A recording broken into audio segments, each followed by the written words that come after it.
Good morning and welcome to the County full day this Vitality County Championship Division 2 match against Sussex, sponsored by Sussex.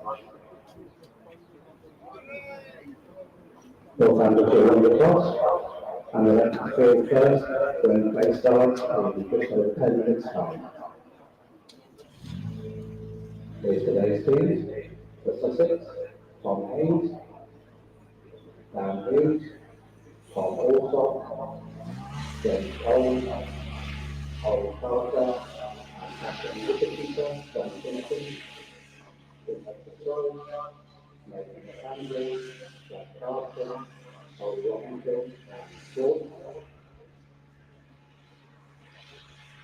Northamptonshire teams, which are led by Tom Kellogg, Emilio May, Christian Shaw, Captain Luke Proctor, Matthew Woodstock, Chris Wicket, Lewis Gunner, Justin Raw, Ralph Weatherall, James Arkerson, and Jack White.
No, don't you going on?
Good morning. Welcome to Northampton.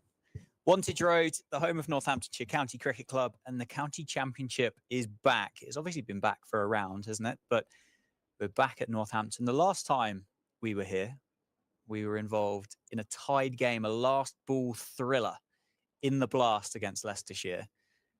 But we've got the visitors of Sussex today who are sitting pretty top of the table in Division 2. My name is Dan Jadzovic. I'm joined by Phil Rowe. How are you? I'm good, thanks, Dan. Yeah, nice to be back. It's been a while since we did red ball cricket together, isn't it? So you're really looking forward to it. Sussex, as you say, top of the table. They've won half their games this year, played 8-1-4, and rightly sit top of the table. But they come off the back of a big scare in their last game when Leicestershire virtually chased down 460, all but 18 of them on the final day. So it'll be interesting to see what scars, if any, they bring with them. And it'll be a good test for Northants to see quite where they are against top of the table side. Yeah, Northants sit in 6th place in Division 2, winless after 8 games with 7 draws and the 1 defeat. That defeat came here against Gloucestershire.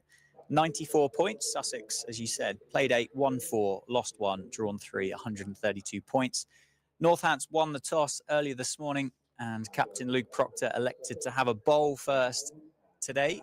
And if you look at the pitch that's been prepared by the ground staff here at Northampton, probably not that big of a surprise. I think both captains would have had a bowl first today. I would say so. It's it's very green, isn't it? There's been a couple of people have volunteered the length of the grass, and it went from kind of very long to even longer than very long with the estimates. But yeah, it's certainly green, and it's all very well, winning the toss, bowling first on a green pitch, but you have to do 2 things well.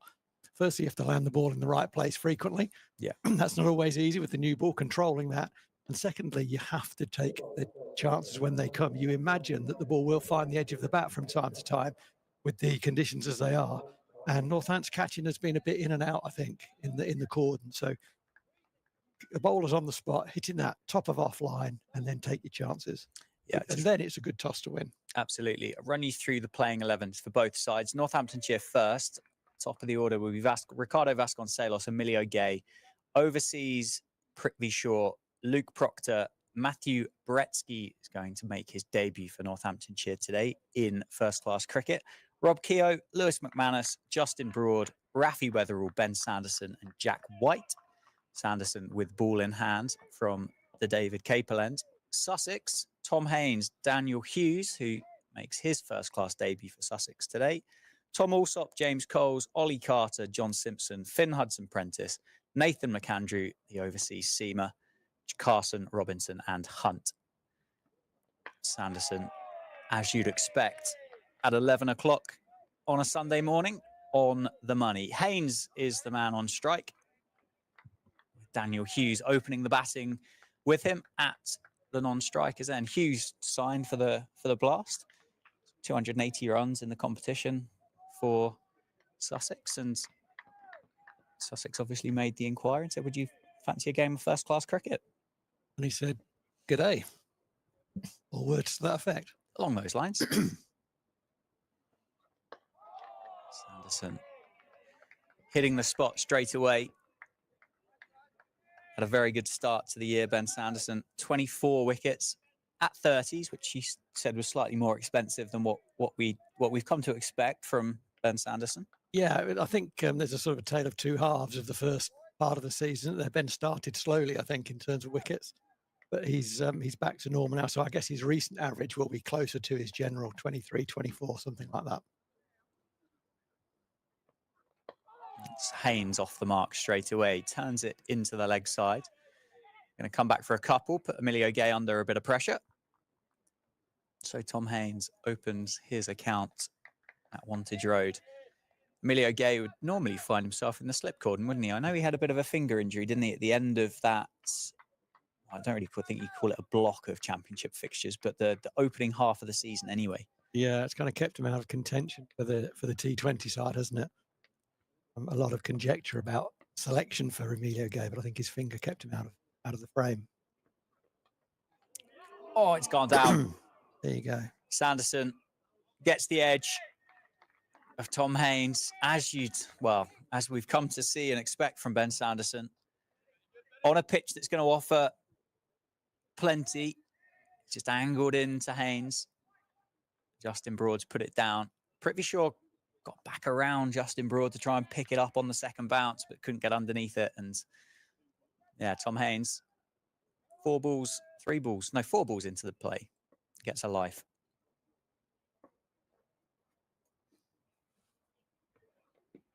A bit straighter into the thigh pad. It doesn't give me any pleasure to say, kind of half predicted that I said just before the start, we will find the edge on this pitch with the bowlers we've got, with the brand new Duke's ball. We'll find the edge of the bat. That's almost guaranteed. What isn't, it's never guaranteed that you're going to take your slip catches. They're very rarely easy. As they go, that one was fairly regulation. It was about knee height to his right, to his strong side, and he got good hands on it. Oh, that's hurt Tom Haynes. Bounced and hit him on the elbow, I think. Yeah. I think that's come off. Well, it sounded very woody, didn't it, for starters? I wonder whether it's come off the bat onto the thigh pad and then up into the elbow. I'll get a replay of it now, but he looks like he's in a bit of discomfort here. Maybe the funny bone. Ooh, yeah. Anything but funny, wasn't it, really? Yeah, I'd love to meet the person that ever gave that the name in the first place. Yeah. Someone with a pretty sick sense of humour anyway. What would he do when you met them? I don't know. Maybe just ask them why. I don't think I'd be able. I'm not feeling particularly aggressive on Sunday morning. It's like, been wanting to meet you for years. Yeah. Why did you call it? Yeah, pretty much. Yeah. There wouldn't be a great deal of malice involved, but hopefully Tom Haynes is all right here. The Sussex physio's made her way out to the middle to check on their opening batter, and he doesn't look particularly happy, does he? But that's the first time I've ever seen the physio run onto the field with no bag. And she ran on very quickly. Whether she was giving someone a rub or something, she said, get out on the field, and she's forgotten to bring a bag with her, but she has no kit. No magic spray. No. No sympathy bandage. No sympathy bandage. No ibuprofen. A nice smile. Perhaps that'll be it. That's possibly it, yeah. Sussex 12th has run out a drink for Tom Haynes, who I think now has just stopped rubbing the elbow. It's got to be a funny bone incident there, isn't it? Yeah. It just sort of, it's like a sting, isn't it? It's a sting and and you can't feel you can't kind of clench your fist for a while, and then it wears off very, very quickly. Yeah. Perhaps that was brilliant diagnosis from the boundary edge by the Sussex Fizz. Get on with it. Yeah. Going to go and smile at him. Get on with it, Tom Haynes, I think was probably the diagnosis, wasn't it? But He should be off the field though, Dan, shouldn't he? He should be, yeah. Yeah, he should be off the field because he was dropped a comfortable regulation slip catch to Justin Broad, and how many was he on? 2 there at that point, dropped on 2. So let's hope that he doesn't make Northants pay for that. Yeah, he's certainly a man that can, if afforded the time at the crease.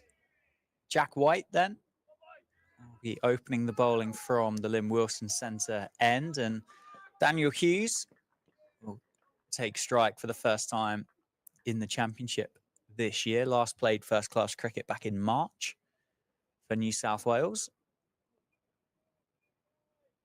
Still the 4 slips for Northants. Interesting to see if Jack White gets the similar level of movement that Ben Sanderson got. I mean, you've said quite frequently on this live stream that actually you get a bit of grass on the pitch at Northampton, he just plays better. Yes, 100%. Yeah. That's just made a liar of me, because that ball didn't carry, did it? It bounced for the second time just in front of the keeper. But generally speaking, when there's green live grass, the ball carries very well at Northampton. It doesn't really deviate more than normal. I can put it that way. You look at that and you think, well, it's going to jag all over the place, and it doesn't. It doesn't move extravagantly. The ball is allowed to seam, but the live grass just makes it carry that much more, which good players want. Yeah, absolutely. Makes for better cricket. Keeper and Cordon took a step forward after that one. That's a bit better, isn't it? Hey, it's good to see Jack White out there. Yeah, he's just played one, isn't he? One first-class game. He went wicketless against Yorkshire, 0 for 56. didn't bowl in the second innings. I can't exactly remember the injury that he picked up on that day, but he missed the start of the season with an ankle injury.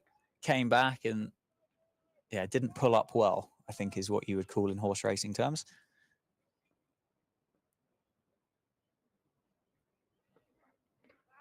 On the money, I think that's going to be a bit too high for Jack White.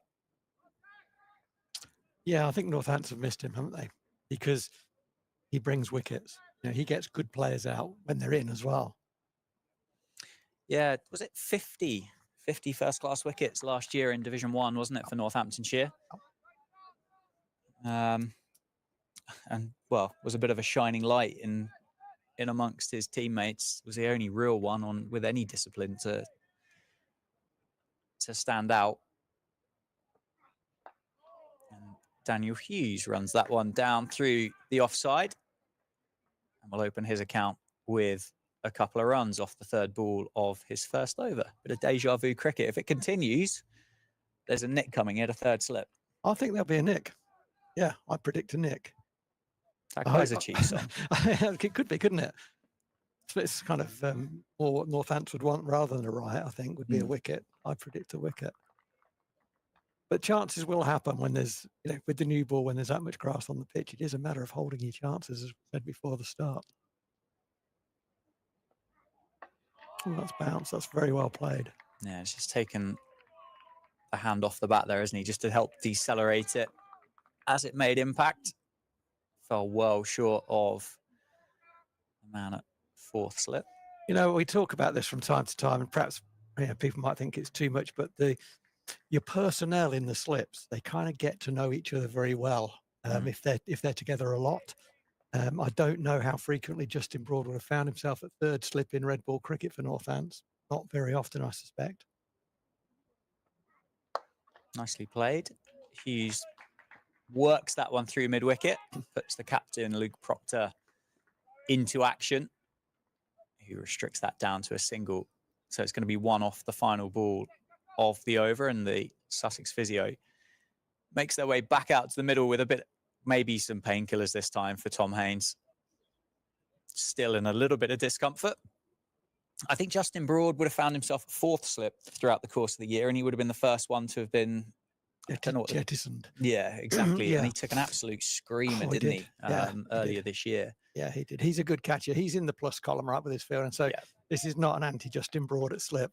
It's just he won't have been there very much at third slip. The more he's there, the more comfortable he'll be. But he doesn't owe the team anything for his fielding contribution, that's for sure. No, of course.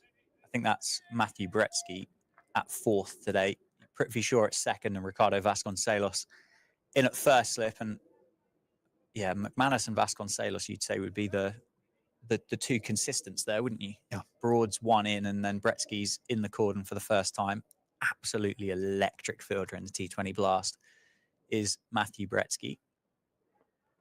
That's a beauty from Sanderson. Genuine play and miss from Daniel Hughes. Love watching Ben Sanderson bowl. He is just a genius, isn't he? A quiet genius, I think I'd call him. A craftsman. He's a bowler's bowler. That's just football. Yeah. High class, high skill, quality Ben Sanderson. 5 for no loss, Sussex. And another beauty, which Sanderson has no interest in. Slip cordon with a polite inquiry. Yeah, it was most of the slip cordon, and it seemed to be an in-time appeal in that they didn't just follow each other. They went up in unison, but from the other side of the stumps, Ben Sanderson probably saw daylight between the ball and the bat, and he had no interest at all. Yeah, Hughes just tried to run it down to deep third, didn't he? Triggers across and covers that one up, defends that one into the leg side. Yeah, just there's a lovely little nod there from Daniel Hughes back down the wicket to his partner. I think what he's conveying there was, he's done me twice on the outside. That one's threatening my front pad, and he just nodded at Haynes. Okay, this guy can bowl. There was a kind of a recognition. It wasn't a he's doing this, he's doing that. It was okay, there's a test here. It was a very sort of in the game, kind of, okay, we've got our work out against this guy. Yeah, he's certainly going to keep you honest throughout, Ben Sanderson. Oh, big advancement from Hughes that time. That's coming into your space, Ben Sanderson. And, well, defended down the ground, wasn't it, for 4. First boundary of the morning. Hughes moves to 7. I mean, that is an immediate response, isn't it? He's done me twice on the outside. The next one, I just got half a bat on. I need to get into that area, so I'm going to come into it. And he did. He met the ball on the half volley. It flew off the middle of that bat. As you say, he kind of blocked it before, and it got there very quickly. Heck of a shot. Yeah, just covered it up, didn't he? And it raced away. Goes again, triggers across. He's got him this time, I think. The umpire unmoved, though. Hughes unmoved. Sanderson was convinced, wasn't he? As was McManus. I don't think he hit that. You think that was a bit of a celebrapil? Well, I think it went between bat and pad and caught his back leg, I think. Oh, no. It's caught his back leg, but on the outside. Yeah, that didn't just have the right feel about it for me. Everyone's gone up. Literally all of the Northants fielders think that's out. Good comeback from Sanderson. Adjusted there, didn't he? Just held it out a little bit wider, knowing that Hughes is triggering, well, outside, off stump, and forward. Triggers across this time. No movement forward. Covers that up and defends it back to Sanderson, who has an interaction with Daniel Hughes at the end of the over. Yeah, it was something. How you enjoying the South Coast, mate? All good? Dot to finish. 9 for no loss after 3 overs. There's a replay of that one through to McManus again. It's the replay. Hard to tell, isn't it, It from here? But where's your money? What do you think? Well, umpire's always right, Phil. There's something about it. I mean, he probably smashed it, but there's something about it that said to me, I'm not sure. Yeah. And obviously with that, then benefit of the doubt with the batter. Yeah, absolutely. What it was a very good delivery. And it's a contest, isn't it? It's what the best players do. They're not going to allow Ben Sanderson to settle there because they know he will get them out. So we've already seen Hughes advance down the wicket and alternatively trigger across his stumps. He's saying, I'm not a sitting duck. You're going to have to find me. Yeah. That's a good contest.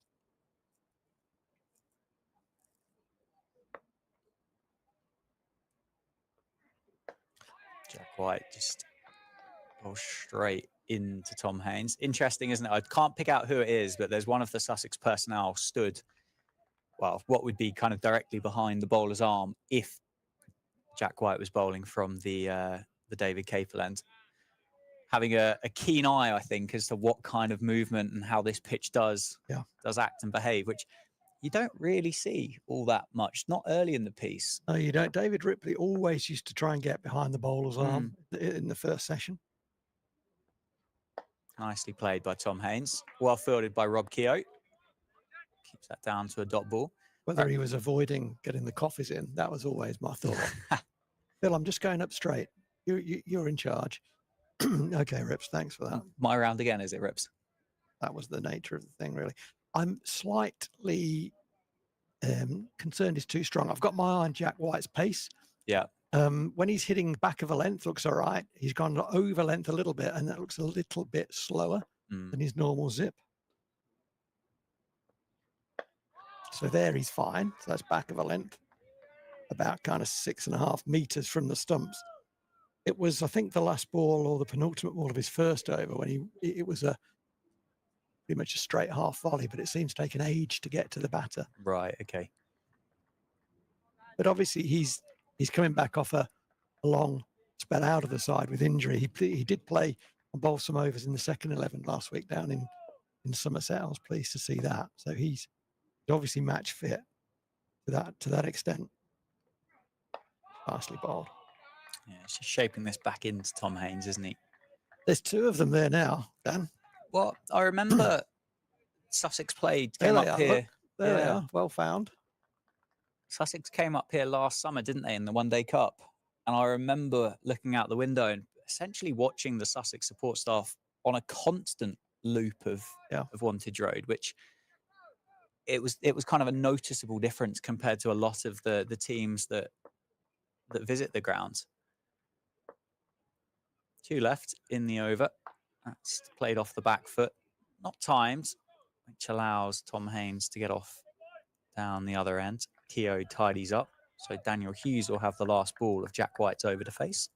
There'll be some in the Sussex camp thinking, well, I know why they're there. I know why those players are there watching it. It's because they don't want to hear Paul Farbrace's constant commentary on the cricket.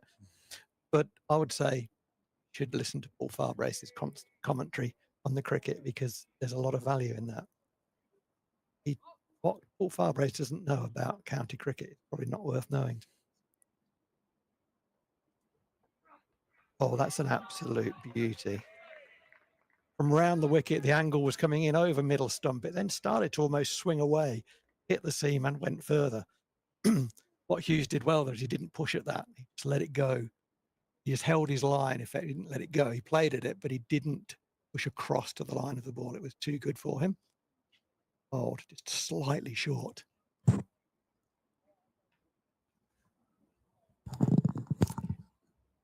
Just move your microphone a bit closer. It's just Yeah, cutting it's a out bit in and little out, bit. isn't it? It's a bit Norman Collier. You won't know who that is. But No idea. older viewers will know that. I'd have guessed by the name of Norman. Yeah. Probably would have been one for the older generation. He made a career out of pretending that his microphone had gone and off. Oh. Yeah. There you go. That was it.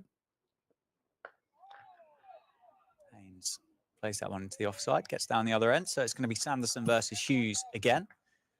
I see. It's an interesting USP, isn't it? That was it. That was his act. Yeah. Well, times were different then. I've not got much to add to that, I don't think. He was quite funny though. But I mean, you kind of knew what you were going to get, and you got that. Yeah. Maybe I'll. Do you think it'll be on the YouTube? Yeah. Well, possibly. Yeah. I'll black have and a white. look. Yeah. I'll have a look later. Something to spend my Sunday evening. Shot by Daniel Hughes. Square drive. Across the square at Wantage Road. It's going to be another 4. Well, I don't think this is going to be a dull start with Tom Haynes and Dan Hughes at the crease. Yeah, Hughes, he likes to drive. I mean, this is the first time I've really seen him up close and personal. He certainly likes to drive, and he's not deterred by the fact that he's got done on the outside and the inside and survived a big appeal. He's saying, if it's in my scoring zone, I am going to score off it. Not going to sit at home and wait for you to get me out. Big trigger across outside off stump. Flashy cut shot from Hughes through to the wicketkeeper McManus. Played 9 games in the Sheffield Shield over the winter in Australia for New South Wales. 434 runs, a best of 114. Not the greatest average of 29. Strike rate 55. Well, I thought the strike rate might be higher. That's interesting. I thought he was a bit of a dasher. That's well bowled, well played. That's good cricket from both batter and bowler, in particular the batter. Triggered across the stumps and forward. First time he's done both those things.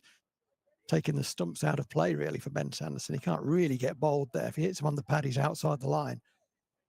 Just a dominant leave. They talk in rugby about dominant tackles. That was a dominant leave. I'm going to try and introduce that. Can you have a dominant leave? Can now. I know what I mean by a dominant leave. Particularly now your microphone's not cutting in and out. You can have whatever you want. Squared up that time. Well defended by the Australian. Straight at his toes. Does the fielding. Passes it back to Justin Broad.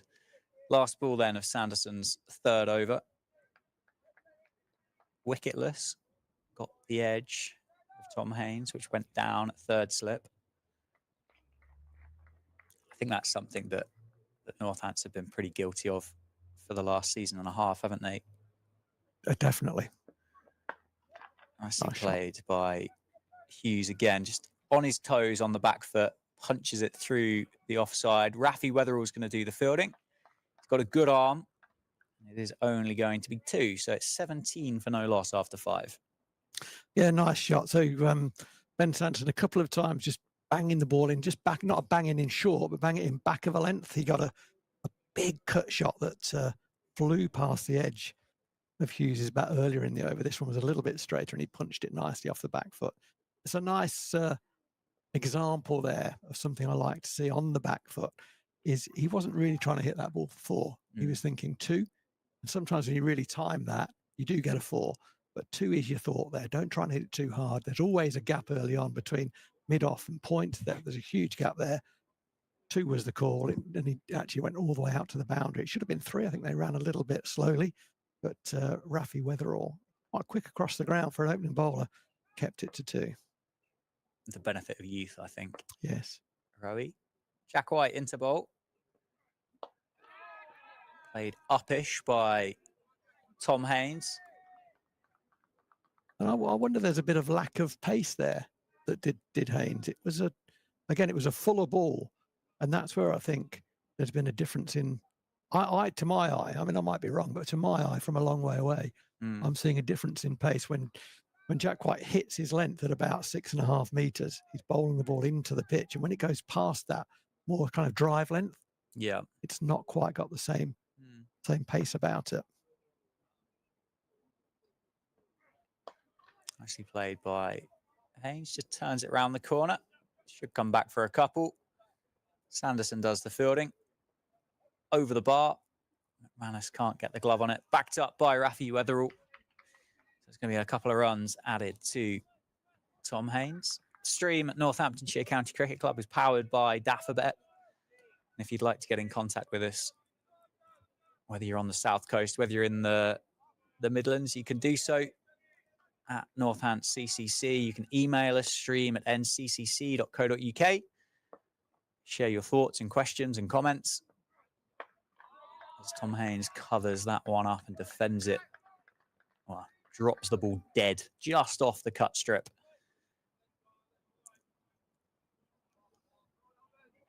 And maybe if I'm going to be hyper critical here, maybe Northampton have just been a little bit short of their very best with the new ball.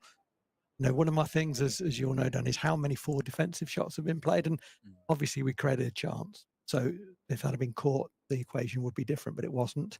But in general, we've just fractionally, there we go. That's where we want to live. That's well ball, beaten on the outside. We have gone past the outside edge. We've gone past the inside edge.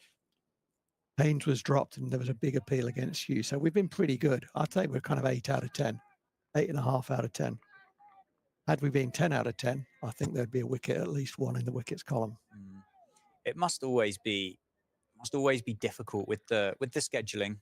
You come out of what feels like 8 to 10 blast games, back into a couple of championship games, players that maybe haven't played first class or the top level of cricket for a little while, coming back into the side. Those that have played the top level of cricket have been playing a much different form of cricket. And then to kind of hit the ground running with 2 championship games before you then go back into the blast again, it must make it difficult. And I spoke with Ricardo Vasconcelos last summer, who said going from championship to blast was pretty easy. Going from blast to championship actually is pretty tough going. Yeah. Yeah, that feels right, doesn't it? Kind of intuitively, that feels right. Obviously, he spoke from a batting perspective, didn't he? Whereas Ben Sanderson might have a different viewpoint on it. He would have played a lot of that blast block. Didn't play last week down at Glamorgan. He's back into the side today. I would imagine as a bowler, you go away from a white cricket ball to a red one, and you suddenly go, actually, cricket feels a bit nicer. It's like Christmas, yeah. Oh, that's lovely. I've got to see him.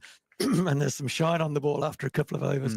I think in the blast, Ben's job has generally, I mean, it's more than this, of course it is, but generally up front has been to bowl top of off with the new white ball and try and use his his skills of accuracy and control and movement whilst there's any on offer.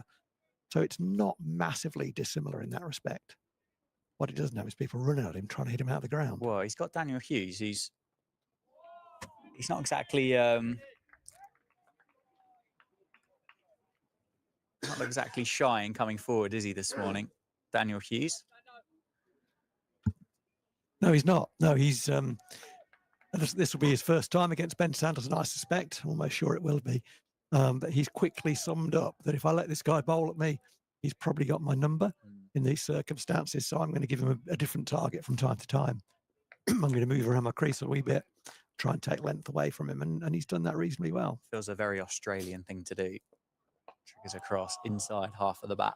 This time defended. Emilio Gay picks that one up at mid-wicket. I guess Daniel Hughes has got even further extenuating circumstances with regards to Blast Championship, where he hasn't played any first-class cricket since March as well. But he clearly is a high-class operator. Yeah, absolutely. The thing about, playing domestic grade cricket in Australia is you have to get past a lot of good players to get into those state sides, don't you? That's well played. And then when there's only, 66 playing each week, admittedly, it's a slightly smaller population in Australia than what we have in the UK. But as you said, you have to be the best of the very best to be playing cricket on a weekly basis. Yeah, and the population, you're right, it's about the third size, isn't it? But I think the population of people who can play that grade of cricket in Australia versus in England is probably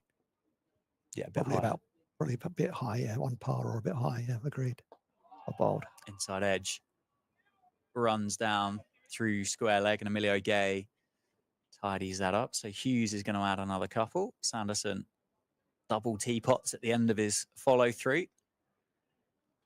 This is a very high quality contest. I'm really enjoying this.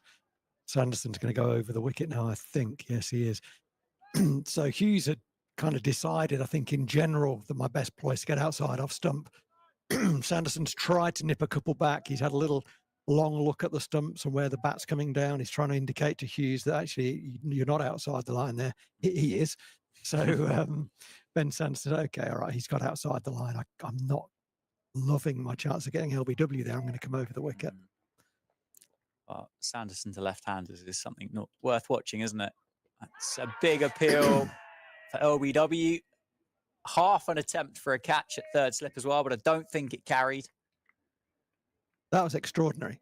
The length down the wicket that Hughes advanced was extraordinary. 1, 2, and he's on the move there. Can't really give that out LBW. No, I don't think it was going to go on to hit. I think it might have been shaping to miss leg stump as well. Off the pad, which is why it didn't carry to Justin Broad. But yeah, Hughes has been busy, I think. It has been busy, yeah. The way to describe it. Changing the field, Emilio Gay goes back to deep square leg. Sanderson, is he going to attempt him out with the short one? He's not. He's just going to push it wider. Hughes leaves it alone. Sanderson's enjoying it. There's a wry smile, I think, to the Australian at the end of his follow through. And it's 21 for no loss after 7. Haynes is on 6. Hughes is on 15. Yeah, I'm really enjoying the contest here, Daniel Hughes. His movements are big. You might even say extravagant, but he is sending a clear message to Ben Sanderson that says, I am not going to allow you to smash that top of off length and eventually get me out, because that's what's likely to happen. I'm coming into your space. I'm going across the crease. I'm going to come down the wicket. I don't mind coming down the wicket very, very early. And let's see how you respond to that. But not only has Ben Sanderson got to work out what his length is, he's then got to work out what his length is on the move as he's about to release the ball, because that length has changed. Yeah. Jack White continues. Haynes is on strike. Squared up. Nicely timed, though. Timed that well to Rafi Weatherall, who is fielding at point. I suppose Sanderson's kind of plan here will be to try and drag Hughes wider and wider and wider, and then fire that one in that hopefully Hughes kind of plays around or traps him in front of all three. Well, the first thing, and Ben won't, the first thing is don't panic. If someone's moving, don't panic. Try and hold your line of length as long as you can. Nice shot. Keogh might have got a fingertip on that, but I think it's going to run. Actually, I don't think it is. Proctor, what an absolute tease that was for the captain, Luke Proctor. The ball had pretty much stopped by the time it reached the boundary rope, just about had enough momentum behind it to climb over. And the captain couldn't chase it down. But yeah, Keogh's definitely got a fingertip on that. Or if he hasn't, he's certainly giving it a good act that he did do his best to get a fingertip on there. The shouter will be drama. Has Rob broken a finger? He's grimacing a bit, Rob Keogh there. That's beautifully bowled, Jack White. It's a great response, isn't it? It was a great shot from Tom Haynes, the ball before. Yeah, it was. I want a gully, and you won't hear me say that very often. I want a gully. Haynes, not off that length, but off slightly back of a length, he does just push a wee bit. He did it earlier in the over, and the ball flew off the middle of the bat to backward point. But I think he's a guy that you could get almost off the face to gully. You know, because he does push at that ball. So 3 and 1 would be my shout rather than 4 slips. That ball. Yeah, nicely played though. Bit of a misfield from Weatherall. Haynes wants 2 slips. Oh, that could have been interesting. Hughes wasn't interested in the slightest, was he? And responds by checking his spikes. Haynes does the same. That's a little stumble, doesn't he, as he gets sent back? And that might have been close if Weatherall had hit, but as it was, Haynes lives to see another delivery. You were playing cricket yesterday, so you won't have seen the run out in the T20 World Cup final. No, I was busy chalking up my first league cricket duck of the season, Rowie. No, I didn't know that. If anyone's thinking, Phil, why have you introduced that? I didn't know that. Nicely timed. Is that going to beat Emilio Gay? I think it is. That's 4, but it won't be given. It's a good long chase by Emilio. He only had 90% of his body over the rope when he knocked it back. He's not to know that. You won't know that. I'm not accusing anyone of anything there. It's just a cricket incident. Kind of what happens. Yeah. It's a great effort. Fantastic effort. 3 runs added to the score. 29 for no loss. I would rather have, for the start of the next over, Haynes on strike to Sanderson. We can line him up. Gone this time. Great catch by Bretsky at 4th slip. That's flown off the face of the bat of Tom Haynes. He was dropped earlier in the innings. Bretsky, the South African, on debut for Northants in the championship, takes a good catch, a diving catch. Northants get the breakthrough. Jack White gets his first wicket at 2024. Well, I thought gully, but off the face. That was off the face. He didn't quite control, didn't get it down.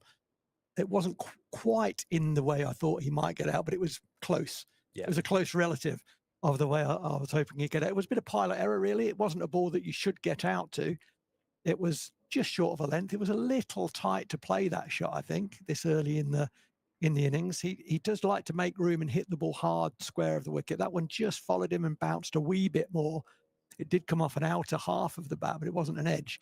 And it flew very fast to the left of Matthew Britsky, who showed not only is he a brilliant outfielder, he's a very good close catcher as well. It was a sharp chance. And boy, Northants needed that because we have gone past the outside edge numerous times.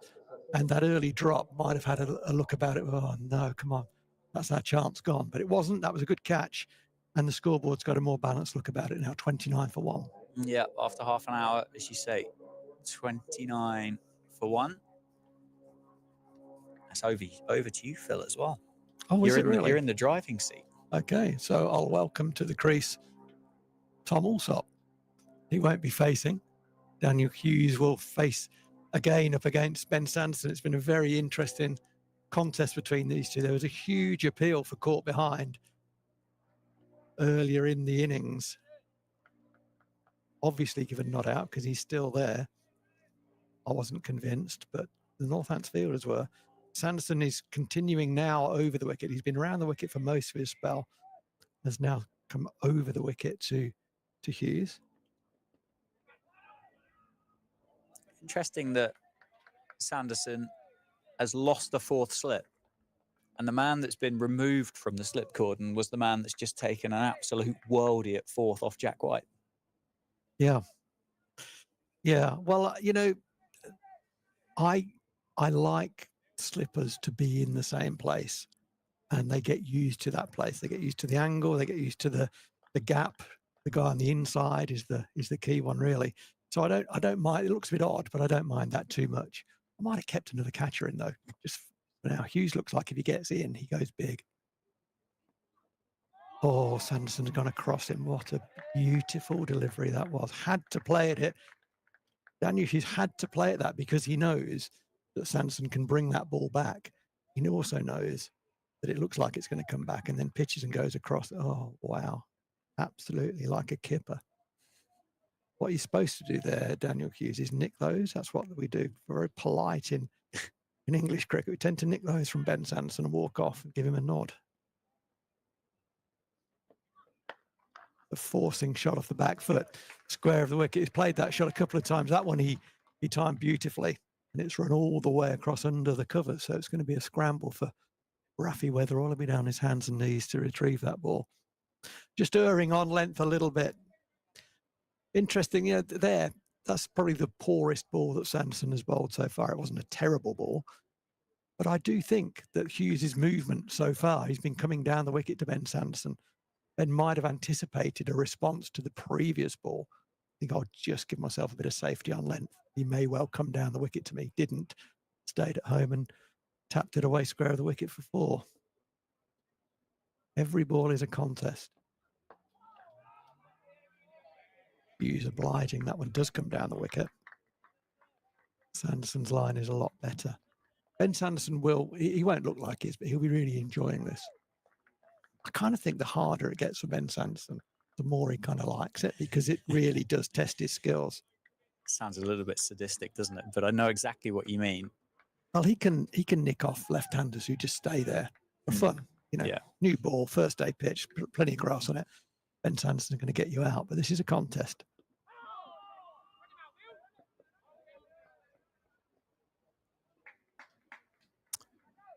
So the last 2 balls tell you a lot about what's going on.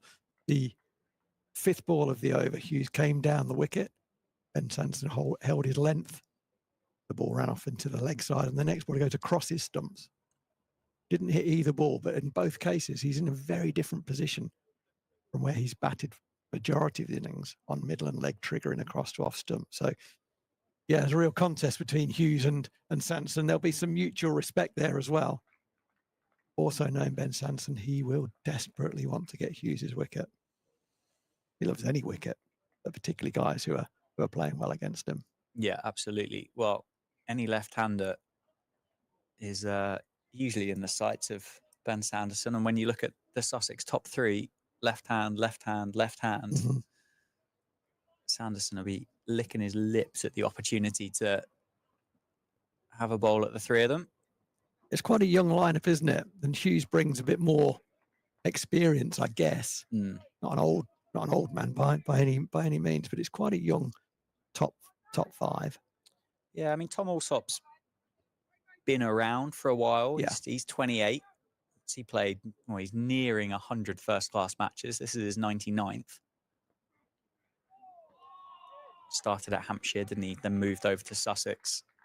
In 2022, signed a permanent contract after a loan move along the south coast.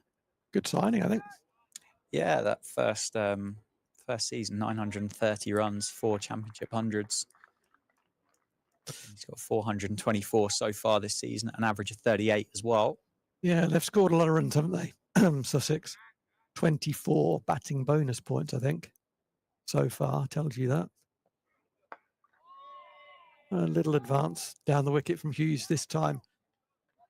Obviously, against Jack White, hasn't really done that. They haven't really had a matchup here, have they? The majority of balls from Jack White were bowled at Tom Haynes. He's now got the very different prospect of bowling at Daniel Hughes. Jack White won't be used to people advancing down the wicket at him. No, absolutely not. That bit of extra bounce that Jack White gets in comparison to Ben Sanderson. Still got the 4 slips though, so Bretsky's back in the cordon.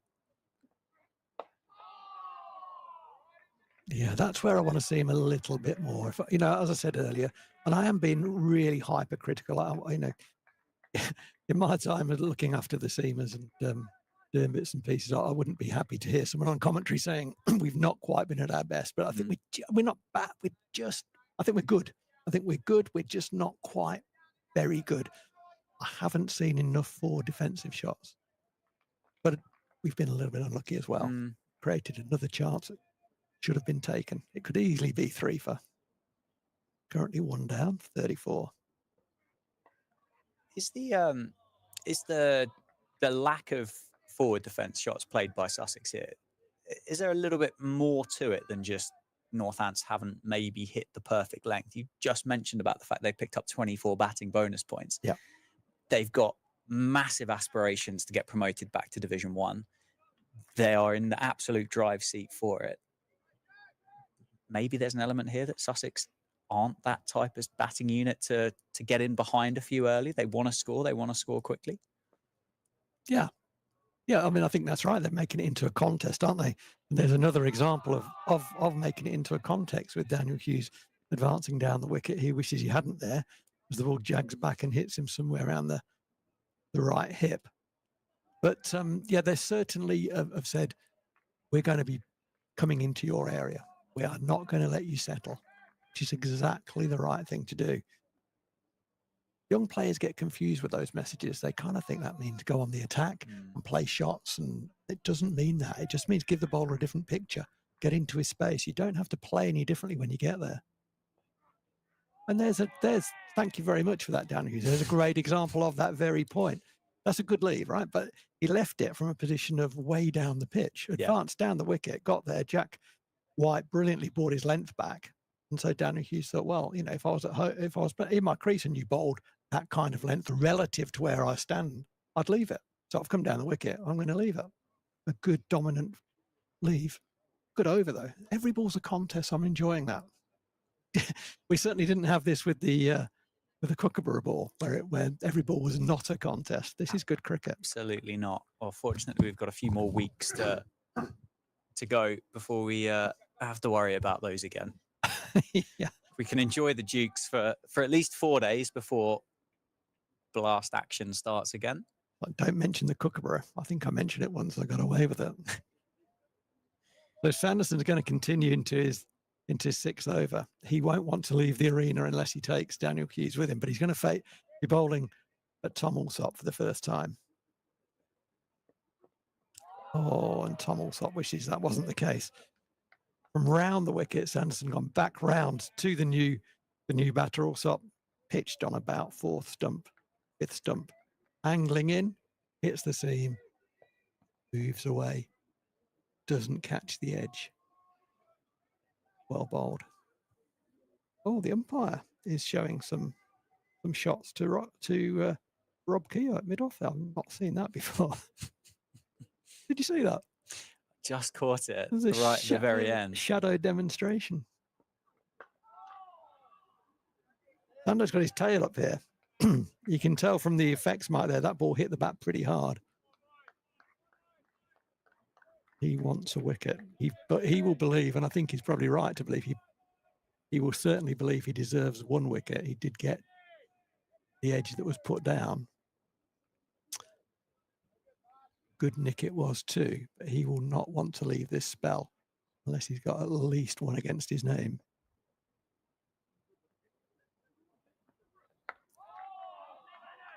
And he is testing out Tom Alsop's defence. As we said earlier, very good player, Tom Alsop. Kind of goes under the radar a wee bit. Just kind of goes about his business, gets his runs, and is a very, very fine player. Comes in at number 3 for Sussex. They've scored heavily this year in county championship cricket. He certainly contributed to that. It's a young, energetic batting lineup. I quite like it. I like the shape of the Sussex team. I like what they're doing with their cricket. I like the way they go about their business. Yeah, they had a good look about it from behind. The appeal that you heard through the effects mic was exclusively from behind the wicket. They can see the line. They can't see the height. The line was pretty good. Looks like it's pitched and straightened. And the line was pretty good, but it was the height that was the issue there. And it might actually have been sliding down the leg side had it continued on its path. Sanderson have one more after this, do you think? Or do you think 6 is... I would give him one more. Yeah. I would. I can't see Rafi getting loose. Oh, that's well played. Very well played by Tom Alsop. Left it alone. Had a very good think about defending it. And then made a very good late judgment. Let's look at this. Technically, that looked like a good bit of batting.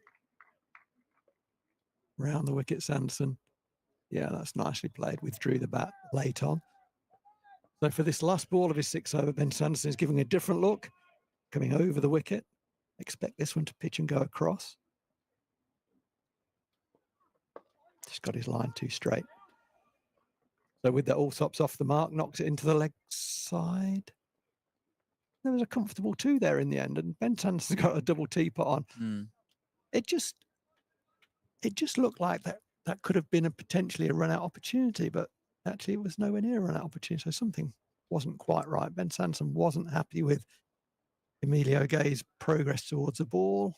It was a comfortable 2, so uneventful. But Hughes 22, Allsop's off the mark with 2, 36 for 1 from 11 overs. Ben Sanderson is walking slowly, thinking about what a horrible game cricket is. Is he going to have one more? Rafi Weatherall is warming up. There is going to be a change at the Lynn Wilson centre end, where the captain is going to have a go. Luke Proctor is coming into the attack. For him, the 4th slip has gone out to extra cover. So we've got 3 slips, a backward point, an extra cover, a mid-off, mid-on, mid-wicket. And Sando, who's still got a double teapot on, down at long leg. Proctor starts nicely from round the wicket. He starting to come in a real bit of form with the ball, wasn't he? At the end of that first set of championship fixtures. He is, and as you know, Danny, I'm a massive fan of Luke Proctor with the ball. I just saw him holding his left hip, pinching his left hip with his left hand after that first ball. I hope that's not going to be a problem. That's very well bowled. Very well run. Yeah, Proctor again, similar to Jack White against Yorkshire the last time we played championship cricket at Wantage Road. Didn't bowl in the second innings, did he? But as you'll know as well, if not better than a lot of people, just how tough 4-day cricket, championship cricket is on the body, and how resilient you have to be able to just keep going. Yeah. You also have to bowl enough overs to stay fit as well, you know. So that's something, a no ball there from Proc. So Luke Proctor hasn't featured in the T20 side. He has to make sure, and the club has to make sure, that he's getting the right volume of overs in to maintain bowling fitness. What he did during the T20 campaign, I don't know whether he was allowed to go away or whether he followed the team or what he did, but he will need to bowl quite a few overs during that period. And nicely bowled, nicely played. And not only that, but they have to be with real intent. And you do find sometimes that, depending on the player, depending on the coach, depending on many, many factors, sometimes that equation doesn't always work out, and the bowler will be told to go away and do his work. And sometimes they do, and sometimes they don't always. And match intensity is a hard thing to replicate. Yeah, it constantly feels like we're talking about workloads when it comes to bowlers as well, aren't we? There's a real science behind it now. I think you listen back to someone like Harmison, who kind of, when he gets the microphone, will turn around and go, well, the only way you stay fit as a bowler was by bowling. Whereas now it's kind of a case of going, well, you're allowed 6 overs today, and actually you're in a red zone tomorrow, so therefore it's 3 the day afterwards. I mean, I'm more towards Steve Harmison. Yeah. But I'm also, not a dinosaur. I'm not saying Steve Harmison is, but I'm not. I might look like one, but I'm not. I think bowling overs gets you fit to bowl, as well as all the other things. Let's not turn our back on science. There's some good science that helps. But there is nothing like bowling to get fit for bowling. It's not the only thing, but sometimes it comes down the list, and it should be pretty much top of the list. Nice, forceful shot off the back foot to finish that first over from Luke Proctor. He was there or thereabouts. Yeah. He looked like he was feeling his way into his spell. As we said before, Proc is a guy who can get more pace from the ball gathers off the wicket with the way Proc releases the ball. And that looked a little like he was feeling his way in, but his line was very good. But yeah, that is the point there, really, Dan, is when you're not playing, and he hasn't played in the T20, you have to be bowling in order to stay fit to bowl in the match. And you've got to do that at the intensity. It's no point bowling at 50% and thinking you've done your work. Yeah, I bowled 10 overs that day, I had 2 5s, lovely, I've done that. But what was your intensity? If that was sort of low 70%, when you come to bowl then at 100%, you may well find that your body's not ready for that. So there's a bit of workload management in that. There's a bit of common sense in that. Yep. We are going to see a change at the David Capel end. So Ben Sanderson, 6 overs, 0 for 21. I think he can count himself unlucky. Another day he gets a minimum of 1 and possibly 2, possibly 3. But as much as I like watching Ben Sanderson bowl, and I do, I really like also watching this young man bowl, Rafi Weatherall. Very early in his career, don't want to put too much on him, but it's great to see a young fast bowler at the start of his career. Who knows where his career will go? He's going to be around the wicket to Daniel Hughes. Very early trigger across the stumps from Hughes, then manages to nick it. It got to Justin Broad at third slip on the half volley. No chance. And Hughes thinking, well, how have I nicked that? I lined it up pretty well. He looked quite confused by that. What he did well was made sure that the edge went down. It went down very sharply. It was never a chance. Had he pushed at that, it might well have carried. He's an exciting prospect, exciting cricketer, isn't he, Rafi Weatherall? Oh, he really is. Taking to first team cricket like a duck to water. From memory, picked up a wicket in his first over in the Blast, picked up a wicket in his, I want to say his first over in the Championship here as well. Yeah, I think he did. Yeah, very, very exciting cricketer. I've had a very sensible email from Bob from Hastings about funny bones. Oh, yeah. And you might not like this as an answer, but it's very, very sensible. When you think about it, there is so much logic to this. I think I might know the answer, but I'll... Okay. Well, the scientific name for the funny bone is the humerus. Yes. Yeah. Yeah. You didn't know that. Okay. Biology, physiotherapy wasn't my strong suit. I'm not sure what is my strong suit, but it wasn't that. I thought that was taken. I thought that was a given. Okay. But thanks for getting in touch, Bob. I'm sure it's probably slightly warmer down in Hastings than what it is in Northampton today as well. Oh, that's a nice delivery from Rafi Weatherall. That shows he's got a bit of gas about him. Ball was still rising when it got through to Lewis McManus behind the stumps. Didn't threaten the stumps. It was left on length. And a little bit of line. When batters talk about leaving on length, they also generally leave on line and length. But a good start from the young man. Got a bit of rhythm already. We spoke about bowling workloads coming into the Championship. It sounds like you might have needed to have done some talking kind of workloads. Yeah. I mean, what intensity was your talking activity throughout the Blast? Well, yeah, those people unfortunate to watch any cricket with me will know that the fact that I've got a microphone is kind of irrelevant. I am a commentator. I just comment on every ball of cricket I ever watch. I'm driving along a country lane, I'll see a game and I'll say, well, square legs too straight or something, whatever it might be. Yeah. It just happens. It's like cricket Tourette's. A little bit too straight from Rafi Weatherall there, but drawn into the thigh pad. Keen not to give any width to Daniel Hughes, and I like that as a thought, but challenging off stump rather than leg stump. So a little bit too straight, no damage. Just checking in with Sanderson there at the end of the over. Another email as well came in from Teddy, just to say that the stream, very good quality. Interested and excited by Dan Hughes, has been impressed by him during the T20 Blast. Sussex need a good day, obviously being put into bat. They've had a good start, haven't they? 55 minutes, having only lost 1 wicket. And then all eyes on whether Sussex would be able to bowl Northants out twice here at Wantage Road would be the difference between staying in Division 2 and then obviously getting promoted. But I think Sussex, for me, I would say, would be very much firm favourites to go up. So certainly from the start they've got, yeah, I would agree with that. and rightly top of the table. As I said earlier, they've won 50% of the games. When in a season when results, victories, defeats, I mean, sort of draw is a result as well. But when victories have been hard earned, there have been very few positive results so far across both divisions. Winning 50% of your games is very impressive, and it tells a story.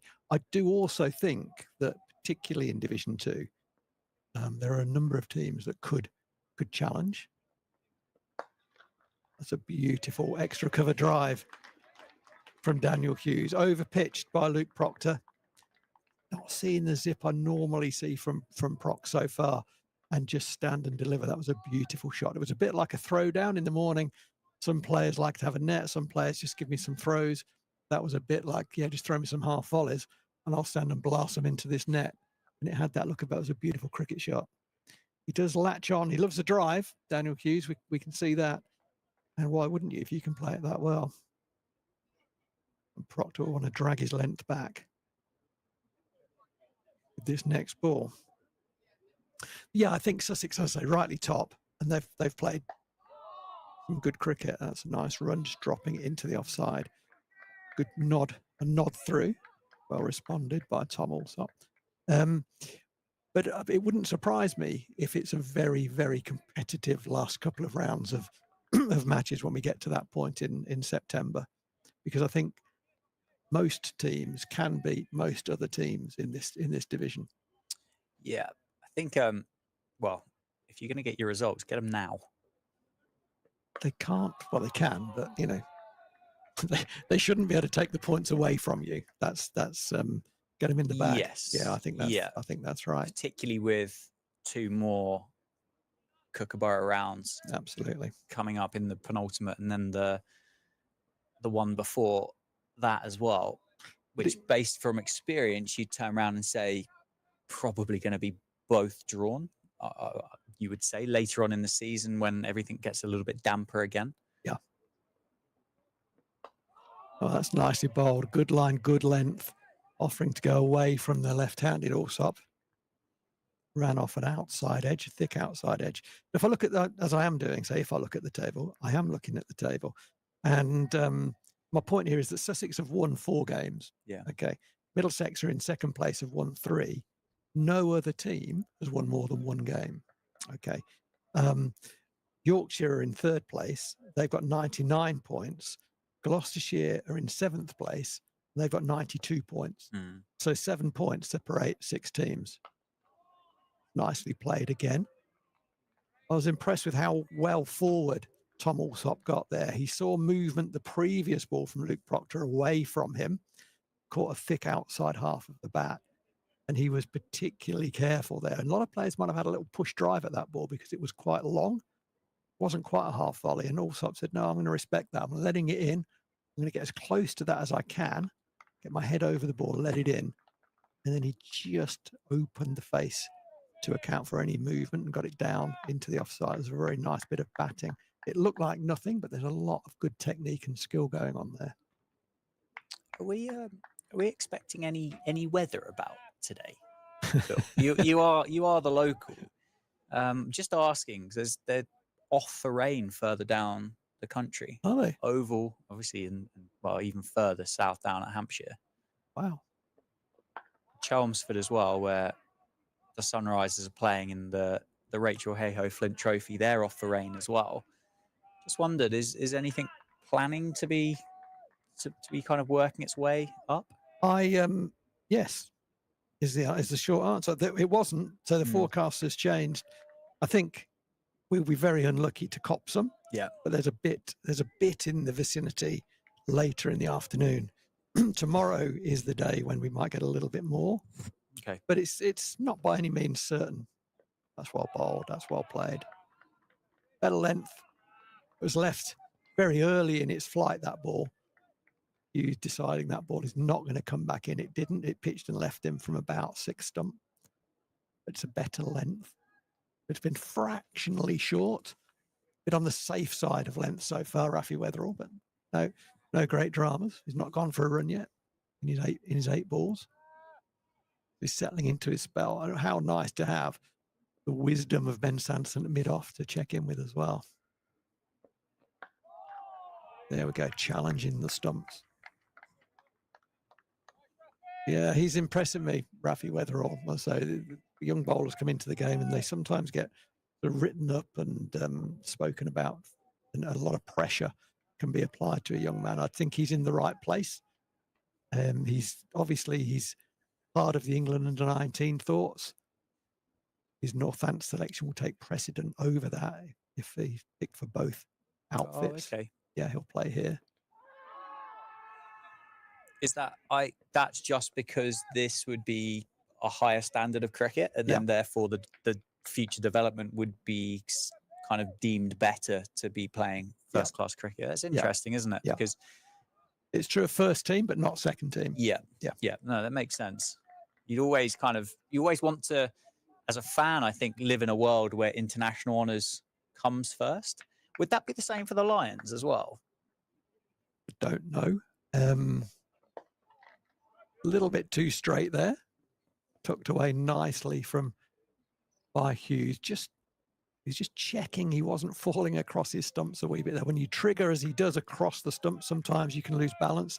He kept his balance, so he could play that through mid-on for 2, wide mid-wicket. I don't know. I suspect the Lions takes precedent. Yeah, I would think, but not the 19s. Certainly we know the 19s doesn't. And I suspect that if you get picked for the Lions, then you probably play for the Lions. Yeah, I mean, we don't really have Lions fixtures in the summer anyway, do we? But for that reason, yeah. Where's that gone? It's a attempted pull from Hughes, and it's gone over probably the line of second slip, 2 bounces for 4 down to the vacant third man. So moral victory for Rafi Weatherall. I mean, you'd have to say just did him a little bit on pace. I don't know how short that ball was. It didn't look particularly short. Hughes deciding, I'm not going to defend those balls on that length. I'm going to have a go at when it wasn't that short, actually. Just got the length wrong, I think, in terms of his judgment. Daniel Hughes. That led to a top. That could have gone straight up. Another day it goes straight up, and he's now walking off, and everyone's high-tenning Rafi Weatherall.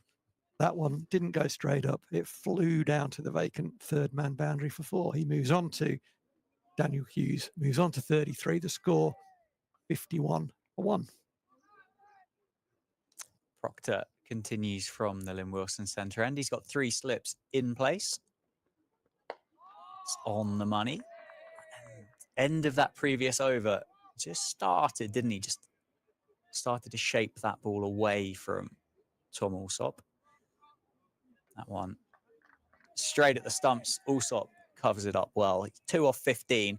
It was kind of a shot from Daniel Hughes where he hadn't scored for a dozen, maybe. That first Weatherall over, and then throughout the duration of that one, well bowled by the captain. Yeah, there was a bit, I think, I mean, it'd be interesting to talk to him about that, Daniel Hughes. There was a bit for me of, okay, you're banging it in back of a length and it's kind of thigh paddy. I've missed a few. I don't really want to absorb those balls anymore. I want to make it more challenging for you to get a dot ball against me. So if you bowl there again, I'm going to have a pull at it. Yeah. And he just got his length slightly wrong. He's just misjudged it slightly. I think it's good intent though, wasn't it? There again, that ball goes up. Do you say, why is he playing that shot? I think he's playing that shot to put pressure onto the bowler. Yeah. Equally, I don't want to absorb it. In equal measure, I'm not going to let you sit there for a spell and not let me go anywhere. And he came over to Sussex to play in the Blast, and he's done well. And it was a pull shot off the top of the bails, wasn't it? Which you would expect to see on a Friday night under some floodlights. Absolutely. Nicely played. Yeah, bowlers talk about, or at least they talk to me about, sort of finding a batter, finding a length against a batter. All batters don't play the same, as we know. Some prefer to come forward, some go back, some trigger this way and this way. So finding what is the dot ball length, the challenging dot ball length, varies from batter to batter. Not always greatly, but sometimes quite significantly. And with Hughes, he's saying, I'm not going to show you what that is. I'm not going to tell you, I'm not going to show you what that dot ball length is. Yeah, well, Hughes has got a change of ends. Alsop picked up a single the ball before, so he's going to have the skipper to contend with instead. Proctor there, just gaining a bit of traction at the popping crease.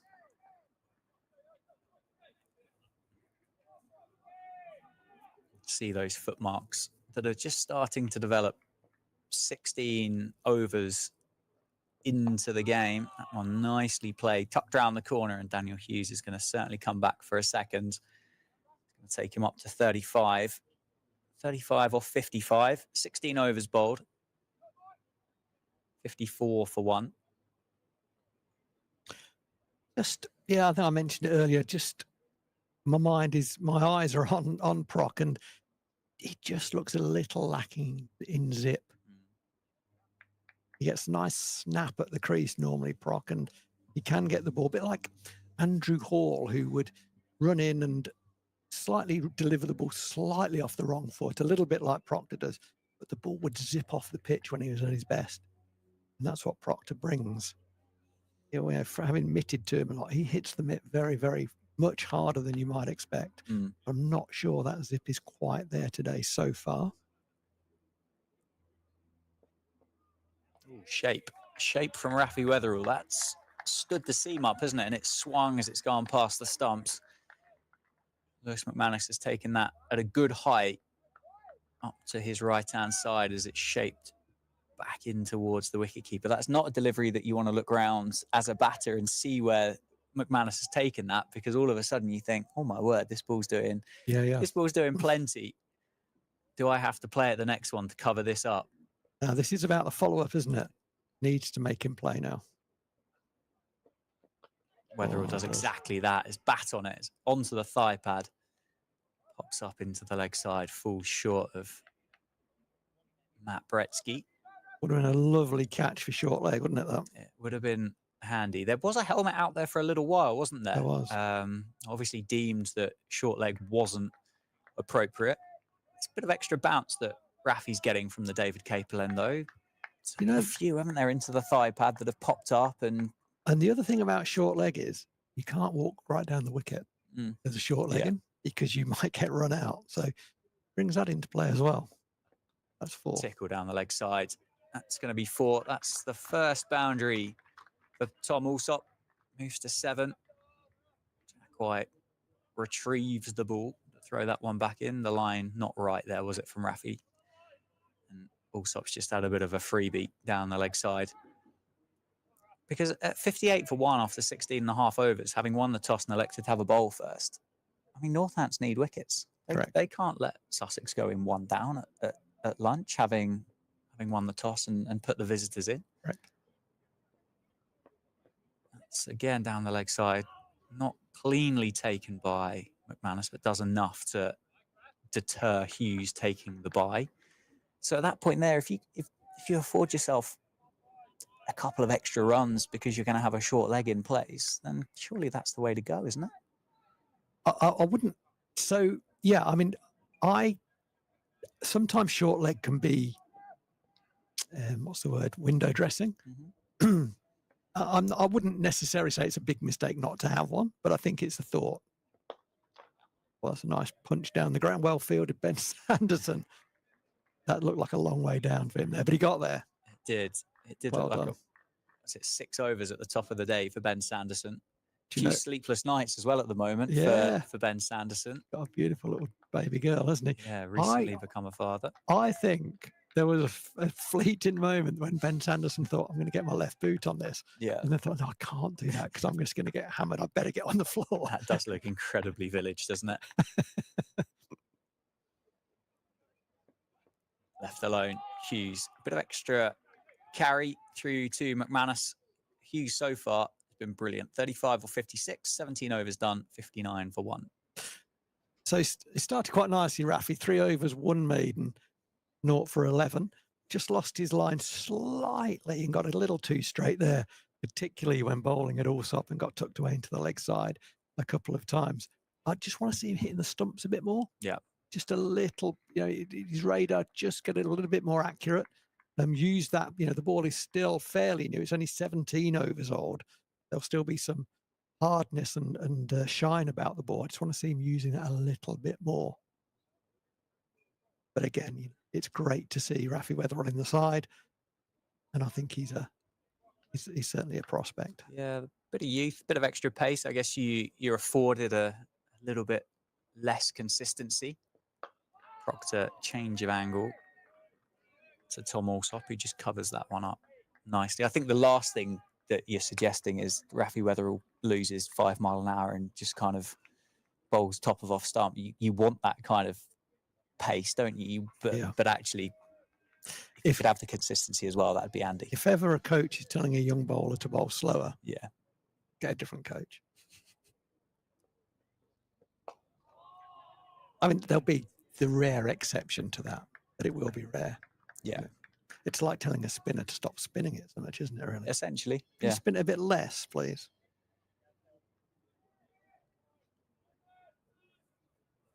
Over the wicket. First 2 balls from Proc over the wicket. Just looks a bit snappier through the crease. Yeah. Maybe that change of angle is just helping that. Well, you commented about his left hip, didn't you? I wonder whether the change of angles maybe just taking a little bit of strain off that. Changing the field. Emilio Gay drops out to deep square leg. He's in front of square. Sanderson's on the hook as well. Oh, it's a big, flashy drive from Hughes. Possibly didn't bounce as much as what the Australian thought it was going to. Through to McManus. Probably about knee height, wasn't it, in the end, to the wicketkeeper. Amazingly for a lefty, the shot that he's looked least comfortable with has been the cut. It's gone under the bat, hasn't it, that one? Yeah, that went under. He played under one earlier from Ben Sanderson, but on both occasions, he kind of throws the kitchen sink at it a bit. Interesting. When he punches it off the back foot with a straighter bat, just times it. Straighter from Proctor. Hughes looks for the single. Jack White round the corner at mid-on with the sun hat on. Obviously thinks it's a different day to everybody else. Well, that's Jack White, isn't it? It is. End of June. Got out of the car. It was 12 degrees. Within that sun hat, it's a very different world, isn't it?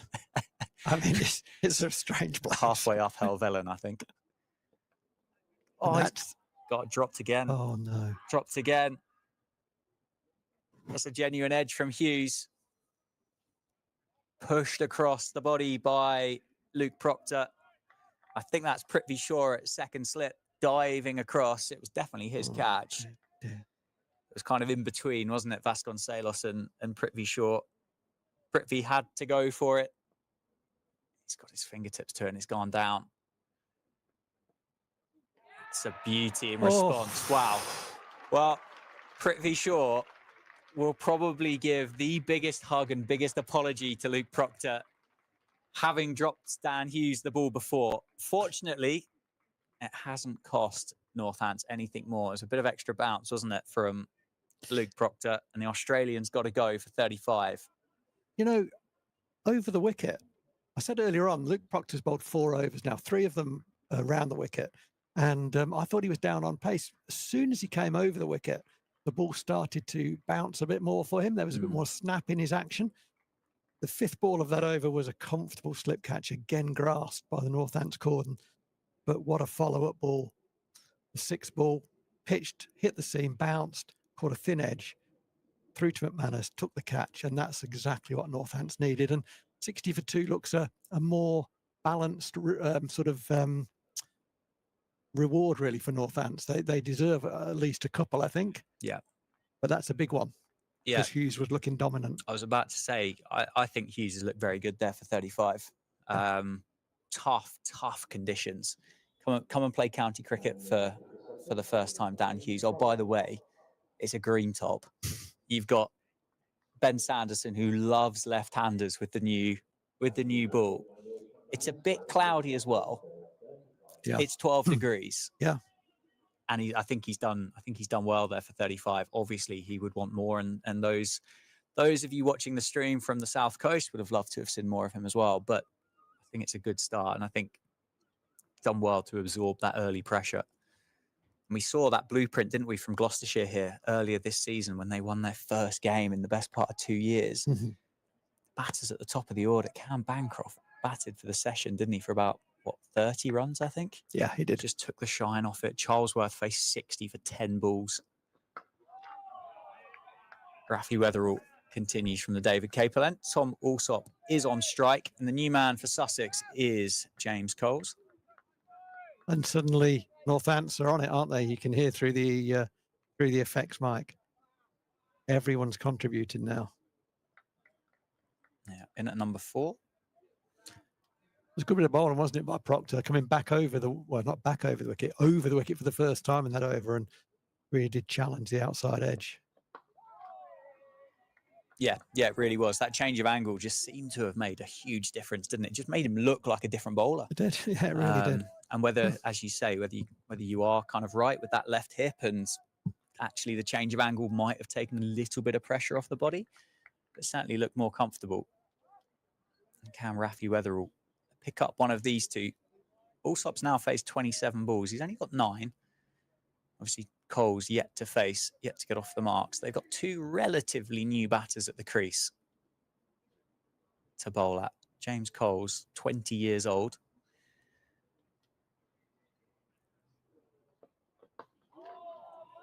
Having a good season. 435 runs at an average of 39. 13 wickets as well. Yeah, he looks a good cricketer, doesn't he? Genuine all-rounder. Yeah, I mean, I say for the future, he's here now. His time is now. But he's very young. He's very early in his career, and I don't see him getting a lot worse as the years go by. I think it's only going to go one way. He has an enormous amount of time. Some people bowl. That's a great natural thing to have about you as a batter. Nicely played by Allsop. Over-pitched. It might even have been a full toss, I think, by Rafi Weatherall by the time it got to Allsop. And I think the way Allsop's looking at the cricket bat feels like he might have missed out there, didn't quite time it. The other thing about James Coles, and something that we spoke about last year in that one-day cup game, he's enormous. Yeah, he's a big lad, isn't he? He's like tall, broad, just takes up a lot of space. There's a lot of him. There's a presence, isn't there, from James Coles? I don't know how tall he actually is, but he's a big cricketer. Is he taller than you think? Dare I say, I think he might be. Bigger than you think. First look at a right-hander for Sussex as well. Shorter ball, and, well, about 5 minutes ago, if that, you mentioned that James Coles has a lot of time at the crease. Weatherall's welcomed him with a back-of-the-length ball, which he's now just checking the studs. And Coles has just stood there and gone, okay, well, I'll just play it, just guide it off the back foot past backward point. Thanks. Yeah, he's very much a modern batter, isn't he? A bit like we were talking about with Daniel Hughes. He likes to challenge the bowler.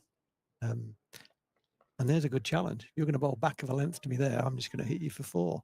Yeah, 58 strike rate in his 29 or 30 match first-class career so far. And I mean, if you've got aspirations of playing Test cricket for England at the moment, you've got to get on with it. And Coles He does that. Trigger across, outside off stump. Good carry through to McManus. Dot ball to end the over. 65 for 2 after 19. So that last ball is something that, as Rafi develops his skill set and gains more and more experience, that last ball, I kind of went, ooh, look at that carry. And it really did fly through. But it was a pretty delivery, wasn't it? It's what in the game you'd call it a pretty delivery. Yeah. Coles was never going to play at that ball. It was a bit of a waste. I feel like I'm hammering Rafi Weatherall now. I'm trying not to do that because it wasn't that bad a ball at all. There are good attributes about it, but he needs to just get his grouping slightly more accurate. He's a young man. He's played a handful of games. He's going to be he is one for the future. He's in the right place here. Just today, he'd just be a little bit more accurate, a bit more consistent. Proctor continues around the wicket. Misfield by Bretsky, possibly at the non-striker's end. As a throw of disappointment, I think that wasn't picked up clean at backward point by the South African. Jack White does well to back up the throw. So Luke Proctor will have James Coles to have a bowl at. Yeah, it was kind of a delivery, wasn't it, at the end of the over? And you see a senior bowler bowl that quite often. Just 6th ball, get out of it, get down, just kind of finish off with a dot ball. It kind of had an air of that about it, didn't it? It did. But it was the second ball that Coles would have faced. So let's challenge him. Yeah. So they're just shaping that one away from the right-handed Coles. 3 slips in place for Northants. The fielders, backward point. Cover, mid-off, mid-on, mid-wicket. And then Rafi Weatherall himself down at kind of a long leg, isn't he?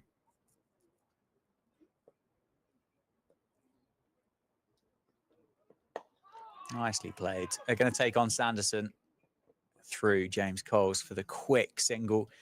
And if that was a nod to the bit of fielding that we saw from Sanderson, the over just before, where he, as you said, thought about getting the boot down and took a bit of a tumble instead.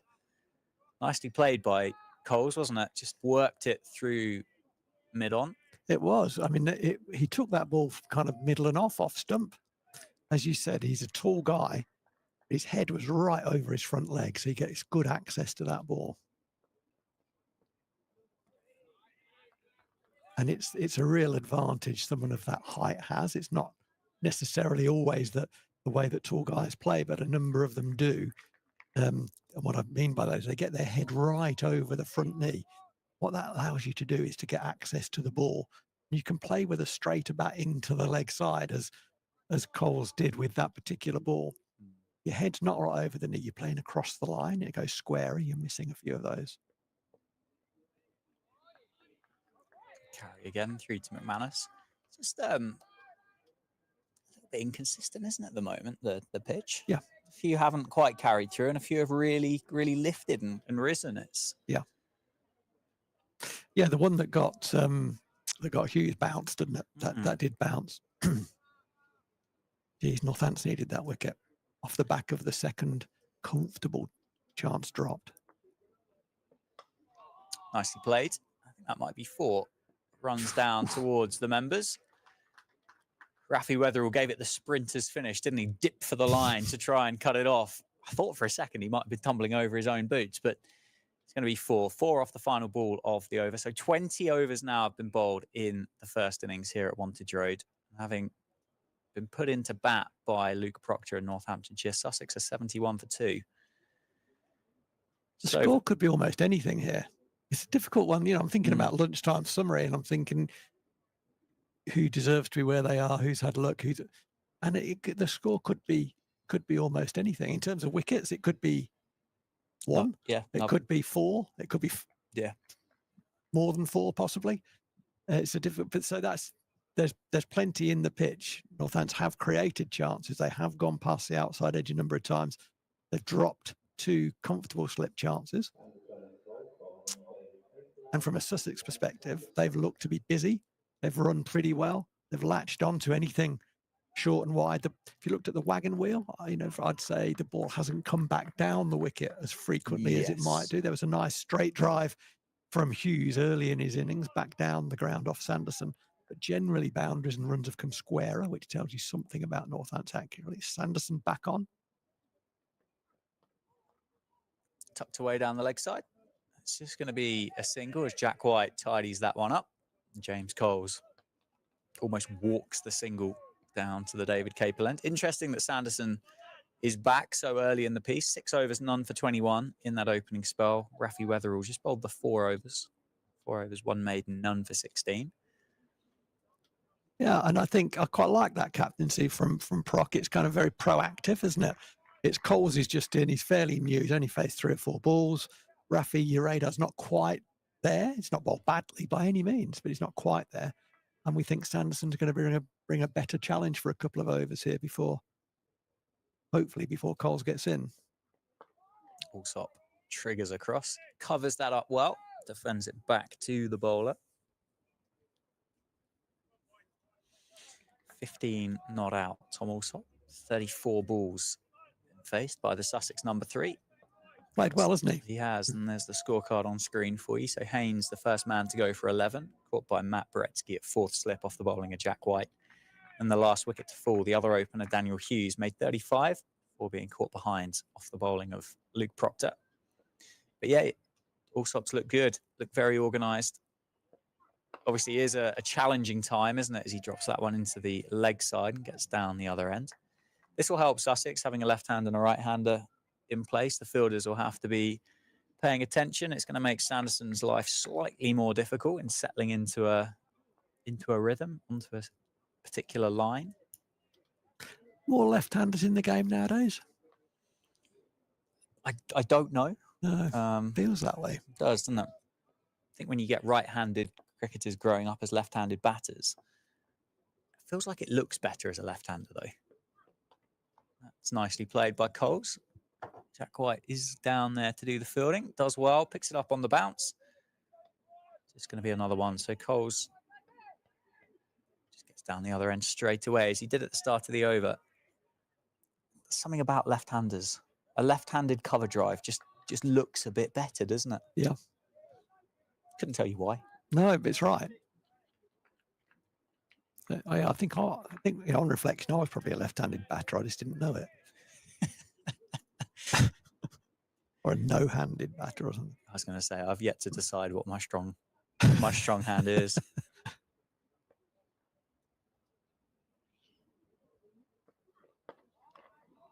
Nicely played again by Tom Alsop.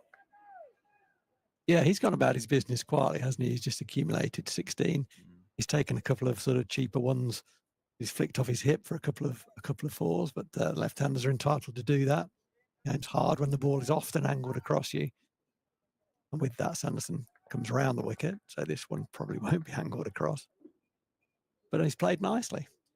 We've talked a lot about the guys at the other end. We haven't really talked a lot about Tom Alsop, but just got himself in. Doing that kind of thing. There you go. There's a forward defence. Haven't quite seen enough of those. Looks like he's got all the time in the world, doesn't he, at the moment, to bat out here at Wantage Road. Big stride forward at the end of Sanderson's over. Full face of the bat, drop it at his toes. End of the over. Yeah, what I like about the way he plays in defence there is that whatever the length of stride, and it happens to be a big stride for him, I'm not someone who kind of would find myself generally saying to a batter, yeah, get a big stride in. I don't think that's great advice from a batting coach. Say, get a big stride in. I think the better advice is get your head over your front foot. Some people are able to and comfortable getting a bigger stride in, and that's fine. But if their head is mid-body, then they can't get to the ball. If they have a shorter stride and the head is over the front foot, they can get to the ball. So it's about the head rather than the leg. And that is a soft dismissal. What a gift that is from James Coles to the captain, Luke Proctor. You said he was busy. You said he wanted to score, modern cricketer. And he whipped that one from what looked like, well outside off stump. He's whipped it round the corner straight to the man at mid-wicket. Good catch. It went quickly. Northants they've put down 2 chances today, so they'll be grateful that Bretsky has held on to another one. 3 down. Yeah, so that's as it went into the hand, I used the word soft, which is quite a strong word to use, but I'm not backing off it with the benefit of 10 seconds of hindsight. It was pretty much a half volley, and Coles could have hit that ball a number of places. It was a flamboyant, wristy shot into the leg side. I don't know whether he was trying to go aerial. I suspect he wasn't quite. I think he was trying to get it down. It was loose. There's always a fielder there in that position at mid-wicket. He doesn't change. And that was a bit of a gimme. And really, at 12:30, having bowled reasonably well, not great, at 74 for 2, now becomes 74 for 3, another new batter in. And I think Coles can have a little look at the replay of that one and think, actually that's a shot of a man who's on 150, not of a man who's on 6. And perhaps I would play that with a bit more care and attention next time. Yeah. Well summed up. Number 5 then for Sussex. It's going to be Ollie Carter. Hasn't played a huge amount of first-class cricket this year, but he has scored 132 runs. I say he hasn't played a huge amount. I think he's only played 1 first-class game of cricket this summer, and that was against Leicester last week down at Hove. 96 and 31 runs in those 2 innings. Defends that one back down the ground. First up. Yeah, Northampton will be glad to see the back of Coles, because he is a dangerous player. He's an attractive batter to watch. There was a bit of flamboyance about the way that he kind of worked that ball into the leg side. A little bit showy for me. Really, I think that ball could well have been hit between mid-wicket and mid-on along the floor with a straight bat. And it would have been a great shot as well, by the way. But there we go. That's the game. Oh, inside edge into looks like a pretty uncomfortable spot for Ollie Carter. Gives it a shuffle around, make sure it's still there. Has a, well, I don't know what you'd call that, strut or a limp out towards square leg. Yeah, I'm not sure he knows what it is either. Gather his thoughts. I think it hurt. Yeah. Brings about a change in the field as well. Bretsky goes from mid-wicket to fourth slip. Emilio Gay goes from cover to mid-wicket. A lovely bit of cricket there from Tom Alsop, who walked down the wicket just to slow things down and say to Carter, just take your time. So beautifully bowled. Shaped away from Ollie Carter. Definitely played at it. That's nice experience. I'm going to go back to that. It was a really nice experience from Tom Alsop. It appeared that Carter got one in the nether regions, didn't want to show he was hurt, and was looking to get back to his crease as soon as he could to show mettle and determination. Also, take your time. Good. Always had a push at that one. Didn't get over the ball. That could have been the second softie of the over. Just dropped, isn't it, in front of Jack White, who's been moved a little bit squarer. Having had that change in the field with Emilio Gay going onto the leg side. So mid-off's gone squarer. Jack White got it on the half volley. Yeah, the rattle of the box has just kind of disturbed a little bit more than, as you call them, the nether regions of Ollie Carter. There we go, that's better. Covers that one up, defends it into the leg side. Dot ball to finish. Successful over for Northants. 74 for 3 after 22. And again, Proctor over the wicket has looked a threat. And the wicket that he got was was soft. Didn't really earn that wicket with that ball, but he's been there and thereabouts. His paces look better. His zippers look better. He's picked up 2 for 6 overs, 1 maiden, 2 for 17. Luke Proctor, which sees the score now at 74 for 3. And if Northampton can get another one before lunch, 4 in the session would be the right reward for winning the toss and bowling. It looked for a long time that it was going to be 1, maybe 2. And now it's definitely 3, and it could be 4, possibly even 5. We shall see. It's not doing loads, is it? No, the odd one's bouncing a little bit more than others. It's about grouping for me. It's about, if there is going to be some movement there, you better make sure that comes from the right place and from the challenging place. And we haven't quite done that frequently enough. But here's a man who lives at the top of off, Ben Sanderson.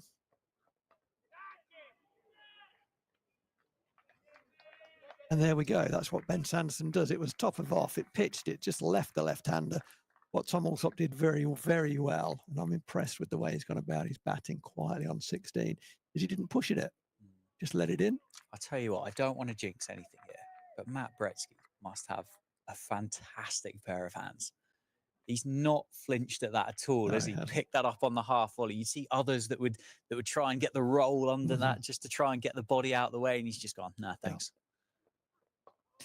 Yeah, Bretsky looks very, very comfortable around a cricket ball, doesn't he? Some people do. It's just, you kind of think, well, he must have been born playing cricket. It just looks like it's part of him, really. And others don't. Yeah. He certainly does. For a man who is so comfortable around a cricket ball, I've seen him do a couple of fumbles, actually. Certainly at the start of the blast. Yes, he did. Yeah, he did. Maybe a bit of nerves about him. But he is, yeah, I think so. It was a little bit of let me show everyone how good I am, and then they won't take me on. But he is a brilliant fielder. And yeah, very comfortable around the ball. Ben Sanderson's comfortable with the ball in hand as well. And there he is. His first over back by his previous over from the David Capel end wasn't one of his finest.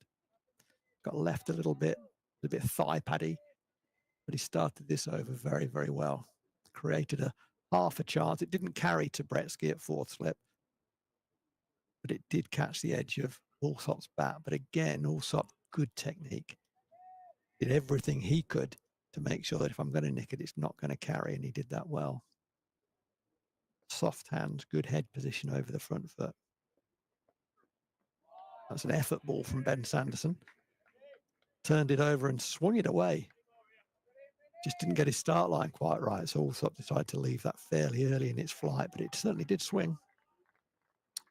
Yeah, it went quite a long way, didn't it? And continued to do so as it went past the stumps. McManus, well, it almost took it in front of Vasconcelos by the time it had reached the wicket keeper.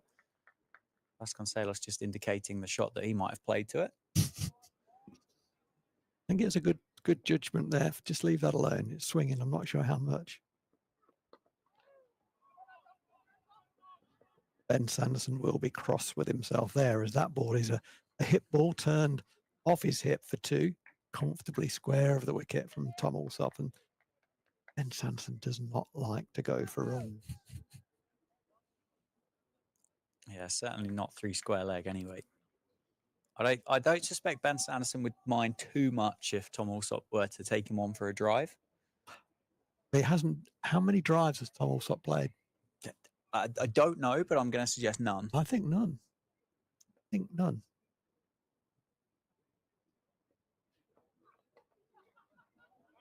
And again, Sanderson catches the edge of Allsop's bat, and again he gets it down, and again it's a good stop from Matthew Britsky. So much better over from Ben Sanderson. 2 balls catching the outside edge of the bat. But, that's good technique. You are going to nick the ball on this pitch. There's no question about that. It's a matter of, is the bat accelerating? Is the bat decelerating? Have you got your head and your weight over your front leg? And all of those boxes can be ticked by Tom Allsop, and that's why he's still there. He's on 18. Ollie Carter, who's just rearranged his protective guard, making sure that's in exactly the right place, was rattled. Last over from Luke Proctor. Always feels like it gains pace when it comes off the inside edge as well, doesn't it? It does, yeah, absolutely it does, yeah. So 4 slips. Northants looking to press home the advantage that was kind of gifted to them from Cole's dismissal.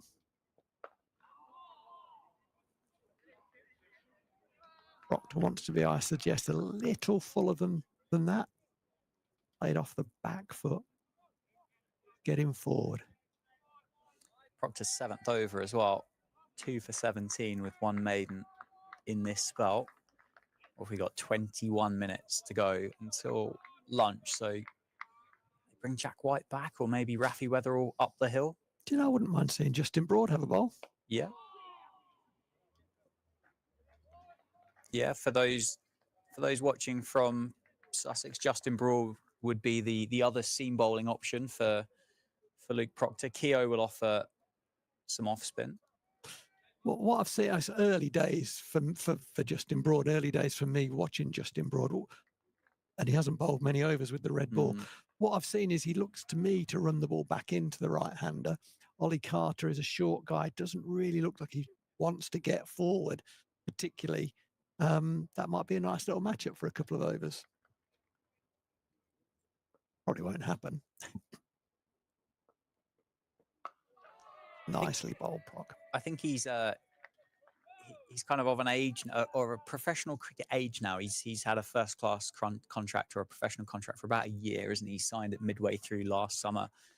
That I'm sure he'd be desperate for a little bit more of a role, I suppose. I think he's pretty happy the fact that he's got a bit more of a defined role now. Yeah. He's not opening, then 3, then 8, then opening, and he knows his job.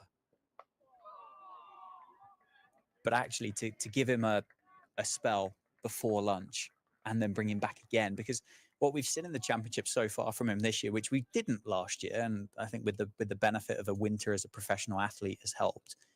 But he's not only picked up an extra couple of miles an hour, he's also looked like he's been able to come back for that second spell and then the third one as well. Yeah, and he's in terms of selection, he has kept a couple out of this side as well, hasn't he? James Sale's been notable in that number. Oh, that's you can't hit that. That ball is jagged away from the right-handed Carter.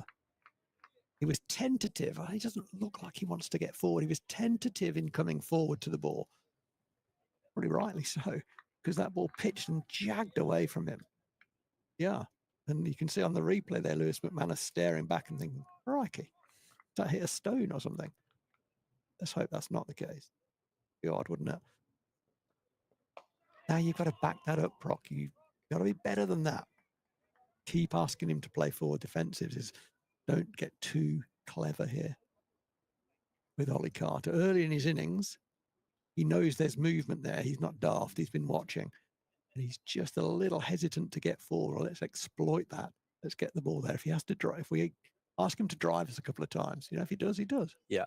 Yeah, there'll be an element from Carter and Allsop as well here, won't there? They'll be going 15 minutes till the break. Let's make sure it's only 3 down. Let's not take the big risk. I'm seeing Justin Broad do some yoga. You played this game before, Robbie? Fantasy cricket captain. Yeah, I did it for years. Yeah.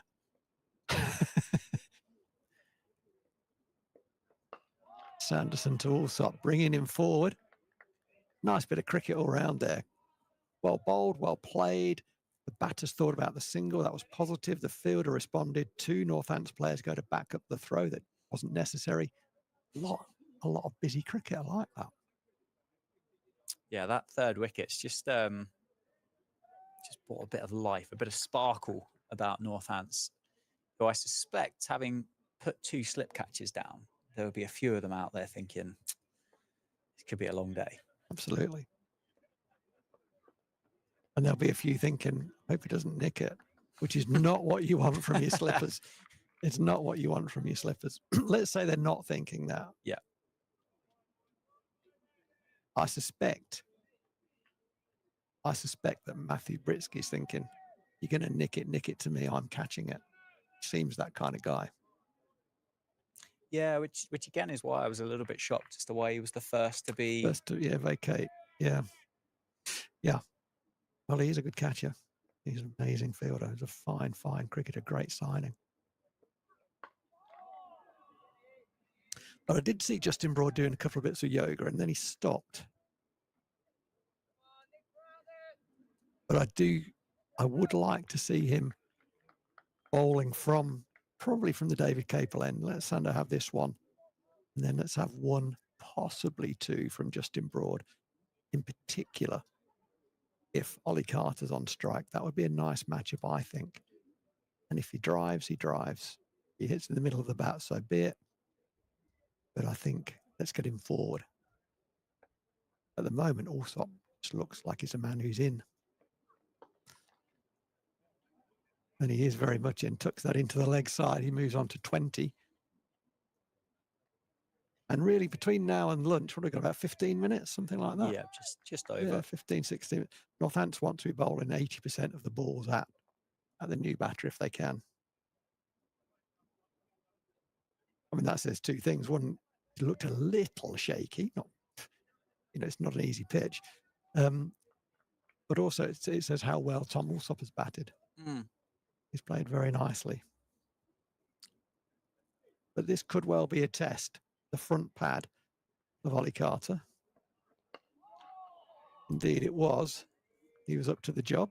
Yeah, it's interesting with Ollie Carter. He opened the batting last week down at Hove against Leicester. Okay. He scored 96 in the first innings before being caught and bowled by Scott Curry. The man he seems to be having, the summer of his life, Scott Curry for Leicestershire. He's in some terrific form, but Daniel Hughes has come into the side today for Sussex, and Ollie Carter's found himself bumped down to number 5. Yeah, I suspect, and I don't know, but I would suspect that he's not too unhappy about that on the green top. No, I think the other thing as well that Ollie Carter's got, he would have kept in first-class cricket as well. There's a few keepers in this team, I think. Yeah, well, John Simpson's come down from Middlesex over the winter to take over as captain and obviously take over with the gloves as well. But yeah, Sussex have got a few wicket keepers. Tom Allsop could keep. Yeah. Obviously, Ollie Carter himself, John Simpson. So we're going to see a change this end, Dan. We're going to see Rafi Weatherall. I think it'll be a double change. I think it'll be Weatherall from this end, and I think Broad from the David Capel end. So it'll be Rafi Weatherall's first spell from this end. He bowled 4 overs earlier in the day, 1 maiden, 0 for 16. Didn't bowl badly, but was just not quite consistent enough. Challenging the top of off. Starts round the wicket to Allsop. That ball swings down the leg side, nicely taken by diving Lewis McManus. Had plenty of shape on it, as it's indicated now. Tom Allsop's just indicated that swung.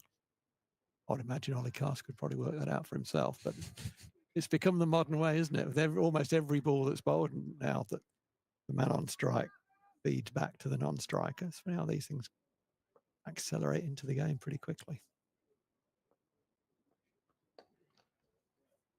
And that one again is swung, but it's timed unbelievably well by Tom Allsop. Left-handers will enjoy the ball there, but gee whiz, they don't play a lot better than that. That's gone very square. And the man who is reasonably square on the long leg side boundary, a long leg, had no chance of stopping that. He just timed that absolutely beautifully, did Tom Allsop. Yeah, it was almost outside leg stump, wasn't it, by the time that Allsop actually played it? So much time did he have to wait for it to get into his zone. Interesting that Rafi is... Is he yeah, I was just about to kind of say this. Proctor's just had the success coming around, over the wicket. And I wondered why Rafi Weatherall decided to see it slightly differently, but I think the captain's told him otherwise. Just seems a bit more life in it, doesn't there, from this angle? Yeah, there does. Which you certainly can have. And also, those balls swung a lot, didn't they? The first 2 balls swung a lot. And so, really, if it's swinging that much, unless it's a career delivery, it's hard to get the wicket from round the wicket. Over the wicket is more likely to swing back and either go between bat and pad or hit the front pad. If the ball hits the pad from round the wicket swinging that much, it's probably swinging down the leg side. Sit down is the shout. Someone's moving behind the bowler's arm. Classic. It wouldn't be a game of cricket, Rowie, if somebody wasn't doing that. Come on, Rafi, get your radar right, son. And there we go. That's much better. And just looking at where he finishes his follow through there, on that ball, just off the side of the cut strip, just off the side of the cut strip. I've noticed this with Rafi a little, that when his follow through is straighter, generally it means he's more behind the ball. Generally it's going where he wants it to. Occasionally he will fall away and you'll see him follow through onto the middle of the next strip. That's when his radar isn't always as accurate as he would like it to be. That ball's driven. We've been asking him to drive and he does, pushes it. Not a full drive, it was a push drive. Ben Sanderson, alert as ever, stopping any chance of a single. So this is going to be an interesting challenge for Rafi, because so far in his career, he's almost always bowled pretty well. Yeah. And this is not quite his A game. So let's see what his B game's about, how he deals with that. That's nicely bowled. Nice ball to finish the over. Well played again from Tom Allsop. He left it, but it was more in the business area. I would like to see someone just put their arm around Rafi Weatherall here and just have a little chat with him. Just build on that, so that's lovely. You stay there, better from over the wicket. You're into your work now. Already got 10 minutes to go till the break, which probably about 3 overs, won't it? 18 legal deliveries. Sussex 83 for 3, having been put into bat by Luke Proctor at 11 o'clock this morning. The run rate has come down. The fall of that wicket of James Coles has just caused Allsop and Carter to dig in a touch. It was at over 3.5, and it's now just under 3.2. Who's had the morning? Even Stevens. Yeah. I think this next 10 minutes will be interesting. Justin Broad starts with a loosener, I would say. Short ball. And it was pulled, but not convincingly by Ollie Carter. I don't think the ball sort of didn't quite reach him at the speed he was anticipating, I think. So he was through his shot slightly early. Yeah, he's just rehearsing that now. got a bit of an edge on it. It was in no danger of reaching Jack White down at long leg, but didn't play it convincingly. Justin Broad does not want to live on that part of the wicket. No, but the odd surprise here and there is not the worst thing, is it? And they're just scuffing the end there. That's there's a couple of bowlers have had issues on the front foot from the David Capel end, and Luke Proctor roughing up the area where the front foot would land just to give it some more texture to land in.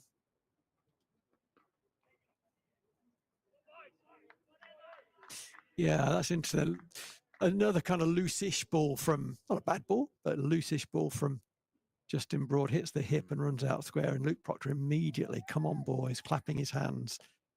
He knows a wicket in the next 10 minutes will mean this session is Northamptonshire, and he wants his bowlers to just be a little better, really. Yeah, I suppose with Justin Broad's going to have a change of angle now as well. But if he slipped on that first ball, it's going to take a little bit to get that confidence back, isn't it, on his front foot? Agreed. Target the stumps. Keep it simple. Justin, target the stumps. This is good. Luke Proctor running from mid-off. Have a chat with Rafi Weatherall, who's at point. Just checking in with him. I like that. I said at the end of the over, I wanted someone to have a little word in his ear. Well, it's as good now as it was then. So well done, Proc. That's nice to see. I'm assuming he didn't say don't eat all the sausages at lunch or something like that. Any chance of leaving me a roast potato this time, Rafi? Probably to do with cricket. Let's hope so. You'd think, wouldn't you? You'd think. Well, if he's going to run that far, Proc's not a big eater either, to be fair. He exists on fresh air. Not a roast dinner in the middle of a game on a Sunday, surely. Well, throw back a few years, maybe. But...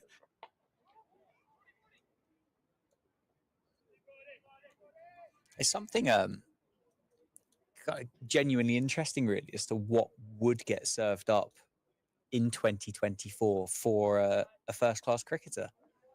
It's I mean, excuse the pun.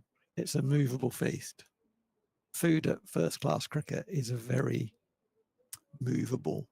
There's a big variation in quality. Yeah, okay. Around the place.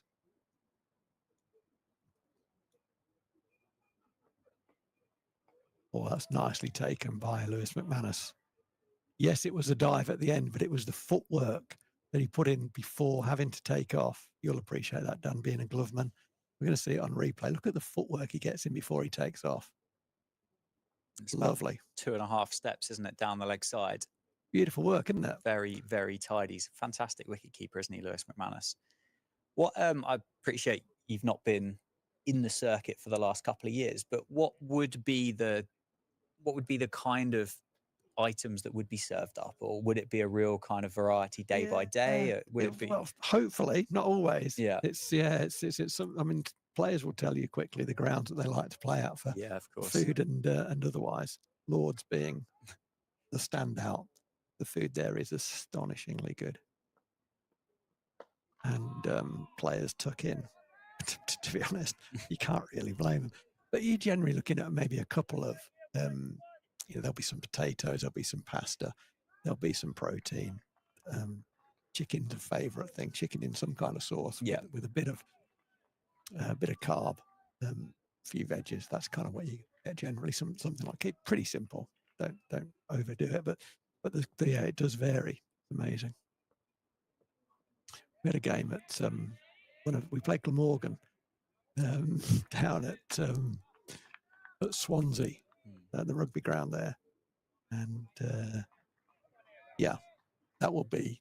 that's memorable for the food there. For good or bad reasons, would you like to remain off record for that? I think you might get. I'm not precious about these things. It's kind of get on with it, lads. Yeah, sure. I couldn't hold to that. Really, it was. Oh my god, this is incredible. Yeah, inedible actually.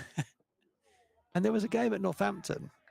So just to give you a bit of balance. Yeah, I was about to ask you. My next question would be where would Wantage Road kind of rank amongst the 18? I've not been involved for 5 years now, but we had I think things are a lot better than they ever were. I would say that, and that's what I hear. That's what I believe. There was one game where we didn't have any lunch. We played Derbyshire in a 4-day game. I've no idea what happened there. Run down the Tesco's for the meal deal. It was. Yeah, it was. There was no lunch. I mean, literally, and people listening were thinking there must have been something. But there was no lunch. It was not. We came off the field, walked in, and the staff, yes, can I help you? Kind of lunchtime. Yeah. Oh, so I don't know what happened there. So that's probably the worst. And then another time, everyone was served a frozen meat pie that was pretty much still frozen. Oh, I love it. Yeah. Wide on the crease, inviting the drive from Ollie Carter. He says, thank you, I will have a drive at that. It was so full that he could almost drive it with impunity. Very difficult to nick that ball, so full it was. It was swinging away. And we haven't seen many drives, have we? And that was comfortably tucked into. Yeah, not a huge amount during the game so far. We've seen about 20 runs coming through that region throughout the course of the day. 3 4s through that. Yeah, Rafi's just, his radar's not been where he wants it to be. So Ben Sanderson, great. He's just got the ball back from the fielder who retrieved it, giving it a polish, just taking a bit of time, resetting. Rafi Weatherall, who comes in and bowls a very full half volley, and it's tucked away nicely through the offside very comfortably from Ollie Carter. Well, as I said, we need to make him drive. We did, but they were very wide balls. I'd rather those balls challenging the stumps a little bit, even if they're going to be drivable. Yeah, a bit of swing, wasn't it? Opened up the offside and the length was not right. So Rafi not quite at his best. 6 overs, 1 maiden. That was his first over, I think. 6 overs, 1 maiden, 0 for 29. Northants just really having the opportunity here in this last 15, 20 minutes when these two young bowlers came on to really press home any advantage. And they've rather not taken, they've not really taken that opportunity so far. I think this could well be the last over before lunch. It will be. Well, that's out. That's a strangle down the leg side, and that's out. Well. He's played, Tom Alsop walks off 25. He's been strangled down the leg side. From round the wicket, the ball angled down the leg side. Not at all where the bowler wanted to bowl it. The left-hander has a flick at it, gets a very thin edge. We could hear it on the effects mic. And that leaves Sussex 96 for 4. And they can feel a little bit hard done by to be 4 down because they've played pretty well. Northants, on the other hand, will think, well, look, we've created some chances. We've dropped a couple. We've been there or thereabouts.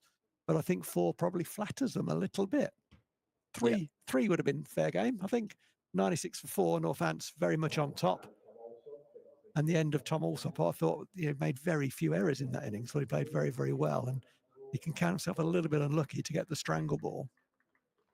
Yeah, we don't disagree too much whilst on commentary, Phil, and I would be in complete agreement with you. I'd say 3 would be fair. I think Sussex would be pretty disappointed to have lost the 4th in the morning session, particularly that of Tom Alsop, who, as you said, just looked like he had all the time in the world. It looks like a pitch that you, if you get in on, you can bat, you can score runs. Coles looked like he had an age to play. Only faced 8 balls, 9 balls, didn't he? But yeah, 4 down. Haynes went for 11. Hughes 35. Alsop, the man to fall on the stroke of lunch for 25. Coles, the other man, for 7. Ollie Carter will be not out on 11. The man carded next after lunch will be their captain, John Simpson. 96 for 4. Stream powered by Daffabet here at Northamptonshire County Cricket Club. And I think it's time for us to go and get some lunch.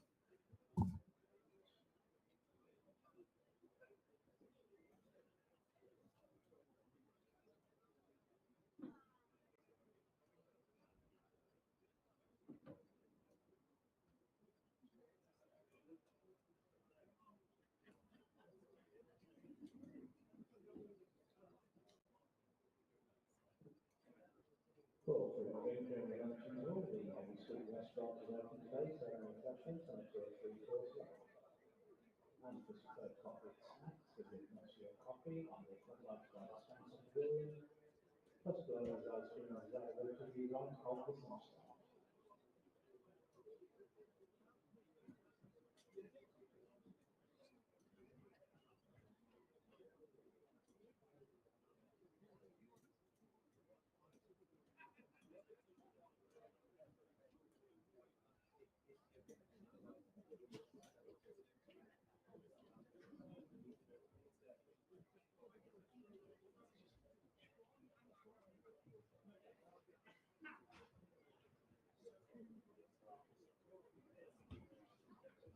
The Northamptonshire Sports Club will have more members to the ground today. Sport clubs are available in the supporters signal box, and the other popular umbrella will now take place on 9th of September, so all plans for lunch. Make their way into other things, but yeah, you can walk straight into the BBC anyway.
Luke Proctor is leading Northamptonshire team into the field. You can wicket list flags.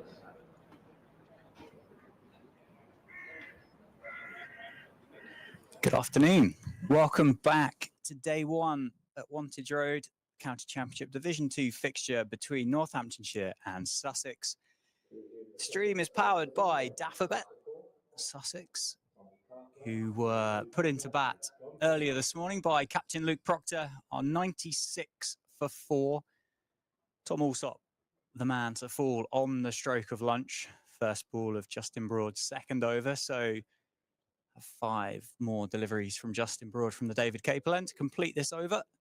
And the new man, as I said, on the stroke of lunch will be the skipper, Captain John Simpson. My name's Dan Jadzovic, and I'm joined all day for all 4 days? All 4 days, Dan. Amazing. Yeah. Bad luck. By Phil Rowe. It's not nice, great luck. Is it? Yeah. That's some kind of luck. It's luck. It's great for me, but I'm not so sure about you or anyone listening. But You well?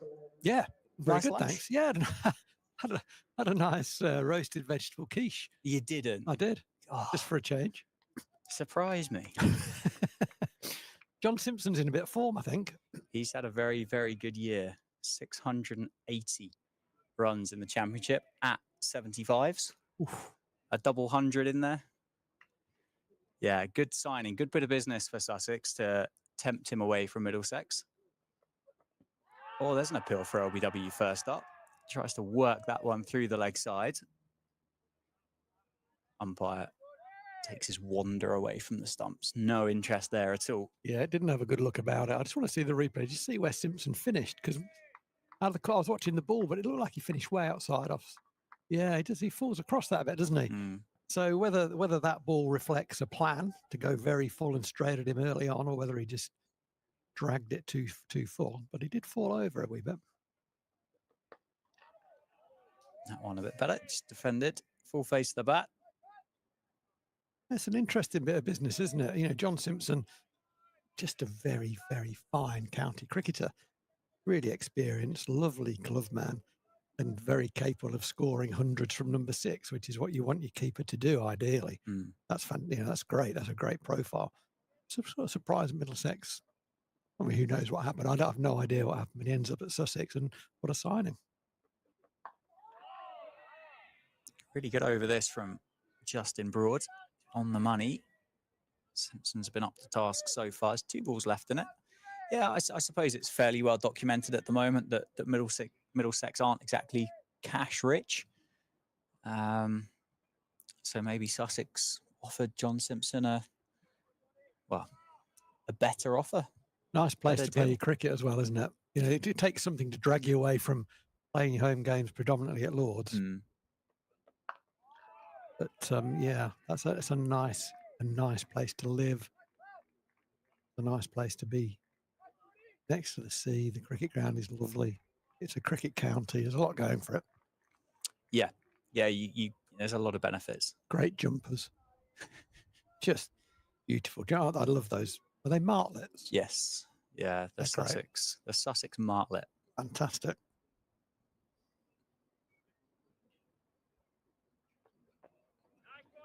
Alone by Simpson. Put a tail back into the keeper McManus. Dot ball to finish, so it's a wicket maiden for Justin Broad. Well, we were calling for Broad, weren't we? We were. I'm curious to see whether he's going to continue as well. Jack White's had a break, hasn't he? I wonder whether Luke Proctor might have been. Jack White's going to replace Rafi Weatherall from the Lynn Wilson centre end. I think I'd carry on with Broad. I wouldn't necessarily go back to Sanderson straight after lunch. Maybe give Broad another couple and see what might happen. Yeah, agreed. Yeah, I mean, he's in the team as 4th seamer. You know, it'd be a toss-up between him and Proc, who's 3rd seamer, who's 4th seamer. I think this is the right way. I think Proc, for me, would be the 3rd seamer. Yeah. But Broad he's carded at number 8. That's where he'll bat, isn't it? Number 8. Yeah. So, yeah, I think he's got a wicket. It was a bit of a burgle down the leg side, but we said off air, he's got a bit of a golden arm about him. And I think his bowling is improving. Yeah, it'll be interesting just to see how his career develops.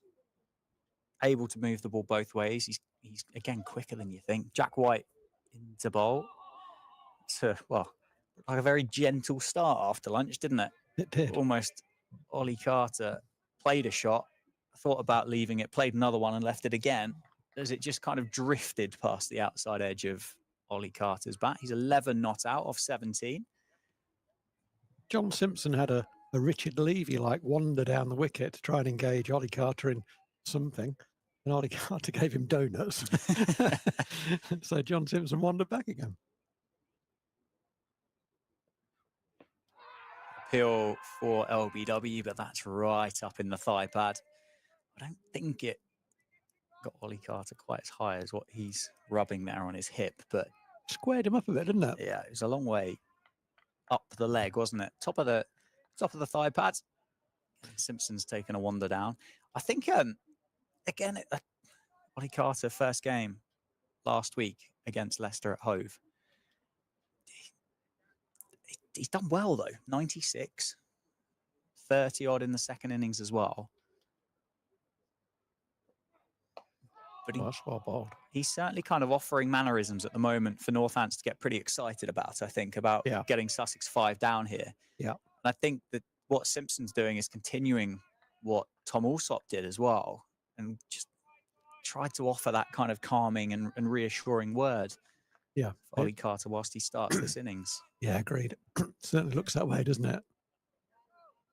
He's just getting his right hip around a little bit, certainly on the back foot. That's more likely, but he's also doing it a little on the front foot. The bat will come inside the line of the ball if he does that too much. Oh, there's That's a better out. appeal for That's not LBW. out. Umpire Phil Rowe Was giving it out. given it. It's given not out very, very. I'm not saying it's right out. We'll see on the replay. It was just given not out very quickly, which suggests it was a terrible appeal, but it might not have been. Yeah, I think that's probably going down the leg side. Lewis McManus ran back to his right with his arm raised. Yeah, This doesn't look great, does it? the international tell of a wicketkeeper when you go down the leg side makes the umpire's job slightly easier, doesn't it? It does. But it's good from Jack White on the money, challenging Ollie Carter. And the length, the line of length is better, isn't it, from Jack White? In fact, this is the best sort of four balls in a group that he's bowled to date. It's this angle again. Mm-hmm. This side of the wicket, just offering just a little bit more, isn't it? Just offering a little bit more life.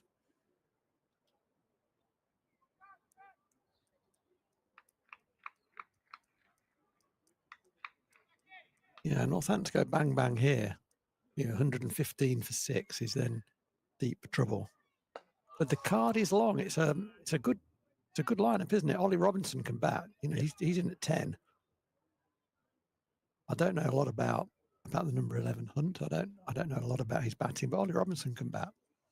Yeah, I mean, Sean Hunt scored 67 runs this year at an average of 33. So he hasn't played many games. McAndrew, 53 runs as well. So as you said, it goes a long way down. Jack Carson, Finn Hudson-Prentice, Finn Hudson-Prentice, Jack Carson will be the next two. And I mean, Finn nearly scored 1,000 runs last year in the championship. Jack Carson is another one of these Sussex youngsters that you should be so excited about if you are a supporter of Sussex County Cricket Club.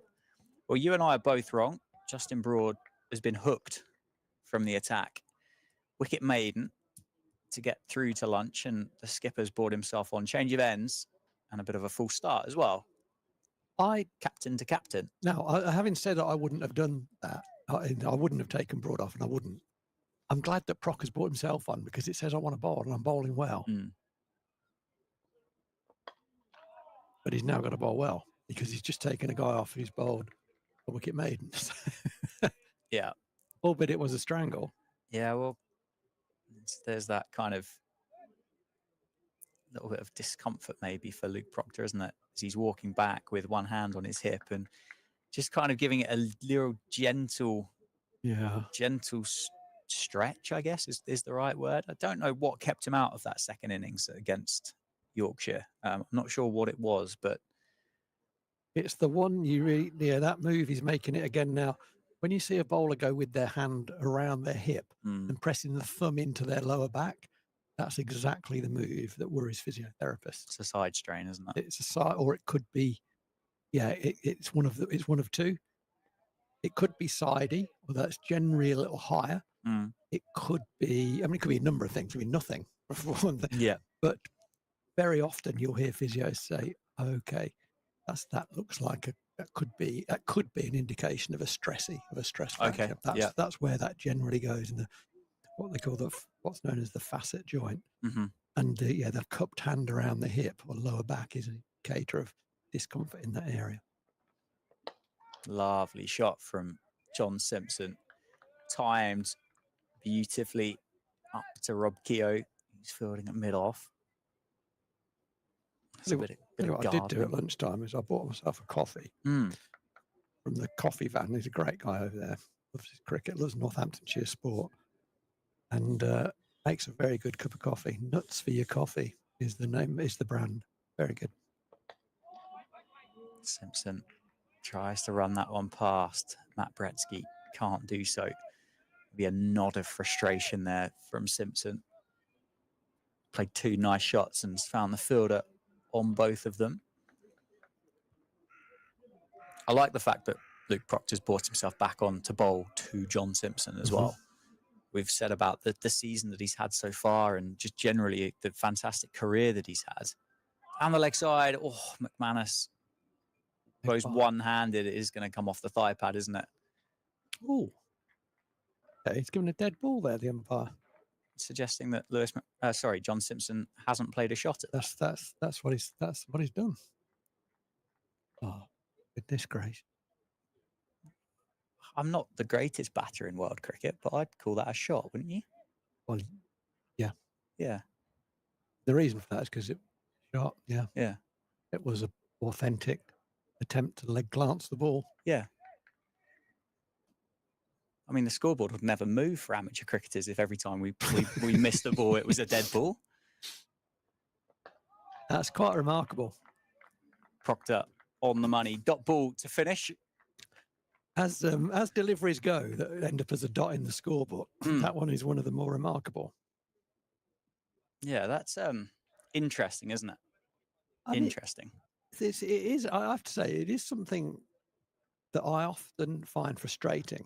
That umpires don't give dead ball when you can see there's no real clear intent to hit the ball. You can see that, but it's kind of accepted that, well, he kind of flashed his bat somewhere and, wasn't really trying to hit it. But that was a proper, Simpson's just indicating that to the other umpire, who quite rightly is not getting involved. But that umpire is Ant Harris, who I don't know, who gave the dead ball. The irony is, if Simpson had played a cover drive to that ball, that would have been 4-leg byes, wouldn't it? Anyway, Jack White into bowl.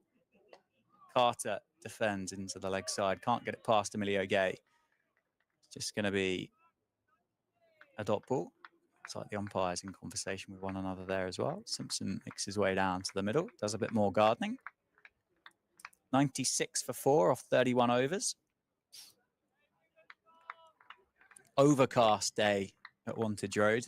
Sun's threatened, isn't it, to break through, but this blanket of cloud is pretty consistent all the way across as far as we can see out of our rather large window here at the county grounds. Again, nicely played by Carter. There were a couple of spots of rain, There were, weren't there? Yeah. Just got a little drizzle on the way back round from the pasta at lunchtime. What was it like, your lunch? Yeah, can't go too far wrong with pasta, can you? No, you shouldn't really. No. I mean, it'd be a meal that I'd back myself to cook. Well, there you go. That's the benchmark, isn't it? Yeah. And I mean, if I'm backing myself to do it.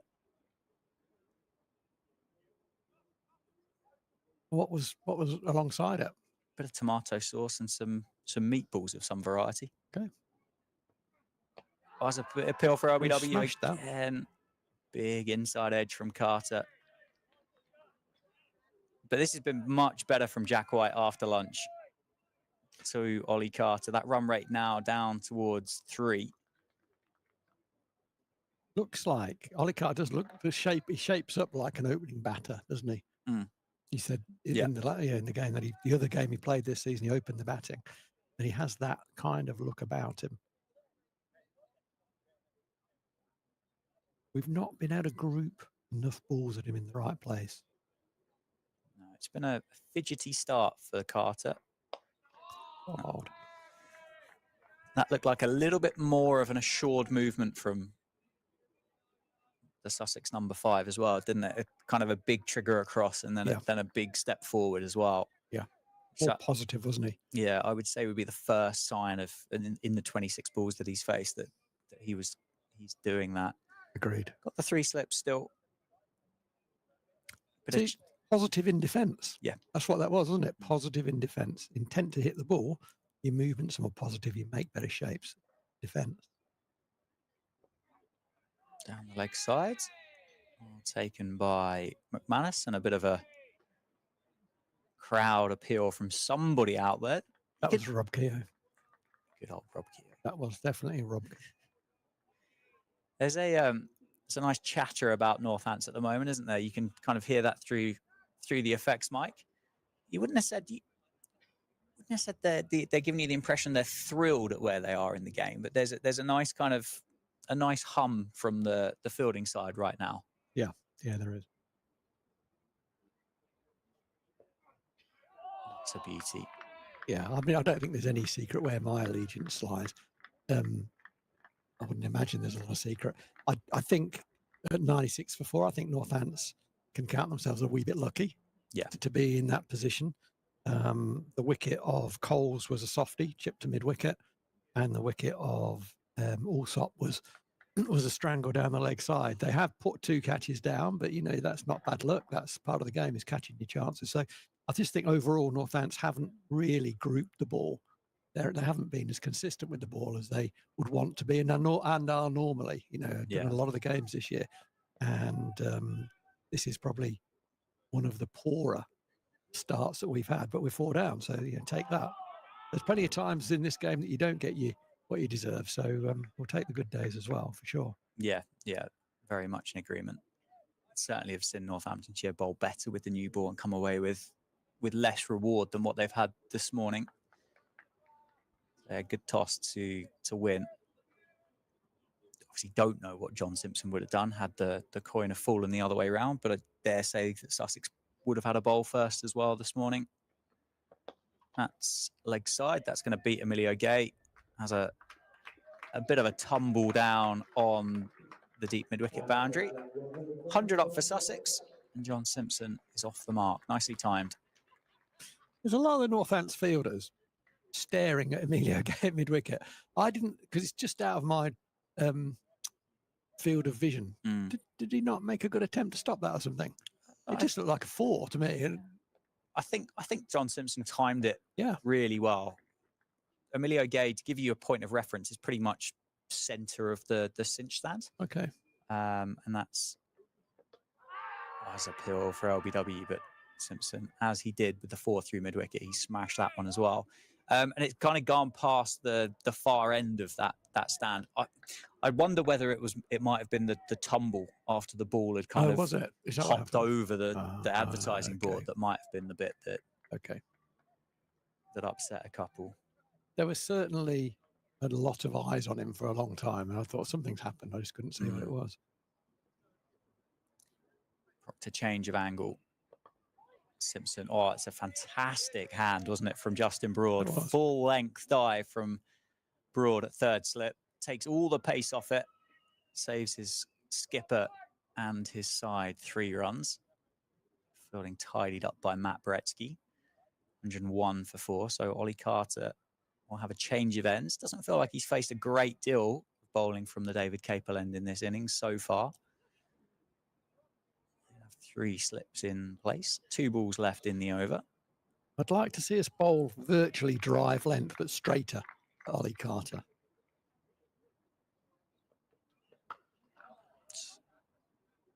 Bit of width on offer that time. Tries to guide it past Emilio Gay at backward point, but can't do so. Lewis McManus thought that was over. Where's he hitting that ball, do you think? I think he was trying to guide it between Justin Broad and Emilio Gay, wasn't he? Okay, just run it. I think backward. So. Yeah, okay.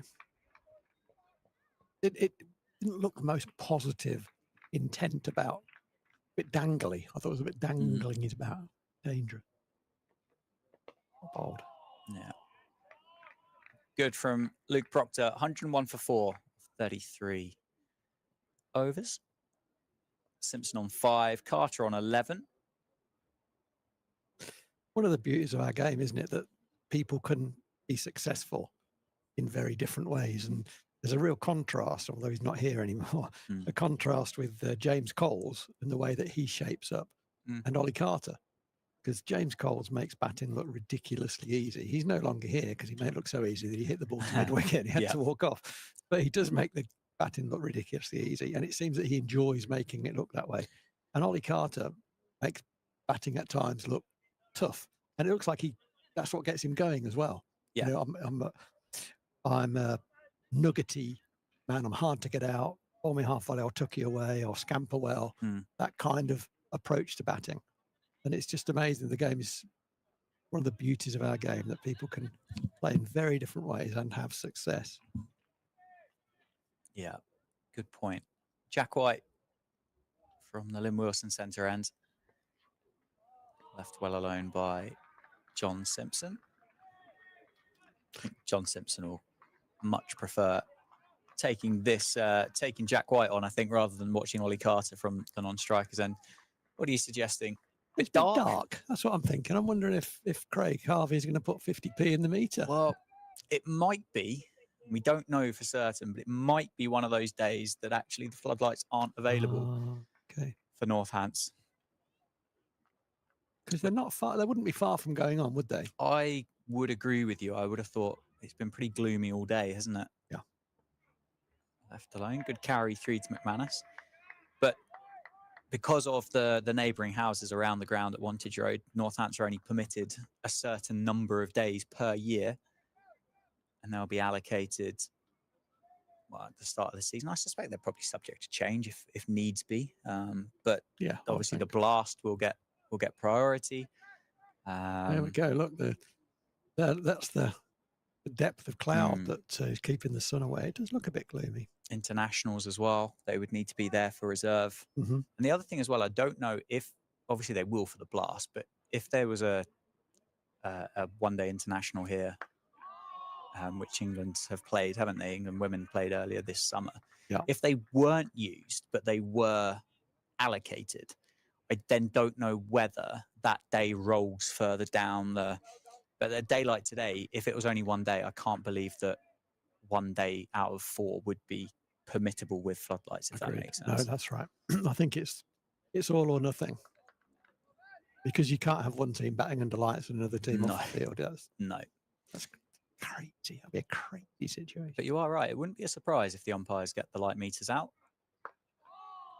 Just the wrong side of a good length here, Whitey. Just safe length. Every ball in this over, of which there have been 4, it's almost been carbon copy, in that Simpson has been half forward, mostly back. Not fully back, but certainly nowhere near forward. The ball missing the stumps by going over the top, and really hasn't challenged John Simpson decision-making or defence. Been a bit comfortable. Yeah, Sussex have only added 5 from the 33 balls that have been bowled after lunch.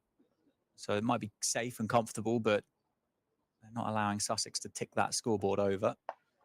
There we go. And again, Simpson defends that one well. But yeah, as I say, I don't think it would be a huge surprise if the umpires didn't start having a look at each other and start fidgeting around in their pockets to see what light meters they might have brought out to the middle with them. I know a man who will know the answer to this question. And James maybe will know the answer to this. So James, if you are listening, it'll let us know whether lights are available. It'd be interesting to know. I'd be prepared to put my 50p on not. Because they'd be on otherwise. Is that what you... Oh, that's the length. That's the length. A little bit fuller, drawing Simpson into the shot, pitched and left him. It was a beautiful delivery. Ends up as a maiden. And there was, I think, 2 challenging balls, which were the 5th and 6th balls of that over. But as you saw, that's beautifully bowled. As you say, Dan, the scoreboard isn't going anywhere. So that's all the time that happens. That is only advantageous to the fielding team. Yeah, that's a beautiful ball. And Simpson kind of doesn't really want to give Jack White a nod, but almost does because he's a very nice man. So that's got a good delivery. Yeah. Well, the benefit of losing Tom Alsop just before lunch makes obviously our life easier in saying since lunch, Sussex have only scored 5 from 35. It's a bit of a fiddle and a bit of a fend at that one from Carter as it just drifts away from the hand from Luke Proctor. And the two of them will know that. There's not really much point in batting if you're not going out there to try and score runs. Well, one of those, I mean, was it 5 runs? And one of those, and 4 of those came in one hit. Yeah. So they've scored off 2 balls.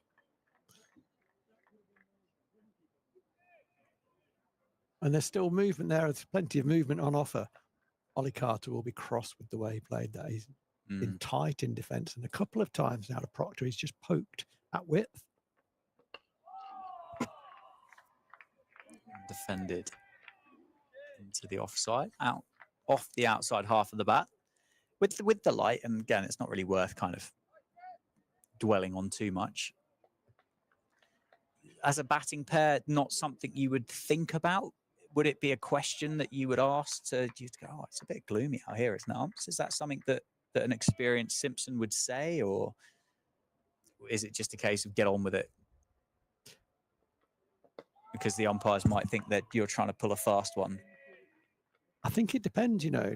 I mean, I think firstly, it shouldn't be at the forefront of your thoughts. But if it does creep in, then the captain will know whether lights are available for this game or not. If they are available, then you probably keep quiet. Yep. And if they're not available, then you probably say it's a bit gloomy out here. I would imagine, because it is a bit gloomy.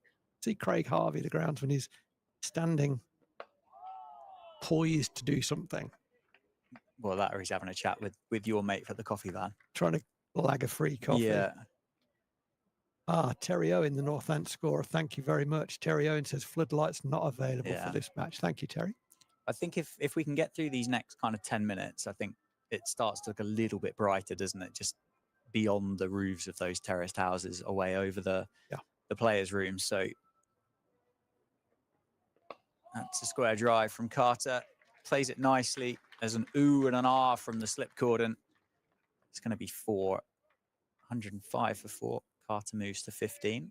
Yeah, they timed that very nicely, didn't he? I've been asking Northampton to bowl a little fuller and encourage Carter to drive. They did. And every time they've encouraged him to drive, he has, and he's hit it for 4. But I wouldn't necessarily go too far away from that. Just bring your length back slightly. I would rather see Carter on the front foot looking to score than on the back foot defending. Although obviously got a chance of scoring when he does play shots. Yeah. It's pitched up again.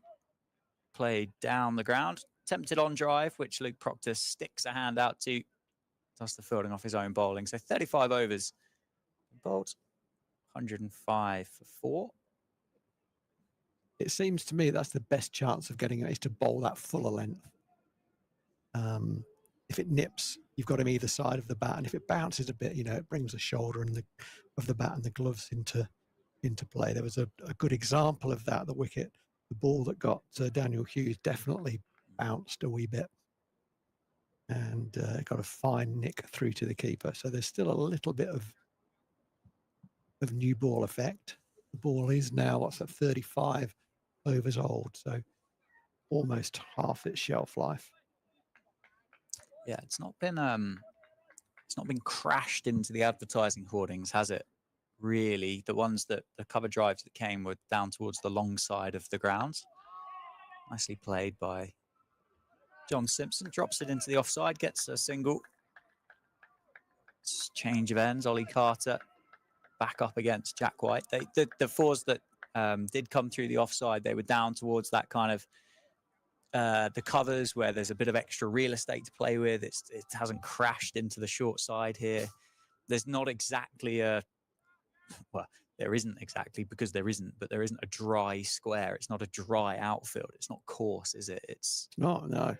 This is green as it could possibly be at this time of year, isn't it? End of June, and it's normally very brown. And there we go. Jack White's got him. Oh dear. Ollie Carter couldn't resist temptation. Has a little nibble at that one. It was probably about 6th stump. Off the edge through to Lewis McManus. And Sussex are 5 down for 106. Yeah, we'll just see on replay here, Dan, that he doesn't really move his feet plays from the crease, doesn't need to play at that ball. That's a leave ball.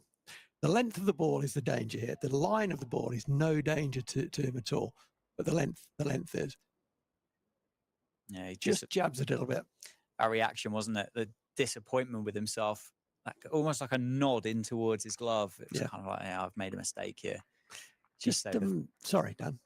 No, I was just going to say that the feet weren't moving. It looked like there was a trigger forward, and then that front foot went outside leg stump, which then obviously just left the bat dangling outside off stump, which Jack White said, thanks very much. I'll take the outside edge.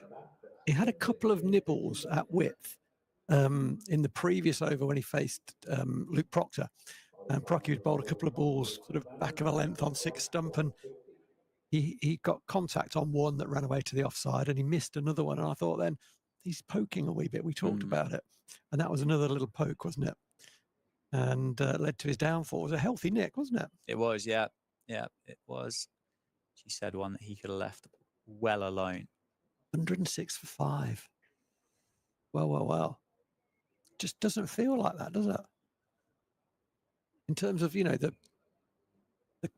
play that we've seen, and clearly we've seen 5 wickets, so we know there are 5 down, but it doesn't feel like 100 for 5 in terms of, there's not been appeals left, right and centre. There's not been 4 balls and over going past the outside edge, etc., etc. It's just that the wickets have come along. Yeah, I suppose it kind of highlights the fact that you get the ball in the right place on a pitch that's got a bit of grass on it. It's going to cause challenges. It's going to cause problems. Finn Hudson-Prentice, the new man. That's well bowled. That's the ball you don't want to get first up. Played it beautifully, didn't he? Yeah, full face of the bat. Defends down to Sanderson at mid-on. There's a big cry, wasn't there, from the slip cordon. As it would have flirted with the front pad of Finn Hudson-Prentice. But he got his leg out of the way. He played it very, very, very nicely. So Finn Hudson-Prentice has gone, if I'm not right, he's gone Sussex, Derbyshire, Sussex? Yeah, Sussex to start with. And then MCC ground staff. Is that right? I think that's right. Yeah, young cricketers. Yeah, what they call it in the modern parlance, yeah. So yeah, would have started his career at Sussex. Yeah. I think he was East Grinstead, Burgess Hill, kind of Haywards Heath area. Got released, picked up by the young cricketers, and ended up at Derbyshire. I think Ajmal Shahzad was one of the MCC coaches. That's right. As well as Steve Kirby, wasn't he? That's right, Steve, yeah. Odd. Then gave Finn an opportunity at Derbyshire, which he took, and then the door became open and an opportunity to go back home came about. So, and I'm sure he enjoyed his time up at Derbyshire, but you get an opportunity to go and play for your home county, it's pretty tough to turn that one down, isn't it? Yeah. You're looking at me like you're about to say something. Well, I'm just trying to imagine in my head, you've got a decision. Do you stay playing at Derbyshire or do you go back to Sussex? Yeah, okay. And I think I'm biting someone's arm off to go back to Sussex, to be honest with you. Beauty from Jack White. Could have had 2 in the over. As it is, Hudson-Prentice gets off strike. Inside edge down to, that's Rafi Weatherall down at long leg. 107 for 5, 36 overs. Jack White 2 for 16. He's got the wobble seam going there. It's the ball that Jack White bowls very, very well. That one has gone it just bounced a wee bit as well. It sort of hurried off the wicket. I've been looking at Jack's pace. This one just hurried off the wicket. Just for the eagle-eyed here, Rowie, but Jack White's headband's fallen off there as he's delivered that. We've seen one dead ball called from a leg glance that came off a John Simpson thigh pad for 4. Am I right in saying that if a towel potentially falls out the back of a trouser, that could have been a dead ball? Yeah, 100%, yeah. Well, I quickly need to cover something. I've got nothing against Derbyshire. It's lovely. Nothing, but I really do think, Hove, the cricket at Hove is a special place. Sanderson returns from the David Capel end, replaces Luke Proctor, but that could have been a dead ball. Yeah, it could have been, yeah. I don't know whether it has to be a dead ball. My knowledge of the laws of cricket certainly not as clued up as what it should be. It's a decision, isn't it? If the umpires see something They've then got a decision to make. But I suspect they probably didn't see it. And the reason why it would be or could be called a dead ball is genuinely could be a distraction to the batter, wouldn't it? Yeah. Well, Luke Proctor scenting or sniffing blood in the water for Sussex. The Sharks in the blast currently on the end of, I don't really know, is it? No, not animal. No, go on. There's no stillback animal, is there? I thought I was going to come up with something really poetic there, Rowie, but I don't. Such promise. Yeah, I'm not really sure whether steelbacks and sharks ever really come toe to toe with one another. Anyway, he's brought his 2 strike bowlers back on after lunch, and wowie, Sanderson just drifts, doesn't it? Almost away from the outside edge. Certain bowlers kiss the surface, don't they? Of which Sanderson is one. Other bowlers kind of hit the wicket, and that's just kissed the surface. Doesn't, and it's not all about pace. Richard Hadley had a little bit more gas than Ben Sanderson. He kissed the surface. Just touches and goes. It's a beautiful. There's the poetry. Yeah.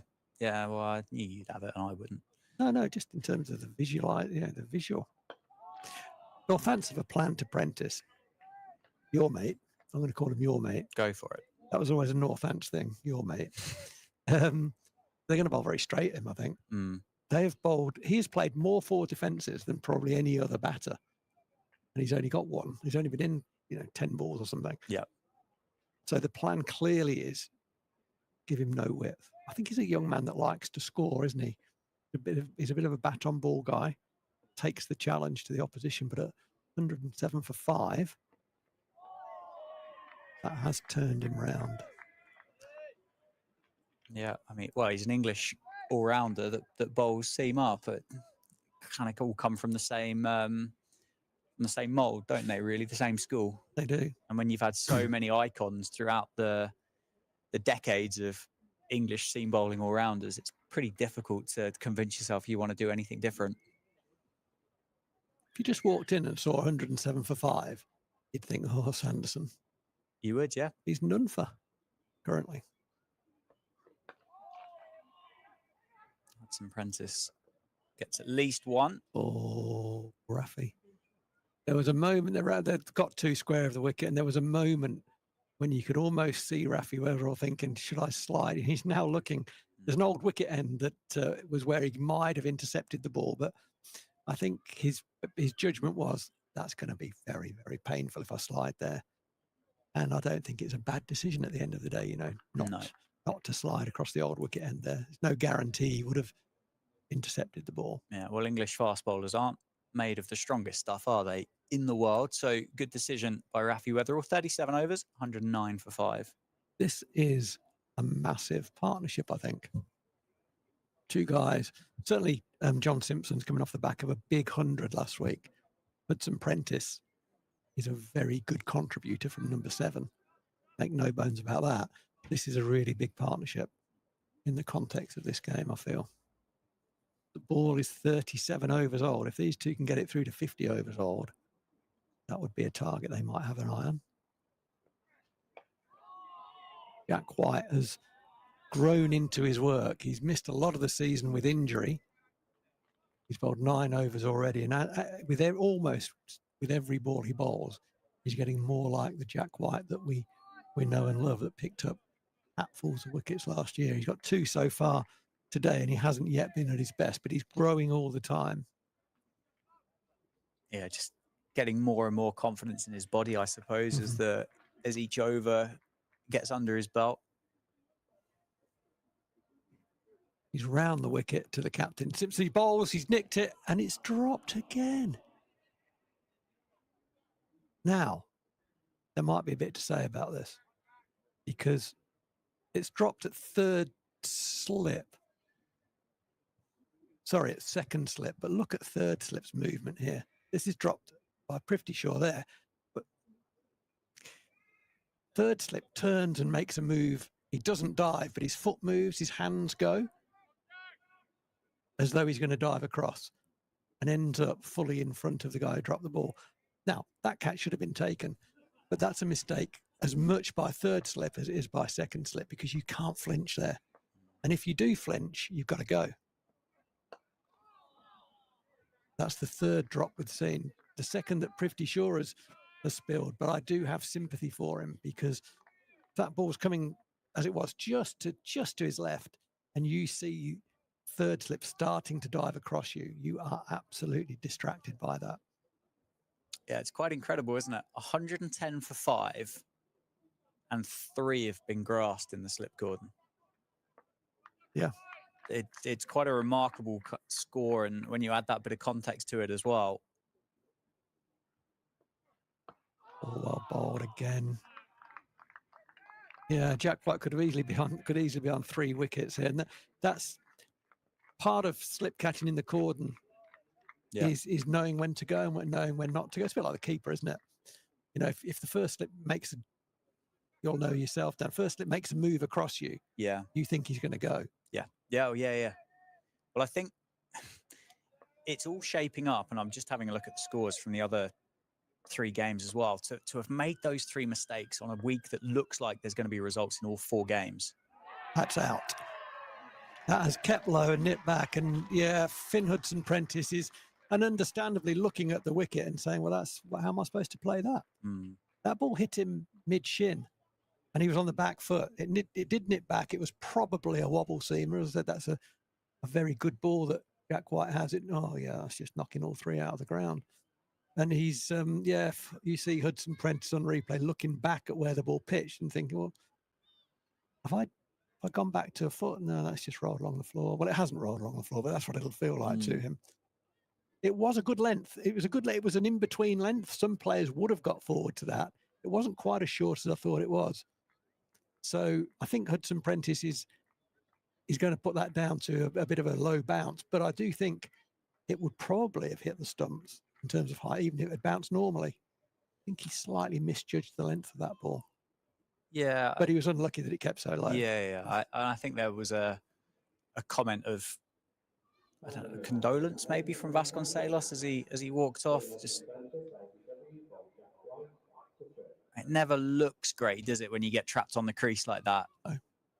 But yeah, I think it would be fair to say that has not bounced how Finn Hudson-Prentice had expected it to do so, and pretty much has done throughout the course of 38 overs that we've had. But what I was going to say is that just having a look around, Derbyshire have been bowled out by Yorkshire for 76 today. Gloucestershire are 9 down for 141 against Glamorgan. Leicestershire 126 for 7 against Middlesex. There are going to be results in all 4 of these games. And actually, if Northants had taken those slip catches, because it's not going to be any easier when Northants walk out the bat. No, it's not. Today or late or early tomorrow, whenever that might be. It's shaping up to be today at some point. Yeah. It's not going to be any easier. And Ollie Robinson is going to have the ball in his hand, and he's quite good at the bowling. Well, Nathan McAndrew, he took 31 wickets for Sussex last year at 24s. Ouch. Oh, what a start. Jack White is back, I think we can say that. He started slowly into his work. He's now bowled 10 overs, 4 maidens, 3 for 17. He's had a couple of drops as well, and gets a nice ripple of applause from the crowd for his endeavours. Not just for his endeavours, for his skill, because that's good skill. Yeah, he's just settled into the game, hasn't he? There must be an element of nervousness when it comes to your body to have missed out the start of the season, or the winter actually, wasn't it, as well? Picked up that injury over the winter or the end of last year, missed out on the preseason, missed out on the start of the season, came back, broke down again. As much twos cricket as you can play, and nets and gym work and everything like that, you're going to have that first spell where you're going to go, geez, I really hope this doesn't happen again. Yeah. And actually gets through it, comes back after lunch, and the Jack White that we all know and love here at Wantage Road.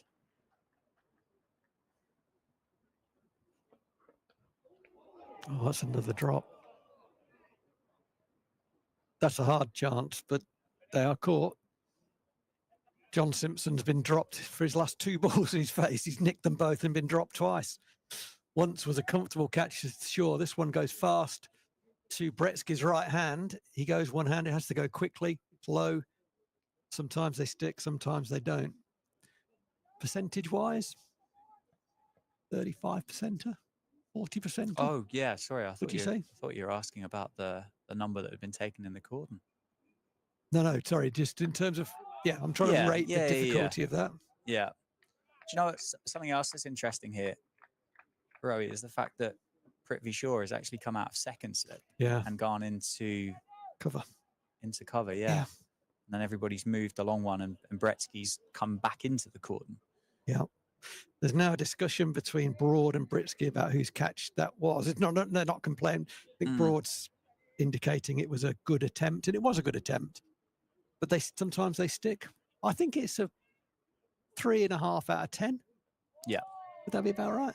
I would say so. I guess for June, they're probably a little bit closer than what they would be normally. And at that point there, it suddenly becomes a little bit instinctive. And it did go quickly, didn't it? And Bretsky, as an instinctive cricketer, and we spoke earlier how good he is in the field, those instincts are going to take over. And I mean, he's going to back himself to take that. Would it have been an easier catch for Broad with the benefit of hindsight? Yes. Throw back down the other end, Broad's dived in front of Prithvi Shaw. Yeah. Simpson's loving the game at the minute. He can't get out. Just making a note of the drops. And I've got a few, and I've got Simpson dropped on 6, Simpson dropped on 7. Yeah. And he's now on 8. So let's hope it doesn't repeat itself from a Northampton perspective. But it tells us that and the previous board.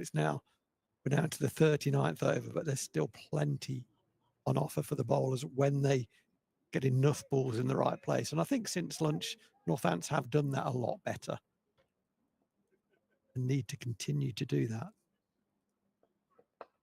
Because this will be I suspect this will be a relatively low scoring game. Yeah. All will dominate bat. As will be the case for the rest of the Division 2 as well. New man for Sussex, so I don't think we've introduced, is Nathan McAndrew, isn't it? Hello, Nathan. He was carded below Jack Carson, but been bumped up the order. It's another strong-looking, tall lad in a Sussex shirt, isn't it? A unit, isn't he? Mate, you're not at Adelaide now. He probably recognises that. Slightly colder. Even this time of year in Adelaide, I reckon it's probably warmer than what it is that we've got. It does get hot then, doesn't it? I don't know heaps about Nathan McAndrew, to be honest with you. I know clearly he's an Australian. He's played some cricket for New South Wales and more recently for South Australia. Predominantly a bowler, can bat. That's all I've got, really. Yeah, I mean, he, as I say, 31 wickets last summer in the championship for Sussex at 24s. He's played 46 first-class matches in total, 171 wickets, an average of 26.9. How does he qualify? Well, I think he probably qualifies as an overseas. But therefore he has to have played some international cricket, does he not? Quite possibly, yeah. So that's out. We have caught Simpson. He was dropped on 6. He was dropped on 7. And he's now out on 8. Caught second slip. It was around the wicket from Jack White. It pitched, it probably straightened a touch. It's gone in very comfortably into the midriff of Justin Broad, I suspect that is at second slip. And he's caught it very comfortably. Did not have to move. It's kind of where his hands would have been resting, and it's gone in nicely, and everyone is very relieved about that. Having spilled 4 slip catches so far, Northants have caught the 5th, and that's enough to see the end of the Sussex captain. John Simpson, as I say, was dropped on 6 and 7. He wasn't dropped on 8. Yeah, that's 4 for Jack White. 4 for Jack White. That reaction from Vasconcelos and Bretsky, just a hugging, leaping pretty much on top of Justin Broad, that the cordon between them have held on to another one. Yeah, I don't know about Nathan McAndrew. If anybody is listening and can provide us with that information, because obviously we've had Chris Tremaine here at the start of the year and was only qualifying for a visa that allowed him a month in the country. Nathan McAndrew quality cricketer, it's unlikely he's taken 31 wickets in a month. I don't know, just to kind of add a little bit more confusion to the mix, he was born in Wollongong, if that's the pronunciation. I don't think I've got my Australian twang on, in New South Wales. He made his debut in first-class cricket for Auckland, I believe. Yeah, that's right. He did, yeah. And has obviously made his way over to the UK and found a bit of a summer home or a summer job at Hove. So, yeah, be interested to know. He must have some kind of ancestral visa or spousal visa or something. Scottish. McAndrew. Gotta be. Although they will be a full... No, they're not a full member nation, No, are they? So Jack White looking for his fifer. A lot of excitement from Northampton for a pretty regulation forward defensive shot from Carson, the newcomer. I think Carson got runs here. I don't know if it was on debut a couple of years ago, maybe 3 years ago now. Got a good number. He might have got most of 100, maybe. I don't know. My memory doesn't double. I think he got a few runs, I think. I can try and do some research. The debut was against Hampshire at Hove in 2020.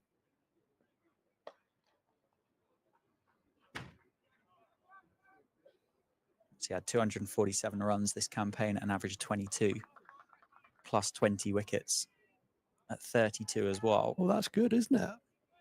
20 wickets at 32 for an off spinner. It's a good game.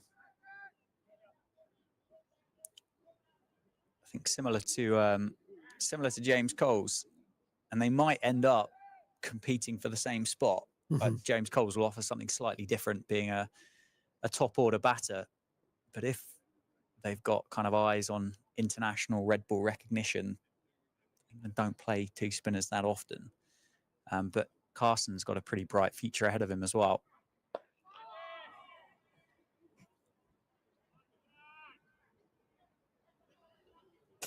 I think the Irish. I think Jack Carson is Irish. He is, yeah. But he will have, because, as you were saying, Scotland are not a full member nation, because Ireland are a full member nation, he will have had to make a decision on how he's registered. And I think he's registered as a domestic player for Sussex. That's a nice length.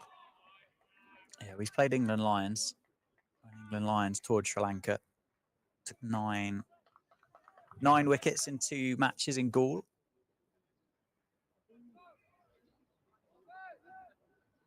As we've seen, if it doesn't quite work out one way or another, you can change your allegiances back again, can't you? Absolutely, yeah. I'm trying to watch the cricket and find if Jack Carson's career best score is against Northampton. I don't know, but I think he got runs down the order. He's had a little... Candry's had quite a positive drive at that one. Both these guys, big strapping fellas, aren't they? They want to put bat to ball. And actually, you know, without taking ridiculous risk, it may be that's Sussex's way through this to get a number that they feel they can bowl at in the first innings. Might be for someone to say, I'm just going to take a little bit more risk. I'm going to play some shots. And, you know, if I nick one, I nick one, but it looks like I'm going to nick one anyway. So, you choose to use a Chris Tremaine, you choose your poison. You can go down fighting or you can go down defending. And it might be that one of these plays in their more natural way and starts to put a bit of bat to ball. And that would be, you know, as I say, you take your poison. It would be an understandable way to try and play. Having watched 7 of your teammates get out, and a lot of balls have been nicked. It's one of your favourite lines, wasn't it, from Chris Tremaine. Tremaine's stint in the UK? It was, yeah. We're having a lovely beer actually together. He's good company, and his folks, and yeah, it did stick with me. That one from Sanderson just catches the thick part of Carson's outside edge, runs away. Ben Sanderson will be thinking, well, this is unusual. I keep looking at the scoreboard and it's got a 0 under the W against my name. That doesn't happen very often. There'll be a very small handful of innings where Ben Sanderson has not taken any of the 10 wickets to have fallen. Very small number, less than 5, I would imagine. Still got Northampton still have 3 wickets to get, and it is something that'll be on the mind of the Northants players and coaching staff, no doubt. At 112 for 7, they'll be fantastic. This is a great position, but they'll also be thinking we do concede a lot of lower order runs, more than we should. And when I look at the lineup here for Sussex, I don't know a lot about Sean Hunt, the number 11, but there's still plenty of runs in this Sussex lineup. Yeah, particularly these two. I'm doing my best as well to try and find this out for you as well. I know Jack Carson's got a high score of first class cricket of 87. He's got 9 50s, and I've been able to pinpoint he did get 50 against Northampton in 2021, but I haven't been able to find anything more than that. That'll do. That's great. So that's good. Thank you, Dan. You're welcome. You've worked hard there. The umpire just gave a leg by the way. You missed that. You'd have enjoyed it because Carson just flayed one hand at the ball. So Simpson's thinking, oh, what's going on? Nicely bowled, nicely played. Yeah, so apparently the one-handed flick at the ball as it's canning into your thigh pad is a shot, and the genuine attempt to glance the ball for 4 is not a shot. There we go. I won't keep going on about that. These things happen. I like the look of McAndrew. Very positive in defence there. Looks like a guy who enjoys his batting. He will love a drive. The way he's moving very positively into the ball. Yeah, I mean, he loves the drive so much, he's tried to drive that, which is not there to drive. It's interesting with Ben Sanderson, isn't it? You said he's wicketless. He's none for 30 off the best part of 12 overs. He has taken 24 wickets this year at 30s, and I think that puts him 3rd in Division 2, I think. And having had the privilege of commentating on all of the first class cricket here, I know you missed you missed 3 days, did you, when you were playing golf down in Devon? But Sanderson's been more effective for Northampton away from home this year. Yeah, the wickets here have been very flat, haven't they, generally? And I think that's probably accounts for it. He's a guy who will exploit any available movement. And what he does, so he does that very well. And what he does better than almost anyone else is he lands the ball where he wants to land it. Yeah, he doesn't make it easy for people to score against him at Northampton. No. But when you have a look back through, probably the best figures he's got here at Northampton this year were the 5 wickets he picked up against Yorkshire, 2 for 63, 3 for 51. Derbyshire the week before, 5 for 76, 1 for 43. The week before that against Gloucester, 1 for 88, none for 50. 4 for 92 at Leicester against Leicestershire. And I wonder as well how much of that would people play Ben Sanderson differently knowing that they didn't have Jack White at the other end? Yeah, that's a great question. That's a great question. Because you have to score off somebody. Can you be a little bit more cautious against Ben Sanderson if you know that you've got a lesser experienced bowler, an easier to score against bowler than Jack White? I mean, that is a great question. And the numbers support that, don't they? The numbers support that contention. Jack White I don't know what he had for lunch, but chicken and pasta and potatoes. A frozen pie. Nothing. A frozen pie. I can't remember what that was served at Swansea that day. It was just unbelievable. And he has bowled beautifully since lunch. He bowled some nice balls before lunch, don't get me wrong. He just wasn't as consistent as he is now. He's all over the Sussex batters. And as I say, that immediately bowled a thigh ball that Carson is cross. He didn't get any bat on. Gonna have to be careful though. This is his 7th over after lunch, Jack White. And the last thing Northants want is to not have him back out in the second innings because he's bowled a few too many. It was only a 5 over spell, wasn't it? at the start of the day. So who are you bringing on this end?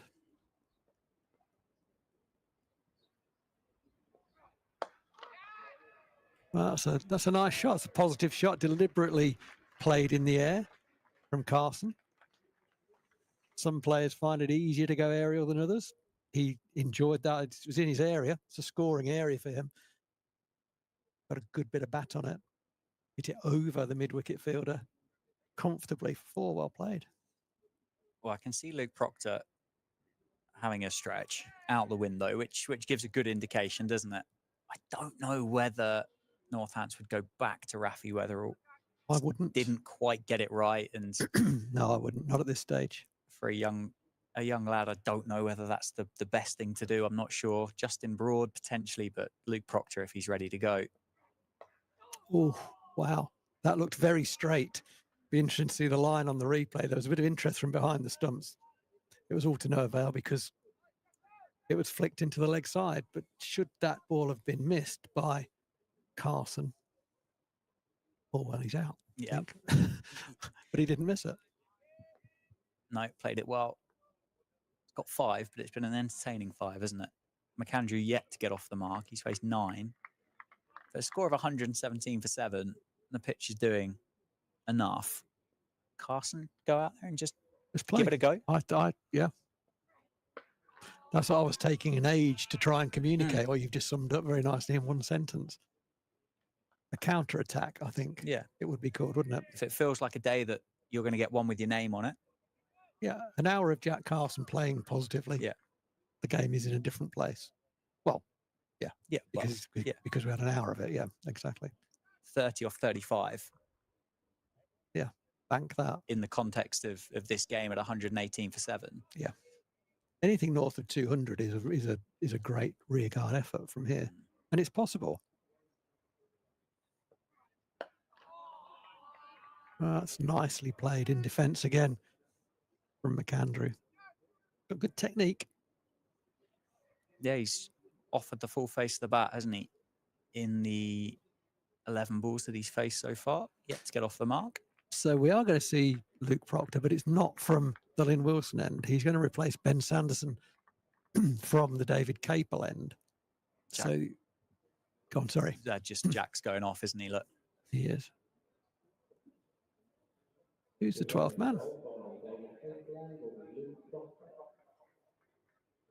Who is the 12th man? Who else was in the squad? George Bartlett was in the squad. Michael Finan was in the squad. We haven't seen Michael Finan here, have we? I think that is who that is. Played his cricket for Northants so far exclusively away from home, isn't he? Has he? Yeah. So I don't recognise the 12th man. Anyway, he's gone down to fine leg. Captain's on. Proctor to Carson.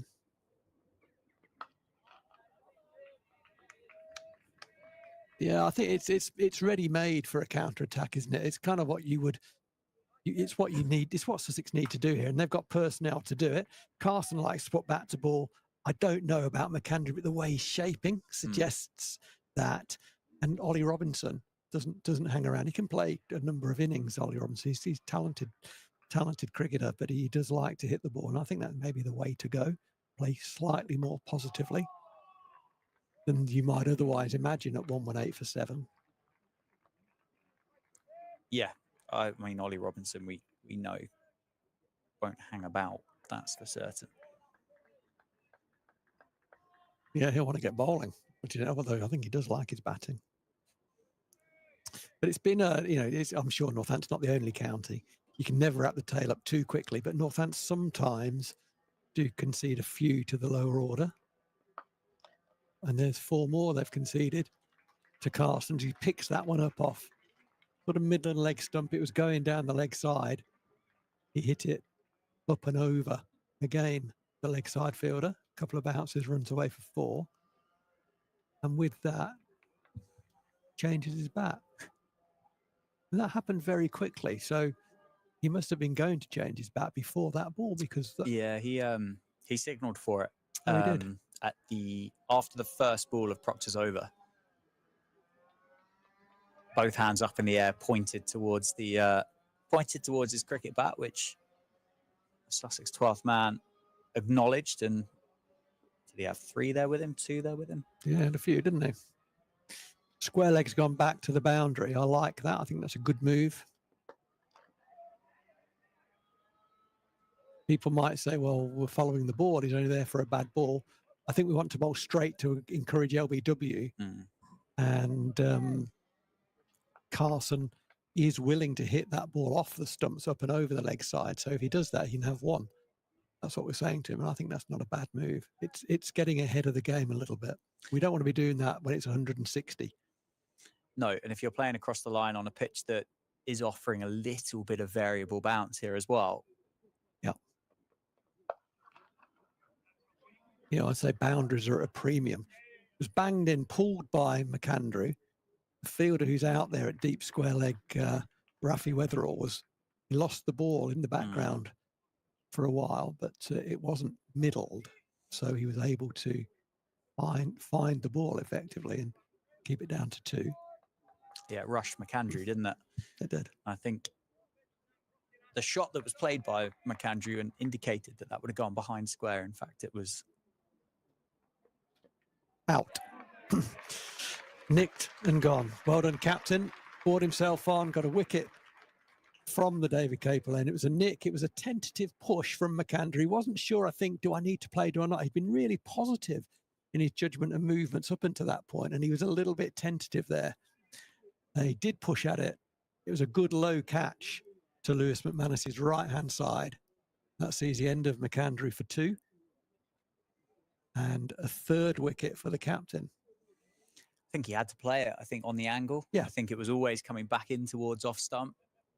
Don't think it would have hit it if he'd have left it, but I think on the angle, I think he had to play, and Luke Proctor gets the outside edge. Amazing what happens, isn't it?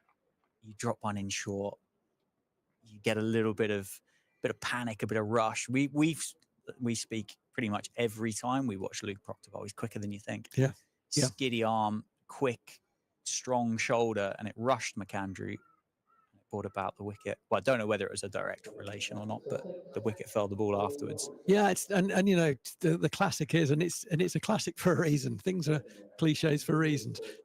It's not all about the bounce; it's about the follow up, and the follow up was thereabouts. We could see previously, and as you say, McAndrew had to play at it, no question. Don't mind that. I mean, he might have left it, but you know he's a guy who likes to feel bat on ball. He decided to play it, but it was a very tentative relative to other movements that he's made. He wasn't certain about play leave, and that I think that may have been induced by the previous ball being a bumper. He may have just made a poor judgment on it, didn't really commit to the defensive shot, nicked it. It went low to Lewis McManus's right. He took a nice catch, 125 for 8, and it does bring in Ollie Robinson, but he won't face. It was the last ball of Luke Proctor's 11th over, 11 overs, 3 for 35. And Ben Sanderson's going to have another go to try and get himself onto the score sheet, as it were, in terms of the wickets column. He's going to be bowling at Jack Carson. Mid-wicket goes out to deep mid-wicket. Got 3 slips, a point extra cover mid-off, mid-on, deep mid-wicket and long leg. Sanderson 12 overs, 1 maiden, 0 for 30 currently. That's just knocked into the leg side by Jack Carson. So it will bring Ollie Robinson onto strike. Did you see, and you probably know where I'm going with that, did you see Ollie Robinson's 43 runs in an over? I did see Ollie Robinson's 43 runs in the over. I did also see that Ollie Robinson omitted from the test squad for the West Indies series as well. Not part of the initial set of players that were called in for. Chris Wokes is back. Pennington is in there for the first time. That's gone straight up in the air and it's going to be caught and bowled. And he is caught and bowled. That's first ball, I think. It was back of a length. Ollie Robinson got across his stumps trying to knock it into the leg side for what looked like it was going to be a comfortable single. Got a leading edge. In fact, he got him in a bit of a tangle, didn't he? When the ball made contact with the bat was almost horizontal in front of him. So it didn't get to him as quickly as he thought it was going to. He was through the shot very, very early and almost comically, he went straight up, and Ben Sanderson caught it on a good length. And that's Ben Sanderson on the score sheet. So another good bowling change. We wondered who was going to replace Jack White. The captain went with the experience of Ben Sanderson, and he has rewarded the captain for that decision with his second ball, Ollie Robinson's first, and 126 for 9. It certainly didn't look like this, did it? After about an hour and a quarter this morning, it didn't have a look of 126 for 9 about it. No, absolutely not. And I think if you had the privilege of sitting here from 11 o'clock this morning till 2:45 today, I don't necessarily know whether you think it was 126 for 9, to be honest. As you said about an hour ago, like Northants have been all over Sussex. Okay, there's been 4 drop catches in the slip cordon, but it's not like the ball has beaten the bat 5 out of 6 balls and over. It's been an interesting first session, or first innings. Yeah, they were 59. Sussex were 59 for 1. So since then they're 67 for 8. That's out. That's not out. That's twice you've said that today. Sanderson can't believe the umpire's given it not out for height. He's just indicated because he was asked by the captain who's at mid-off. Oh, gee whiz. How's that not out? How's that not out? Okay, let's have a good look at it, Phil. Calm down. It's out. Yeah, he said height. Okay. That's all you can say, isn't it? Yeah, Ben Sanderson has just said to me, he said height, and he's got a smirk on his face. Wow. Yeah, that was quite a nice exchange with Sando there. The commentary position we have is sort of almost at the end of Ben Sanderson's run, just slightly off to one side, and he looked up and he will have known that we've seen a replay here, so he was inquiring. But yeah, the decision, and it's not out, so there we go. Exactly. That's the most important thing. Man in charge said not out, so Sean Hunt carries on. I think everybody who plays for Sussex is a 6.5 footer. What do they feed them down there? This guy's massive. He is enormous, isn't he, Sean Hunt? Well, I think that saved him. I think his height saved him because the umpire decided that ball was, and there would have been some doubt about it, and the umpire went with the batter. But I think his height probably helped because he is very big. So if it hits him above the knee roll, that's probably hitting Vasconcelos in the stomach by comparison. But it didn't have very far to go. That's all I would say.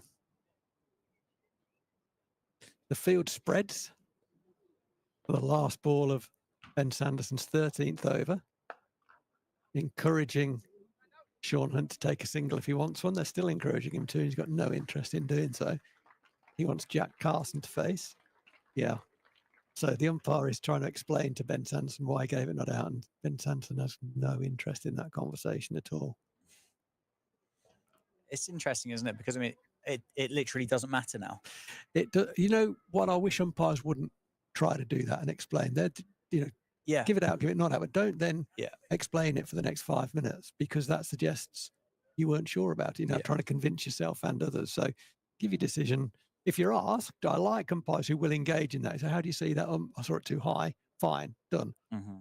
We shouldn't be talking about it 4 balls later. In terms of the umpire shouldn't be talking about it 4 balls. We should.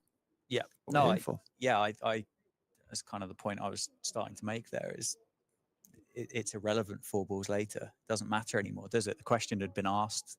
The conversation had been had. Height was the reason. Yeah. Completely fine. Yeah. As you said, if it's still going 4 balls later, you start to wonder. Yeah. But anyway, Jack Carson is on strike. He's 12 or 14. And actually, to give the umpire a bit of a break on this, how many times do you watch the cricket on the TV and the umpire gives it not out and you think that's just smashing it? Yeah. And the Hawkeye shows the ball just climbing over the bail height. So, well, that's what that was kind of a topic of conversation throughout that India tour, wasn't it, over the winter? And some of the comments that Ben Stokes made in the press afterwards and said, well, things just look out. And everybody turned around and said, well, yeah, technology said it didn't. Yes, exactly. Yeah. But I think what Ben Stokes had said was completely valid. A lot of decisions did just look out, but Yes. actually the reality of the situation is that they weren't. Yes. Yeah, absolutely. And I think, I don't know, Sean Hunt looks about 7'11" tall. So if it hits him, say it hits him with the knee roll, it's got a chance of missing on height. So it's been described on Cricinfo as strapping. Strapping lad. What does Carson do here, Phil? I know he's just dropped that one into the offsides. He's not exactly farming the strike, is he? He's left Sean Hunt with 3. Yeah, no, he's not farming the strike. He thought about it, and now they're going to talk about it, which they should have been doing earlier. But they're now going to talk about how many are you going to face. A lot of this depends on how Sean Hunt shapes up, and I don't know that. Jack Carson will know more about it. Yeah. I think Jack Carson plays positively, and I would say very positively. I'm not saying recklessly. So if 10 is you're trying to swing everybody out of the ground, I think he's on about 7.5, something like, in terms of where he should take risk. It's a beauty, isn't it, from Luke Proctor? Genuine play and miss from Sean Hunt, and Carson makes his way down, does a bit of gardening and engages on conversation. I think it's one of those scores now for Sussex. 126 for 9. The pitch has done plenty. Northants have had 4 drop catches in this innings in the slip cordon as well. Actually, 126, if everything goes to plan for Sussex and you get the ball in the hands of Ollie Robinson, Sean Hunt, McAndrew, 127 could be a decent score.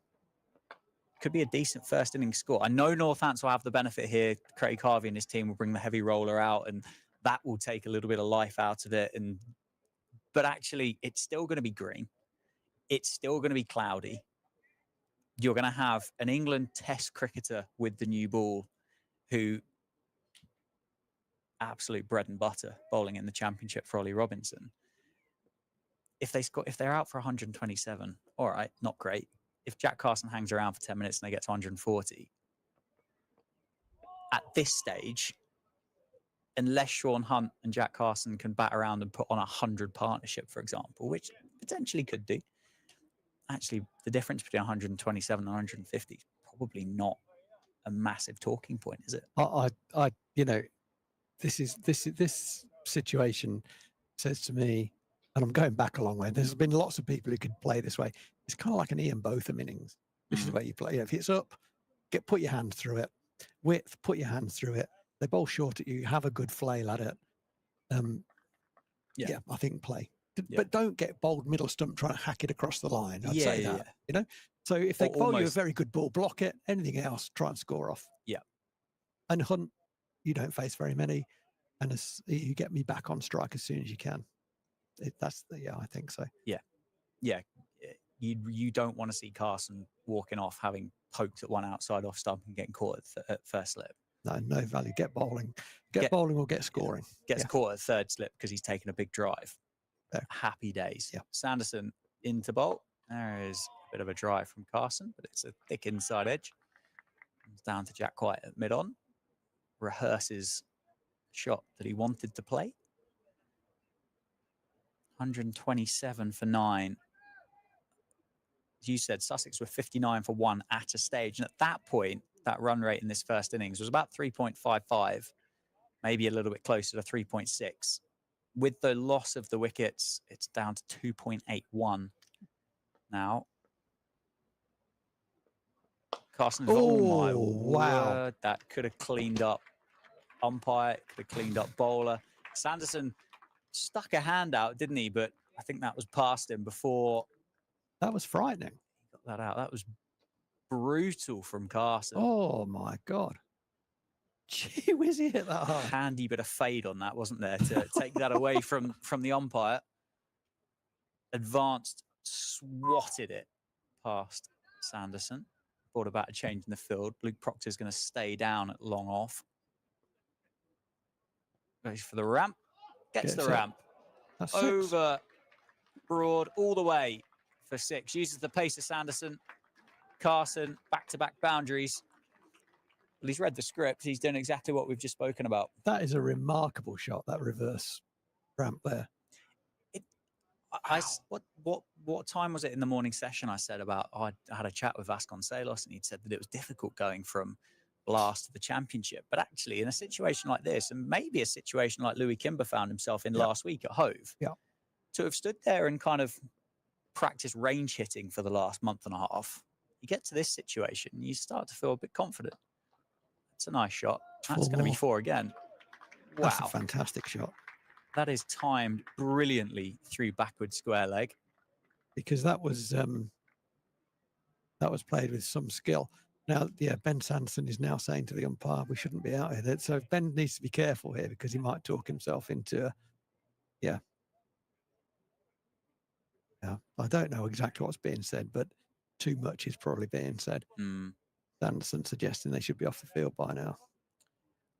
I suppose Sanderson, having been on the receiving end of that first of those 3 boundaries from Jack Carson, could be indicating and say, actually, I didn't really see that come off the face of the bat from Jack Carson. Maybe. I don't know.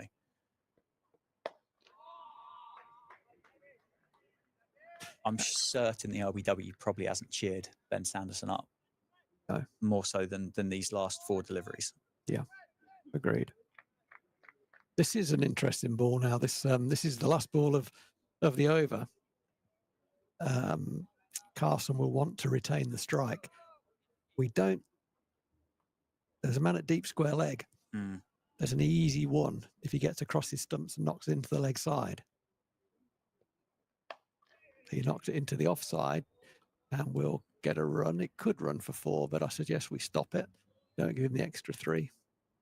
Yeah, which it didn't reach the boundary. So Carson does retain the strike. Pretty sure almost escorted it down to the rope, didn't he? He did. It was in his mind, wasn't it? He was thinking, do I let this go? It didn't reach in the end. But there was that moment where you thought, is it going to go for 4? Should we let it go for 4? I think we shouldn't. Yeah, well, he got his single, didn't he? And Carson now 28 not out. 16 off 16 balls in the partnership. 28 off 23 for Carson. Now, Proctor bowling from the David Capel end. It's a longish, but a longer boundary. Not longish, it's a longer boundary to the leg side. A bouncer is a good ball here. Because he's got 3 men back on the leg side. In fact, all the fielders on the leg side are on the boundary, long on, deep mid wicket, deep square leg and long leg. I thought he'd nick that. Went past the outside edge and Carson poked and prodded at it. Would have been better playing an authentic cut shot, I think. I was just going to say that the shot that he's just rehearsed there, probably, unless it was perfectly placed, wouldn't have beaten the 2 Northants fielders down on the offside boundary. So it wouldn't have taken the single anyway.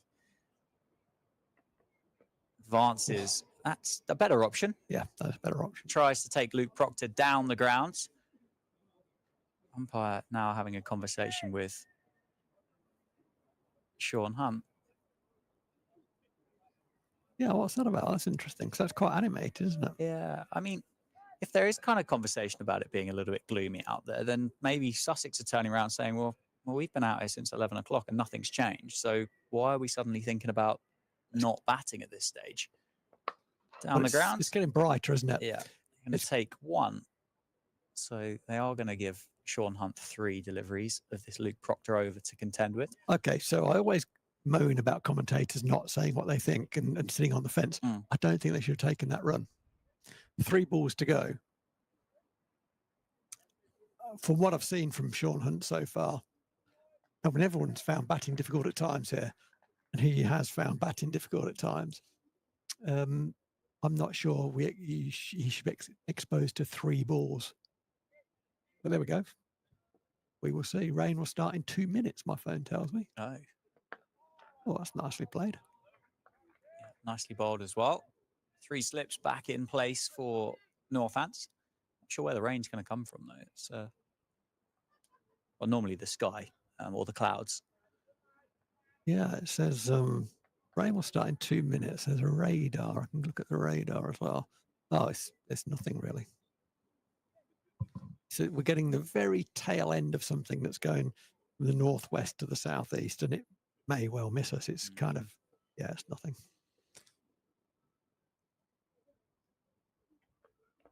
Oh, you're not going to get him out there, Proc. No, Sean Hunt covers that one off. Hit him on the pad. Hunt goes right across his crease. He's probably got big feet. He needs big feet to balance the rest of him, probably, because he's a tall fella. He goes across his crease a wee bit, and I think a very full, very fast, straight delivery, hitting him on the foot, would be my preferred delivery this ball. If I could program that in to the captain, that's what I would program in right now. And he doesn't. Bowls a nice away swinger outside off stump, which Sean Hunt leaves well alone. He's faced 10 balls now. Sean Hunt yet to get off the mark. Survives another over, and the partnership with Jack Carson continues. 17 off 21, 2 fours and a 6 in the partnership. That was a poor last 3 balls from Proc there, wasn't it? He's bowled very, very nicely. 13 overs, 3 for 37. But those last 3 balls at the number 11, yeah, having got 3 balls at him, which is a bit of a gift, really. He didn't really challenge with any of those 3. But we're back to the excitement now. The other excitement, not can we get Sean Hunt out? This excitement is what shots are we going to see from Jack Carson? Because he's got a few, and he's playing them. Nicely bowled by Ben Sanderson. Just pushes it into the body of Carson. He defends it down to Luke Proctor. I mean, that tells you a lot about Carson's ability. He was backing away to create space, wanting to hit a boundary. He decided against it, but the ball, he's in no position, really. But the ball just straight into the very middle of the bat. You could hear it through the mic. He's got some skill. Goes across his Where's crease. that gone? That's gone up. Is Emilio Gay going to take the catch? He is. Full toss, wasn't it? It Low was full indeed. toss. Gets outside off stump, does Jack Carson. Tries to help it on its way down towards the signal box. Doesn't get enough of it. You've just said about everything came out the middle. I don't think that one did. No, that was a leading edge, wasn't it? He was trying to sort of play a more authentic. Ben Sanderson is having animated chat with the umpire. He is very unhappy, I think, with the LBW appeal that was turned down. Yeah, well, it did end up costing a few, didn't it? But, yeah, 143 all out, though. Carson, 29, he played pretty well. But perished trying to play another inventive shot. And Northampton will be batting in 10 minutes. It's gloomy, but I think it's a little lighter than it has been, to be honest. So there's no danger of them not coming back out. It's actually getting a little bit brighter. Yeah, it looks like it's pretty set the same way throughout, well, as far as we can see, and certainly a bit higher cloud than what we've had so far today. Yeah, 143 all out. Sussex having been put into bat this morning by Northampton. Luke Proctor. Tom Haynes scored 11. Daniel Hughes, 35. Tom Alsop, 25. Went just before lunch and looked very good. James Coles, 7. Ollie Carter, 15. John Simpson, 8. Finn Hudson-Prentice, 3. Nathan McAndrew, 2. Jack Carson, who we've just seen, 29. Ollie Robinson, nothing. And Sean Hunt, nothing as well. Sanderson, 2 for 46. Jack White, 4 for 23. Luke Proctor, 3 for 37. Rafi Weatherall, none for 29. Justin Broad, 1 for 2. We'll be back in about, 8 minutes, I reckon. The heavy roller's on its way. And will Emilio Gay and Vasconcelos.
those who play coffee and snacks during the training days.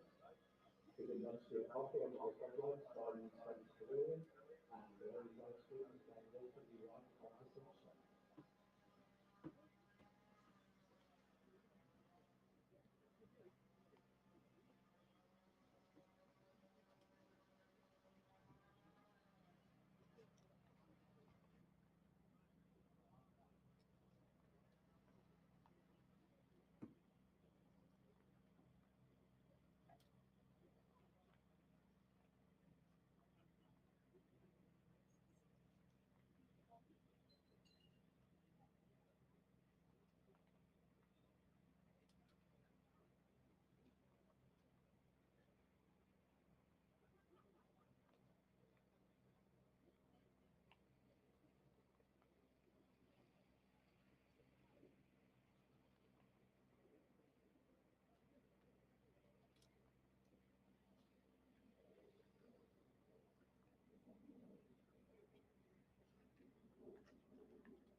field, leaving out the Sussex team into the field and keeping wicket captain Gordon Tilton.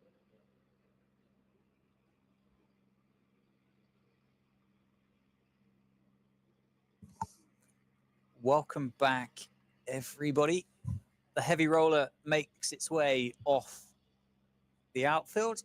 It has been on the 22 yards that we have at Wantage Road, which won't come as a surprise to anybody. Sussex, which probably also won't come as a surprise to anybody, have raced out to the middle. They're ready. They're set up, ready to go. The slip cordon is in place. Ollie Robinson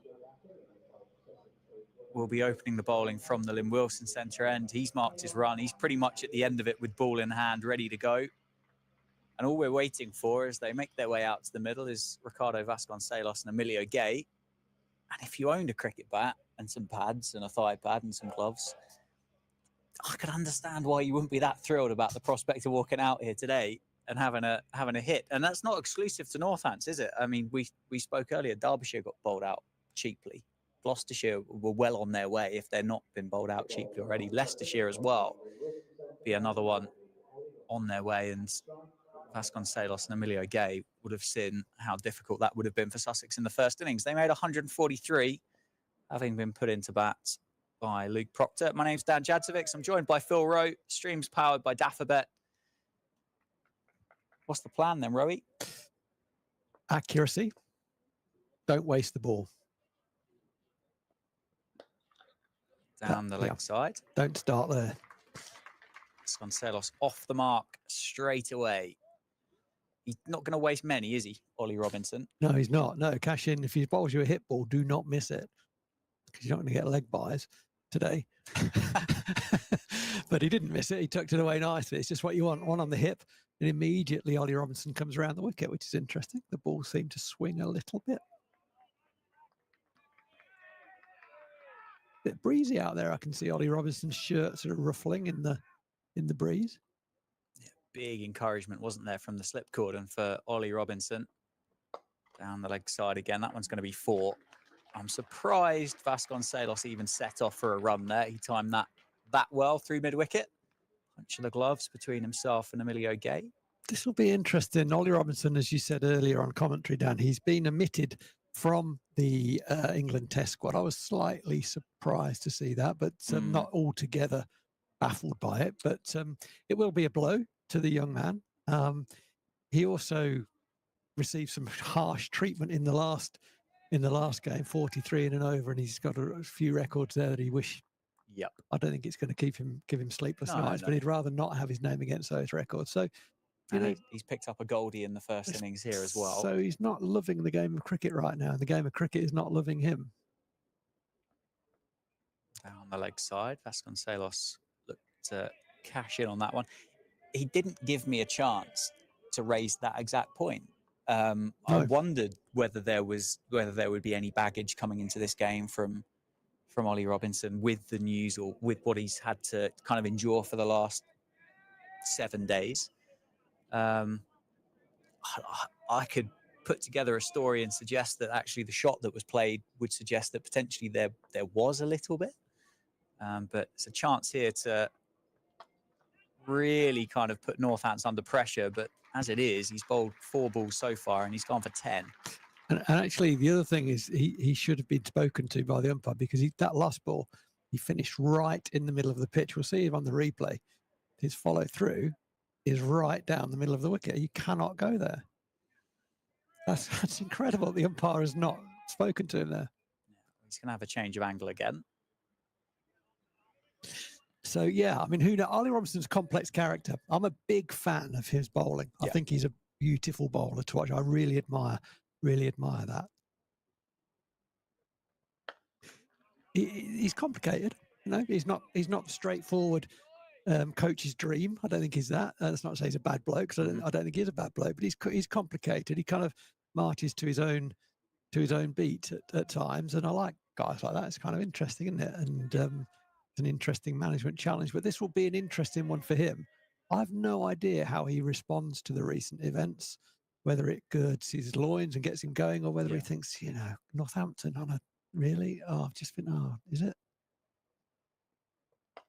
It's flicked away again. That's going to be another boundary for Vasconcelos. So 14, no, 16 in fact, I think has come off the over. That's gone all the way for 6 over mid-wicket. And well, Vasconcelos thinking about picking up a lottery ticket on the way home if it's going to be this easy for him based on what we've seen from Sussex in that first innings. But I agree with you. I think Ollie Robinson at his best is he's a magician with the ball. Doesn't do masses with it, but just so skillful. I think he's also kind of been prepared to put himself out there. Some of the comments that have been made in the press with regards to series and particular incidents, which I'm sure he's wanted to do himself, but also I think it's a mark of I'm prepared to take pressure off my teammates as well. Yeah, for sure. Which has definitely added a bit more pressure to him, certainly with the world of social media that we live in. But anyway, it's not the greatest start. Nathan McAndrew. No, it's not. It's Sean Hunt. I apologise from the David Capel end. Okay, leaves that one. The stagger in the slips, the stagger being how far in front of each other the slips stand, known as the stagger, is really sharp compared to Northants. That angle is about 45 degrees, would you say? Or maybe 60 even. Northants were a lot flatter than that, weren't they, in terms of their stagger? They were a lot narrower as well, weren't they? Yeah. I think Sussex there are covering a lot of ground.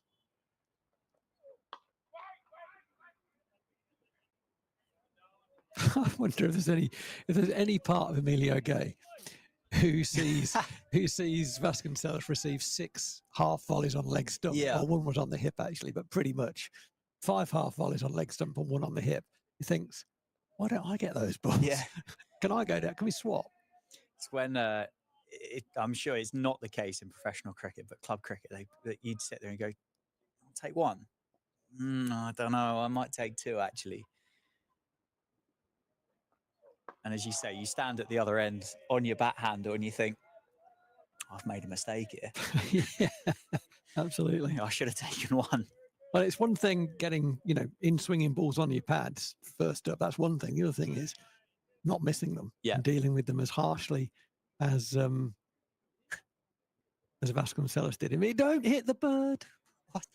Don't hit the bird, you clown. That's twice now that I think Emilio has tried to get rid of the pigeon. Can you imagine? Yeah, that's not what you want on social media, is it? No, Emilio. And runs back in. There could be a chance. Oh, my word. That was eventful, wasn't it? I thought for a second there was going to be a chance at the non-striker's end. Simpson, I think if he'd have gone to pick that up, would have been head first into Vasconcelos. So decided to have a little kick at the striker's end instead, where Vasconcelos was running to, which I think he'd have been in, but it certainly wasn't Roy Keane, was it, in terms of John Simpson? He wasn't really getting the other guy out of the way and off the ball there. Well, no, I think if John Simpson did his Roy Keane impression, Vasconcelos might have been in trouble. I think they're quite different characters, John Simpson and Roy Keane. Straight red card. Emilio Gay off the mark anyway. Bit of glove, I think, down onto the leg side.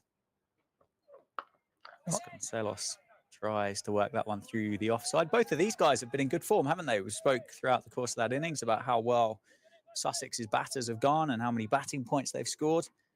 Vasconcelos, 633 runs at 70. Emilio Gay, 786 at 65. Wow. Vasconcelos missed the first couple of rounds, didn't play in the game down at Hove. Has missed one of the Blast games as well. Cashed in short ball, and that is picked up. That is bigger than what we've seen in the T20 Blast here at Wantage Road.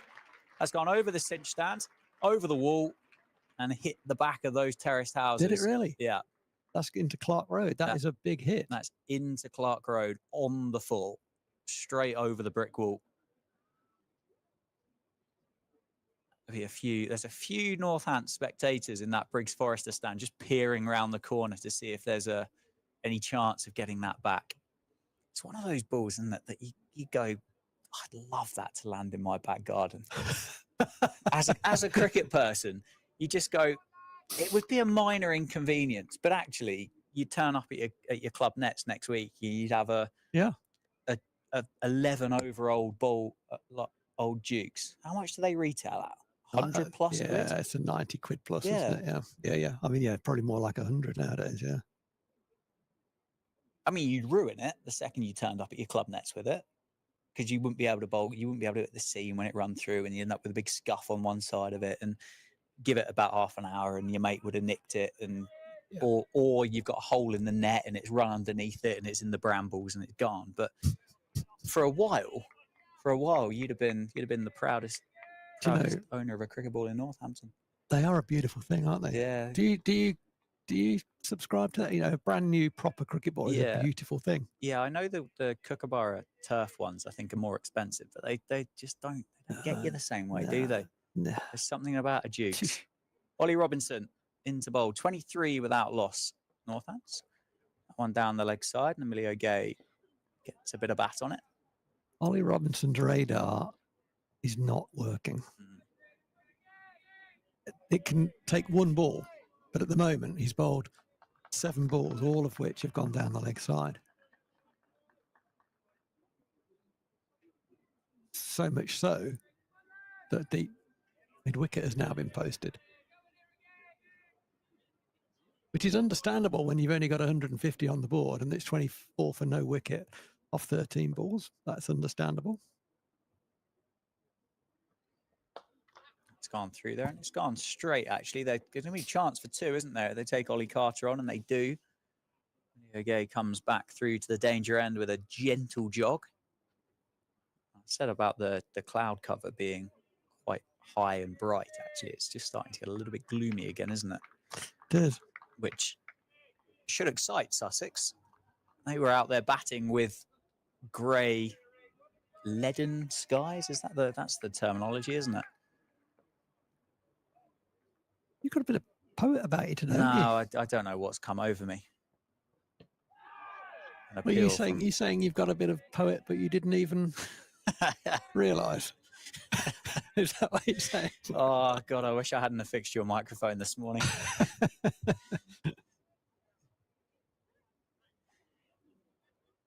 That's exactly it. That is exactly it. Meanwhile, in the cricket, Vasconcelos has missed a ball off his pads.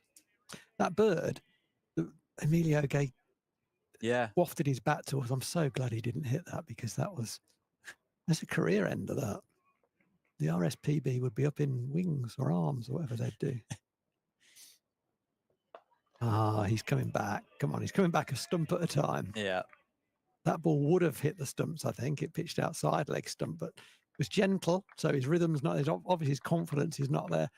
It would, is it a big surprise that you get hit for 43 of an over, you get left out by England, you got a first baller at Northampton, you're a bit rocky? Is that? Yeah. I mean, he's only human, isn't he? Yeah, of course. I think the openness that we have in society now to talk about impact of things on mental health, I think is really important. It's going to be another 4, this time pushed wide of off stump, and Vasconcelos just runs it down to deep third. But I don't think they're, and let's be honest as well, we don't know. No, we don't know. He may well have reacted brilliantly to it, Correct. And this might be completely coincidental. Well said. Quite right. We have no idea. We are just filling some airtime, essentially, aren't we? But I don't think you'd meet many people that wouldn't be a little bit kind of... He was. Maybe not the Louis Kimber 43 off the over, because time's passed on that, isn't it? No ball called from the umpire, and that one drifting down the leg side. And Ollie Robinson, I'm sure, wouldn't have found out this morning that he wasn't in that test squad. No. But to be not in there, Chris Wokes is in there. I don't think he's played first-class cricket this year, Chris Wokes. Dylan Pennington in that squad for the first time, who has taken some beautiful deliveries for Notts, having moved over from Worcestershire. Ollie Robinson, 21 wickets at 27 this year.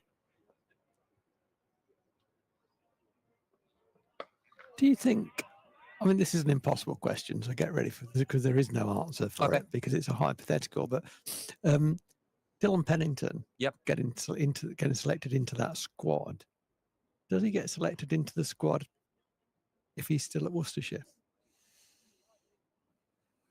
Do you know, it's interesting, isn't it? There was an article that I kind of semi-clicked on this morning after I looked at the squad, and it was an attached article, and it went on to say that actually the move from Worcester to Notts essentially kick-started those England ambitions.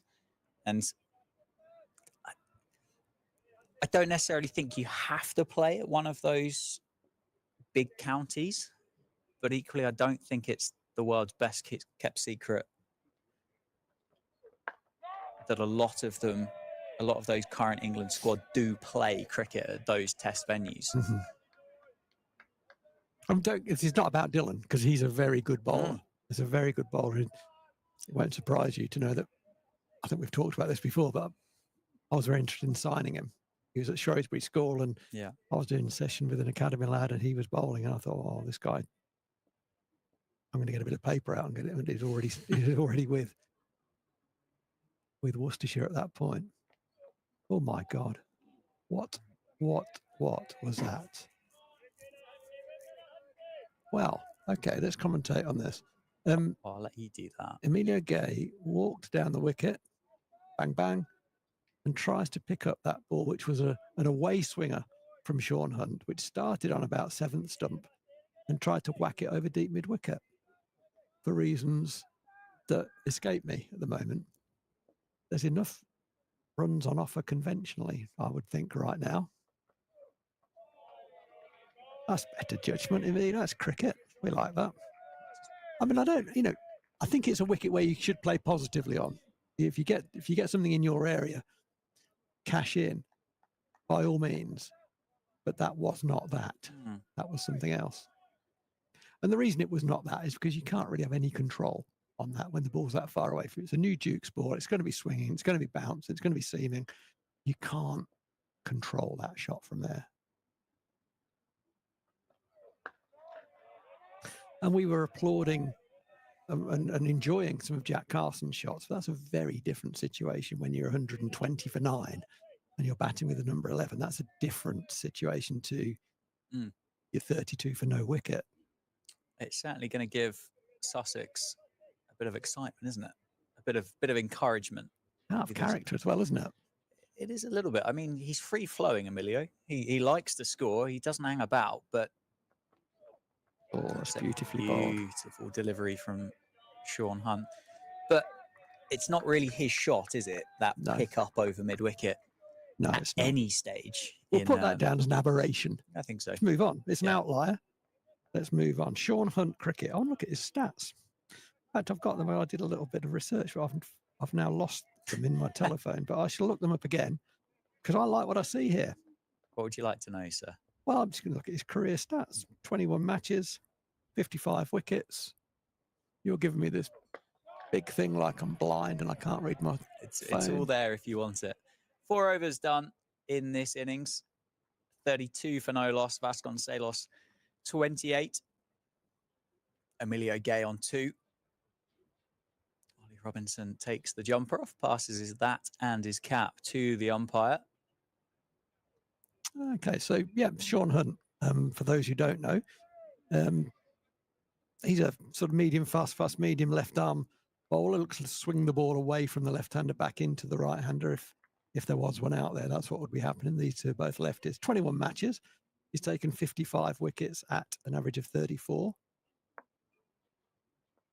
Played his young cricket with Sussex. Sorry, with Surrey. This is Sussex. Played his young cricket with Surrey, was on their academy. I need some better glasses. It was a mini laptop, Graham White. Thank you. Graham White doesn't miss anything, Graham White. He's one of those guys, Graham White. You know, you make a faux pas, you turn around, who's watching? He's always there. He's always there. Hope you're well, Graham. Good win for the Twos last week. Well done, young man. Good to see. Oh, my goodness me. That's a huge shot. I'm almost a little bit lost for words, which isn't great for somebody commentating on live sport, is it? But we've seen 2 now from these two that you think if they connect, Well, Vasconcelos has hit one into the gardens, but Mhm. the two shots that we've seen in that direction that have been the big play and message, you kind of go, well, actually, they'd be potentially knocking some tiles off the roofs if they were connected with. Yeah. I'm not sure how to read this. That's a better shot. That's a lovely cricket shot. Just runs it down past third slip. The first kind of indication as well that Sussex aren't particularly happy with Ollie Robinson's work is that John Simpson's taken away fourth slip. Yeah. So they're down to 3, giving Ollie Robinson a bit of extra protection. He's got 2 out on the leg side, one at a long leg, one at deep square. It's a real captaincy challenge, this, isn't it, for John Simpson? Because Ollie Robinson's one of the best bowlers in the country. He's currently 15 balls, 0 for 29. Do you keep him on? Let's flick through the leg side. It's just going to be 1. I think that's Ollie Carter down on the deep square leg boundary. For a second there, Jack Carson, I think, was interested. He's just round the corner, just in front of square on the leg side. What do you think? Okay. Shall I get off the fence? I'll get off the fence. Go for it. I'll take him off. Yeah. I'll take him off. We've got 140 odd runs here. Yeah. We can't afford for this to continue.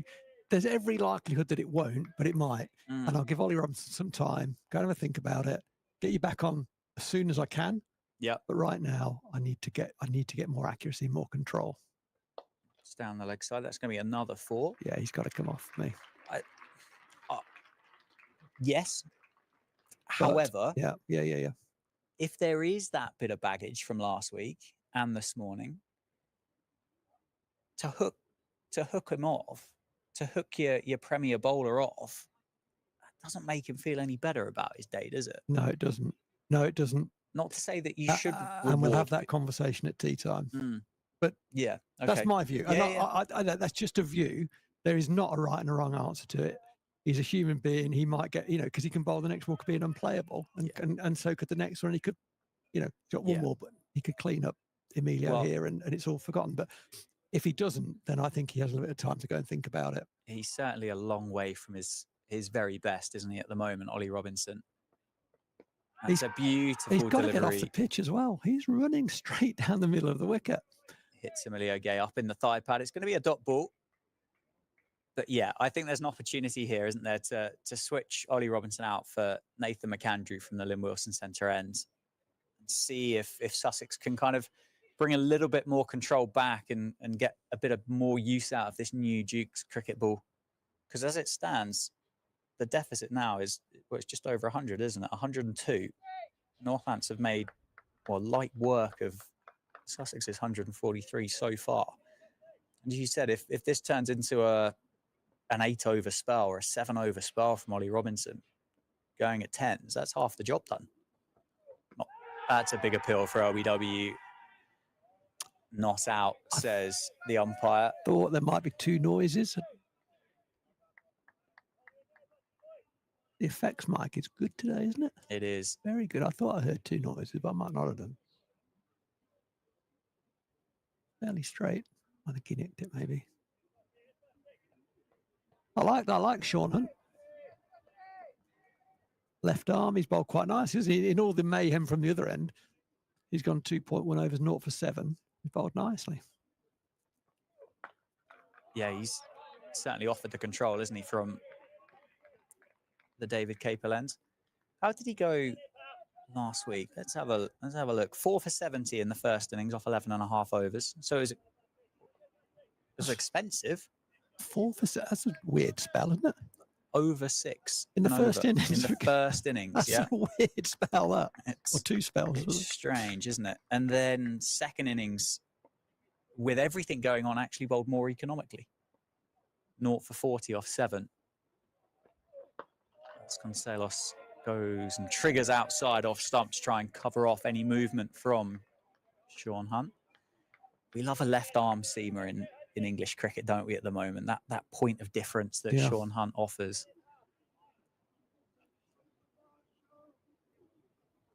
Well, he's bowled nicely, yeah? It's early days. He's not wasted the ball, though, has he? He's made the batters play.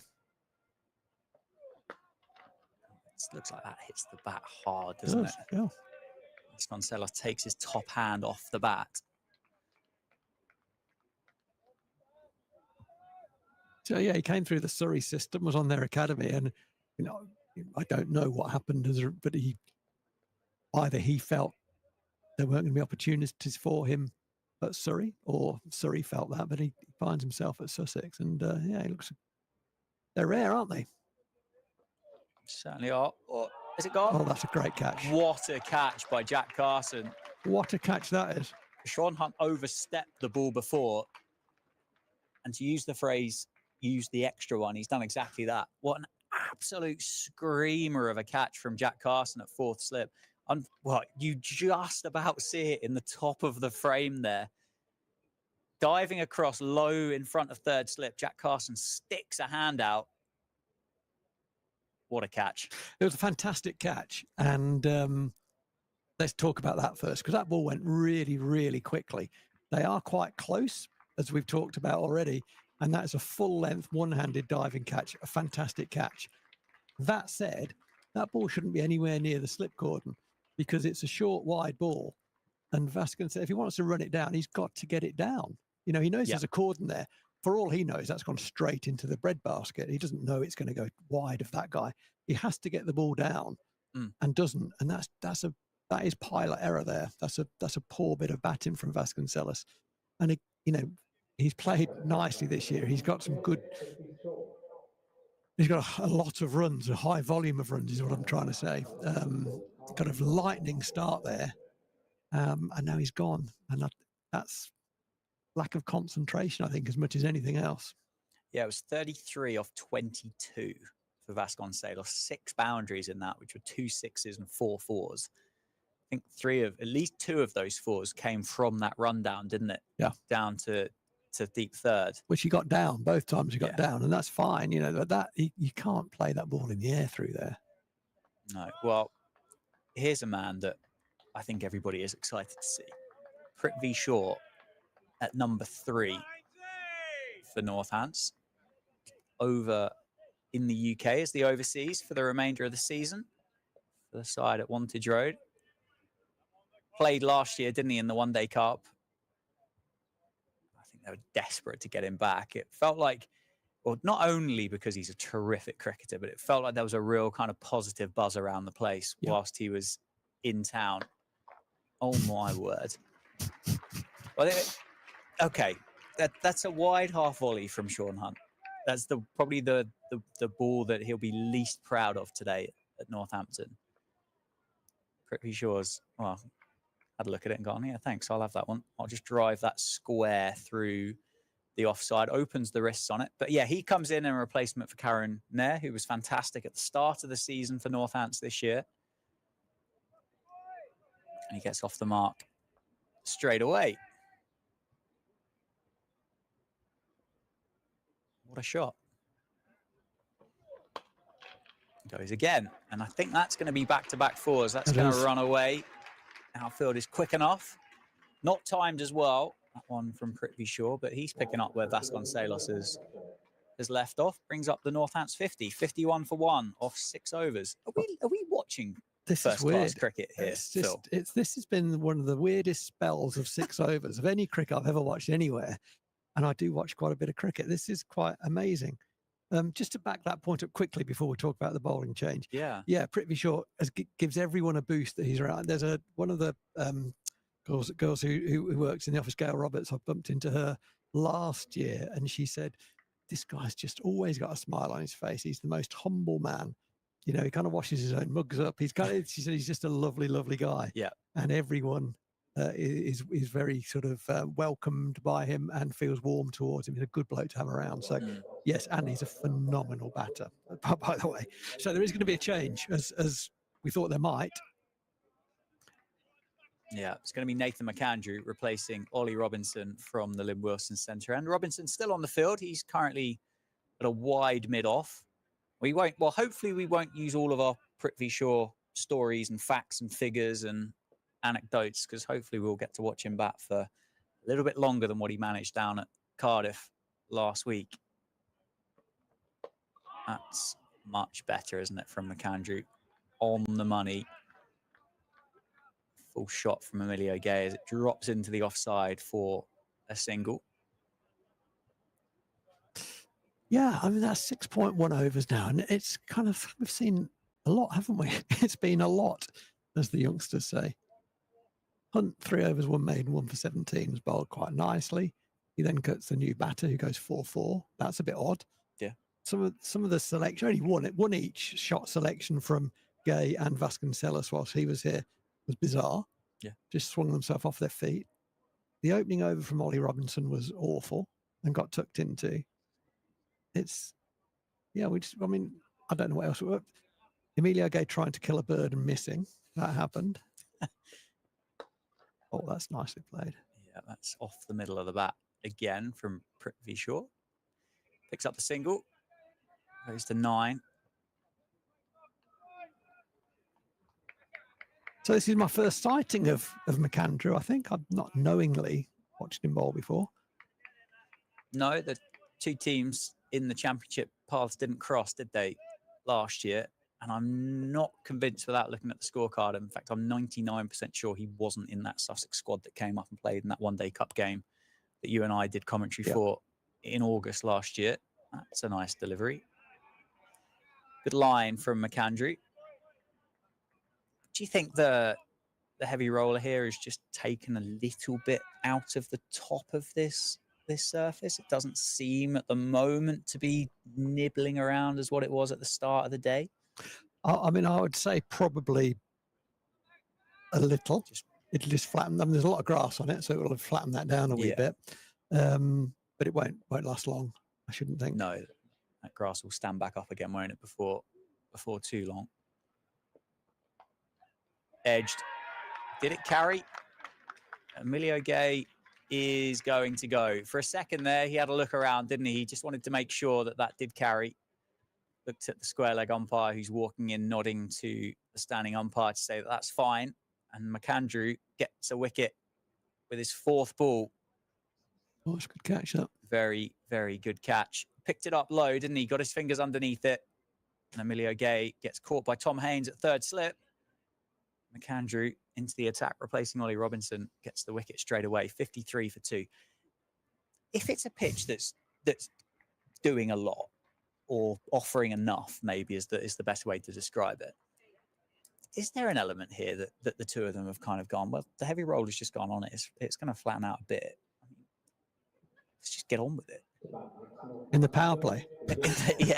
in the first class power play when only one's allowed outside the circle. I think it's a bit difficult to really without make asking too many them judgments. directly. Well, and as well, the nature of Ollie Robinson's bowling was that those were balls that you kind of had to hit for 4, weren't they? And that sounds an awful thing to say, but they were in swinging balls to the left-hander on his pads. If you get the middle of the bat on that goes for 4. So, you know, he has to hit those. It's not an intent. It's just that's what you do, isn't it? That ball comes in, you play through it, and it goes square for 4. And then he had a long hop and hit 1 for 6. So I don't know. I think they both like to score, don't they? And they were given. I think Sussex, particularly Robinson, bowled very poorly, and that's that. I think, and that's out. That's a great catch. McAndrew's on a hat trick. That's 3 slip catches for Sussex. 2 of them have been worldies, and that one might be the best of the 3 of them. Luke Proctor, he's made his way out. He's taken guard. All he's been able to do first up is nick one to that man, Tom Haynes, again. That's an unbelievable catch. What a grab. We'll see it on the replay here. That's past him. Oh my goodness me. I mean, there's a lot to talk about and try and keep up with it all. But the one, Northampton's dropped 4 slip catches, all of which were very, very, very catchable. And Sussex have caught 3 catches, all of which were very, very droppable. It's been a tale of 2 slip catching cordons, isn't it? Yeah, well, this strange Northampton innings continues to get a little bit stranger, doesn't it? That run rate at one point, 11, 12, 13. It's still at 8s, I think, without looking at it off the top of my head. Yeah, just under 8s. But Northampton are now 3 down. Yeah. I mean, 3 down. So what started this run of wickets was Vasconcelos. And people who watch county cricket will know before play every morning, both teams do slip catching practice. It's kind of one of the things you just have to do. Yeah. And what you want is a right-hander and a left-hander, and some coaches can do both. They're that good. And they open the face of the bat and nick the throw to the cordon. Yep. That's kind of how Vasconcelos was out, basically. He nicked the ball with an open face straight into the cordon. It was a very good catch. Let's say that. It was a great catch. That started the demise. Emilio Gay then got a very good ball that pitched and left him, a very good low catch. And then Procky got one that looked like it swung late on him. He was looking to just push it back down the ground, maybe thinking 2 past the bowler. It swung late.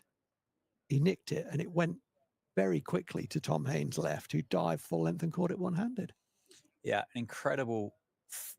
I don't even know if 6.5 overs into an innings you can call it a fight back, but I think that's probably the only way it can be described. Nathan McAndrew's on a hat trick. Matt Bretsky is the new man for Northampton, making his first-class debut for Northamptonshire. He's got 4 slips, a short leg. McAndrew on a hat trick. We didn't even get to talk about Luke Proctor, but Sussex will be thrilled to bits to see the back of the Northampton skipper so early. And Bretsky takes the single, drops it into the offside. So the decision to play Bretsky, signed originally for the T20 Blast, and has had a pretty good time of it, hasn't he? At the top of the order for the Steelbacks. He scored just shy of 300 runs, I think 299 to be precise. And obviously John Sadler dropped him a text or tapped him on the shoulder and said, do you fancy playing some red ball cricket? Yeah, I think he was well in contention to play last week as well down at Cardiff. Also, I think Ollie Robinson had to come off really for me there, but not everyone would have taken him off. John Simpson did, and he's been rewarded with his change of bowling with the 2 wickets in the over for Nathan McAndrew. So that is now proving to be a very good decision. And we're all talking about Nathan McAndrew and not Ollie Robinson, which probably helps Ollie Robinson a wee bit as well. Yeah, absolutely right. I think it's good to see that Ollie Robinson kind of stayed on the field as well, didn't take the opportunity to go and have a sit down. You can see him there, just a wide mid-off or a straight cover, depending on your choice. It's a short ball from Sean Hunt that's bounced and lifted on Bretsky. He's just going to have a readjustment of his gloves. So 2 overseas batters for Northampton in the middle. Prithvi Shaw, the man who's played 5 tests for India. Matt Bretsky, South African overseas. 3,000 first-class runs, an average of 38.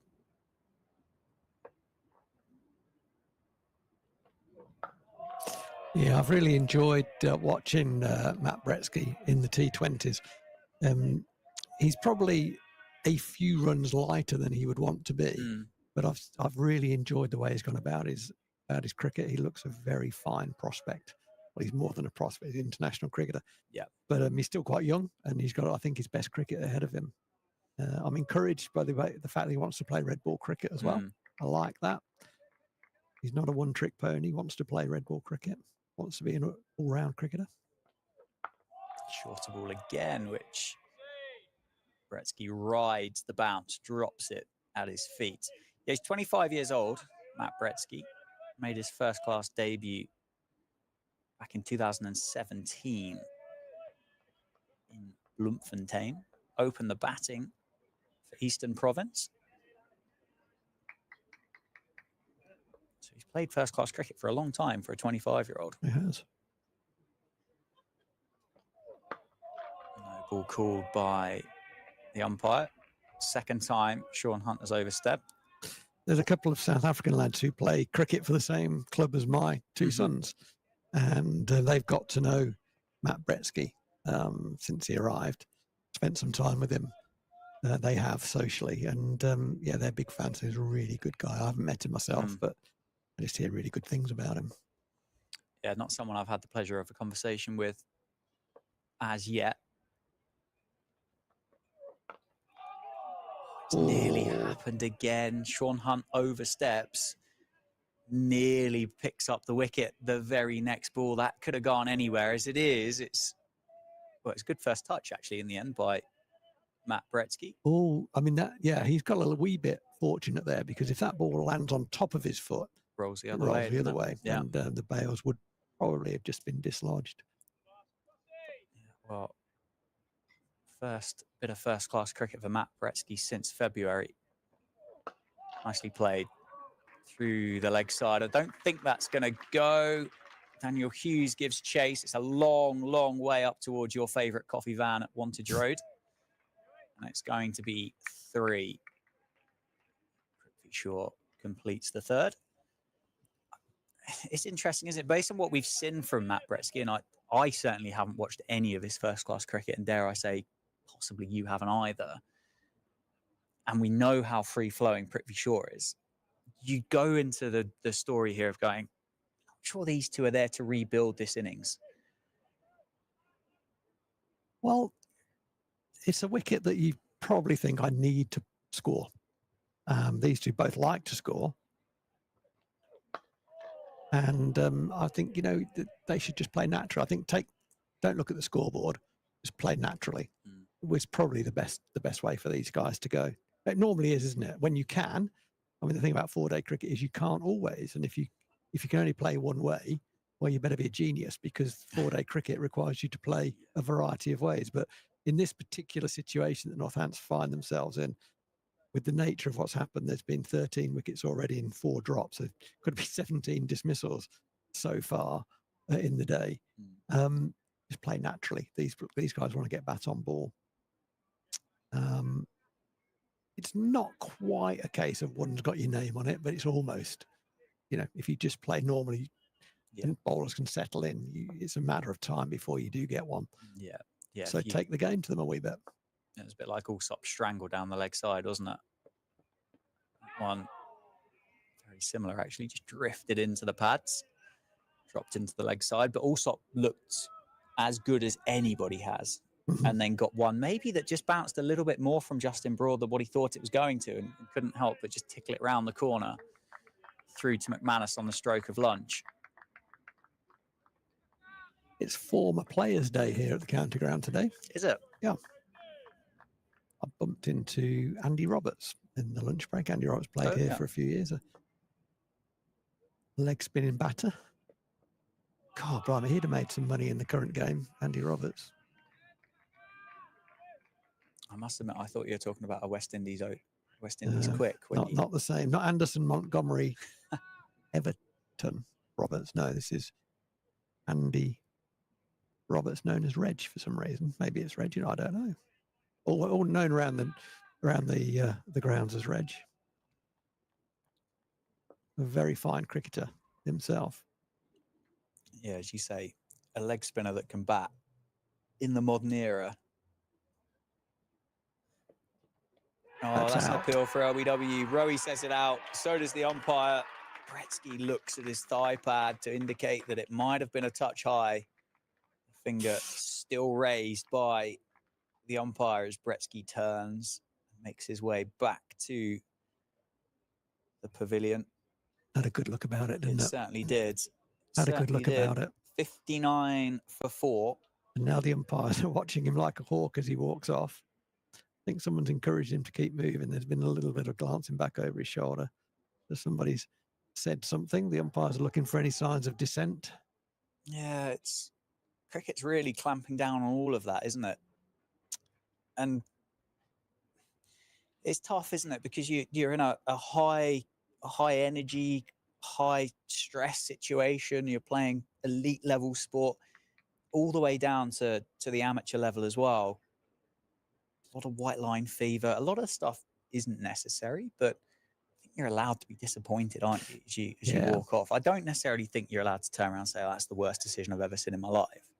But I think you're allowed a slow walk off. I think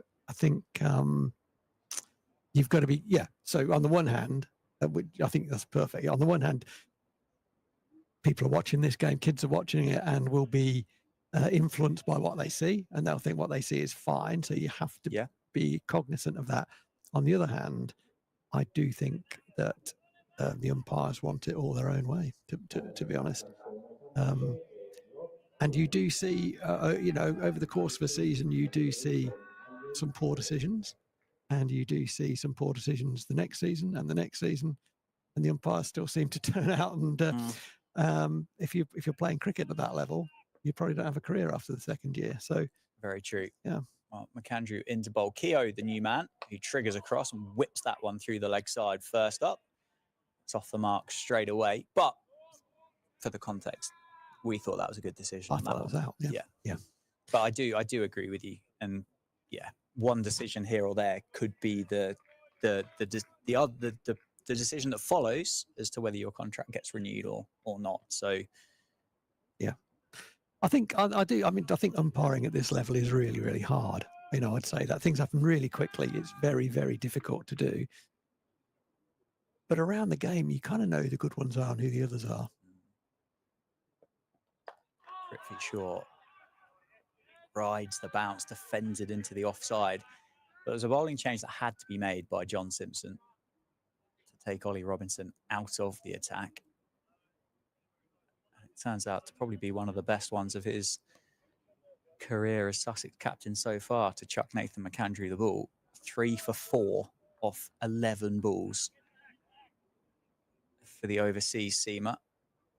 4 slips and a short leg. Prithvi Shaw 9 off 5.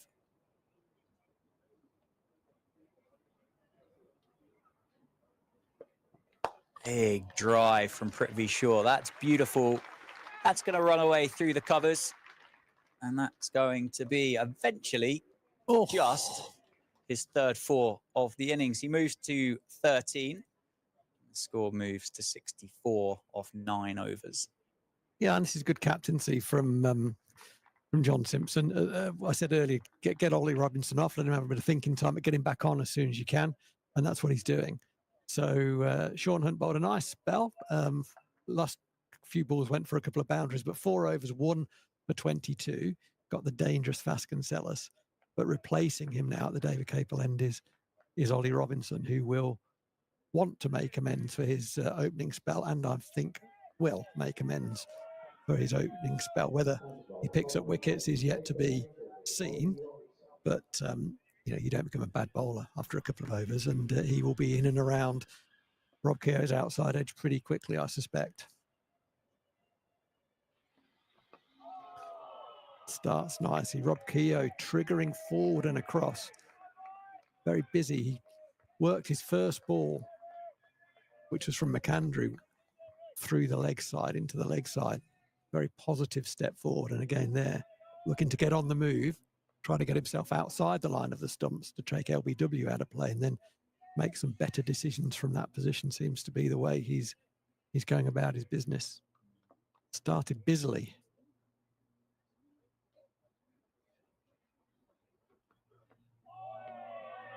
Yeah, we had the pleasure of his company, didn't we? Yes. Earlier on this season, whilst he was recovering from a couple of injections, wasn't it, in his back that he was struggling with.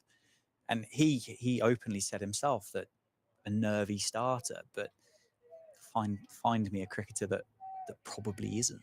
But this is a bit fidgety, isn't it, from Rob? And he did say that when he does start, he tends to be a bit fidgety. Yeah, he does. He gets his beans going. But I like the fact he's getting forward and outside the line. I think that's a good move for him. And almost Ollie Robinson will be happy with that. I mean, I'd be saying Ollie Robinson needs to pitch the ball up and swing it. But actually, he needs to just get the ball coming out of his hands somewhere near where he wants it to go and not worrying about it. Just get a couple of, maybe 9 balls like that out of your system and then go back to trying to take wickets. But he's already started better than he did previously, which is no surprise. It was a horror, but it can soon be forgotten if he picks up a couple in this spell.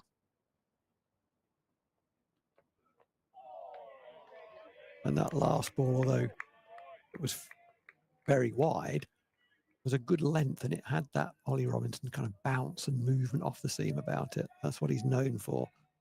That's what he trades in. So the ball is coming out of his hand better than it was. He's got 2 right-handers. Whether he's better against right-hand, I suspect that might be true. The nature of the way he lets the ball go. I don't know what the stats would say. The Sussex fans might be able to help us out with some anecdotal thoughts on that, but he's got 2 right-handers. It's nice to have 2 the same anyway.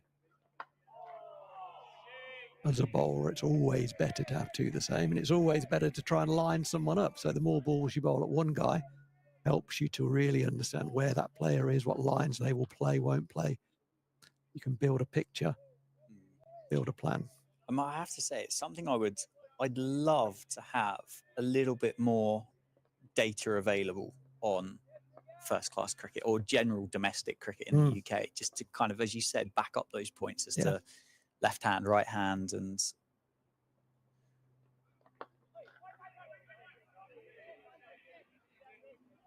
so a maiden over on return. 4 overs, 1 maiden, 0 for 34. So normal service has been resumed in terms of Ollie Robinson. It was really nice to hear during that over that even the balls that Ollie Robinson bowled that were left very comfortably by Rob Keogh got a nice lot of encouragement, nice amount of vocal encouragement for him from the Sussex fielders.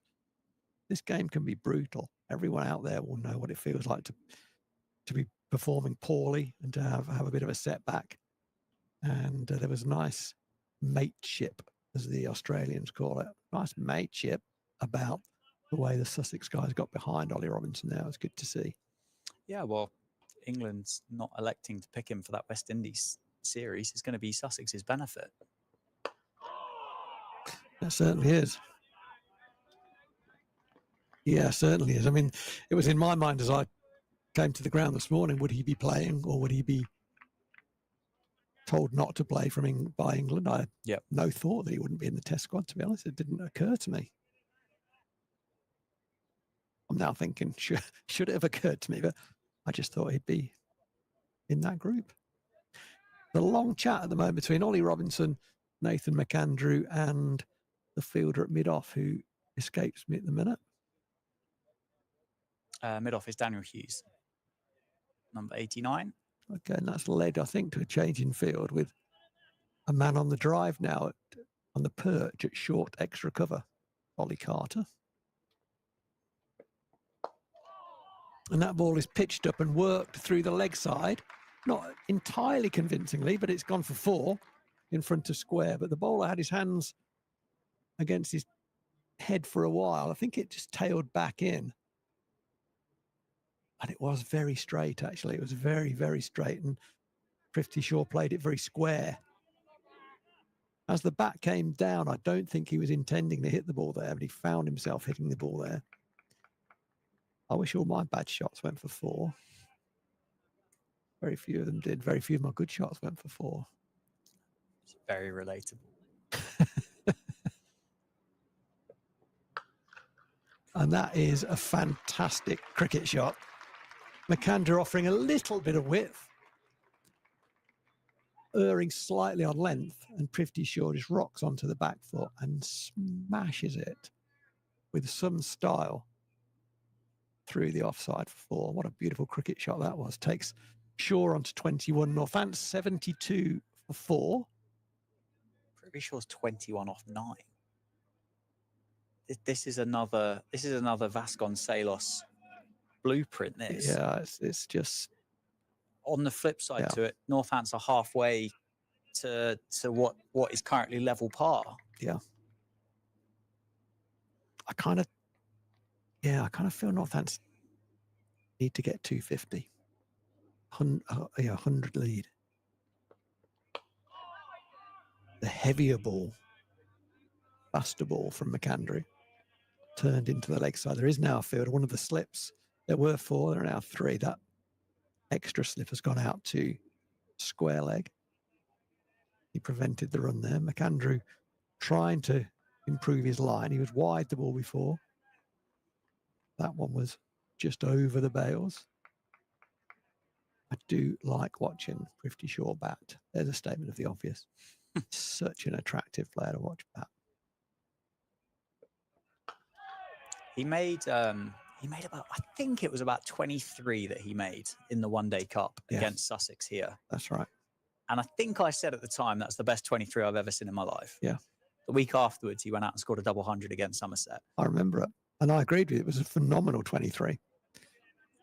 He is such a talent. I believe as well, and I'm not sure I'm prepared to quote, but Karen Nair said, if you think I'm all right, Prithvi Shaw is another level up. Well, there you go. And that's why. Didn't need a second invitation to drive. I think the ball's going to win that race. Yes, it does. Another boundaries. Prithvi Shaw is dealing in boundaries. That takes him to 25. Off 11, 12 balls now? 12. So he's scoring at over 200.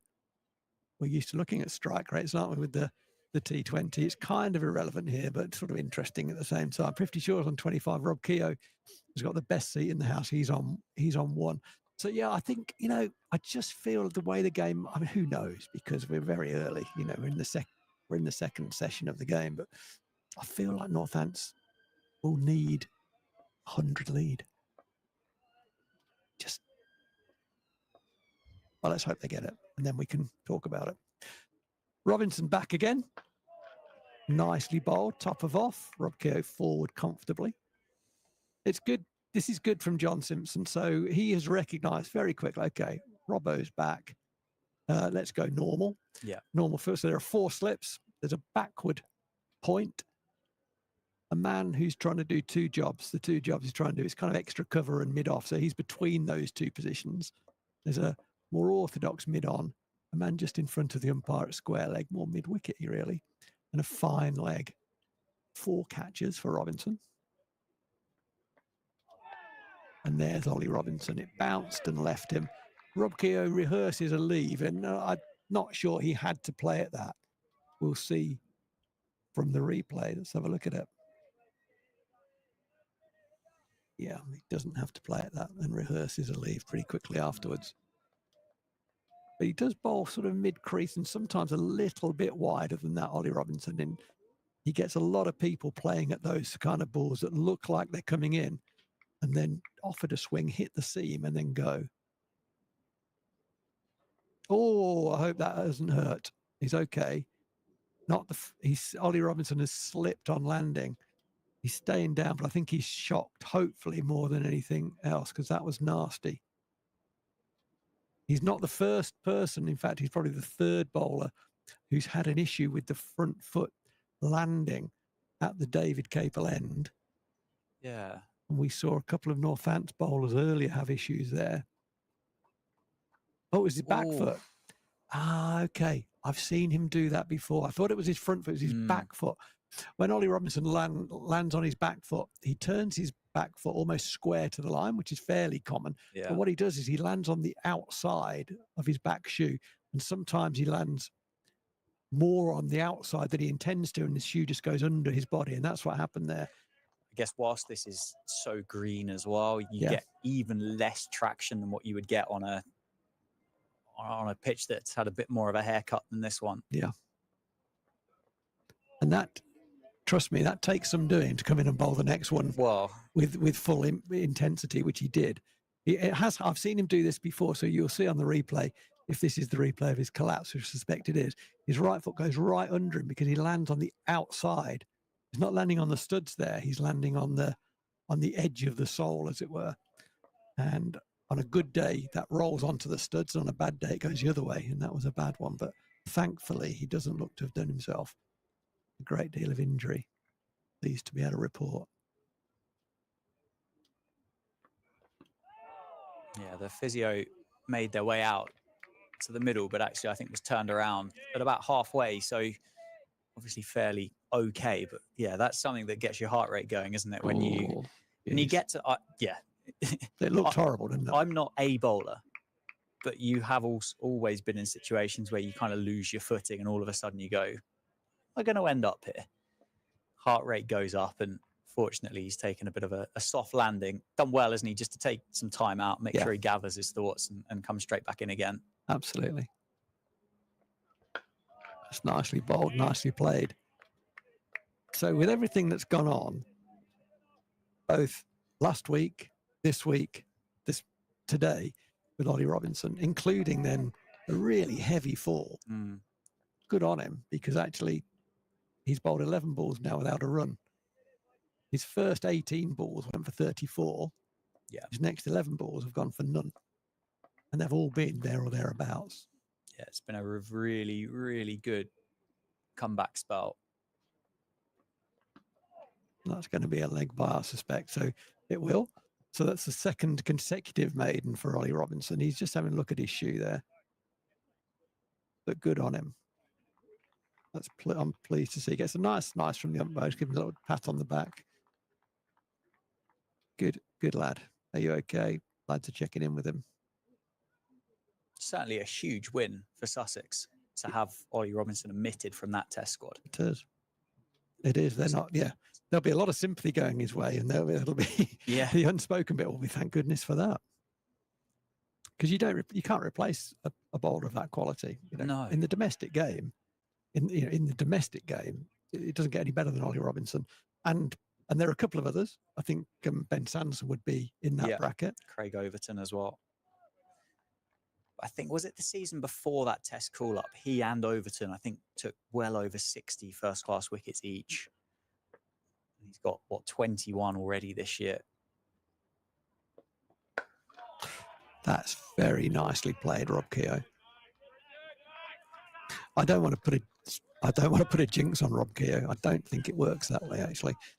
But I really like the way he has started this innings. He's on one. He's been there a little while now. But the way he's shaping up is excellent. His movement is excellent. You can read a lot into Rob Keogh's movement, actually. He's looking confident out there.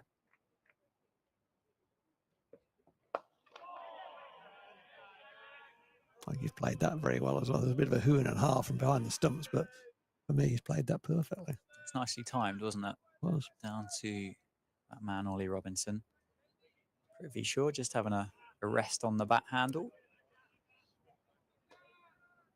So it has certainly been a day of cricket so far where it feels like you have to go out and play. You have to play your cricket shots. Got to score, haven't you? It doesn't. This game is not going to go 4 days unless something dramatically changes. So actually, 50, 60, 70 run lead or more. Huge. Could be absolutely enormous. Could be huge, yeah. Changing the field for Rob Keogh. He attempted to pull the last ball, got a toe ender on it, and it bounced once before getting to slip. He was through the shot a little bit early, but as a result of that, McAndrew has taken out extra cover and put him at deep square leg. That's interesting. And he's saying to Rob Keogh, I'm going to bowl you a bouncer, so expect this one to be pitched up and swinging out, I would think. Oh, very nearly caught at short leg. It was swinging in rather than swinging out, so the man at square leg was there for insurance.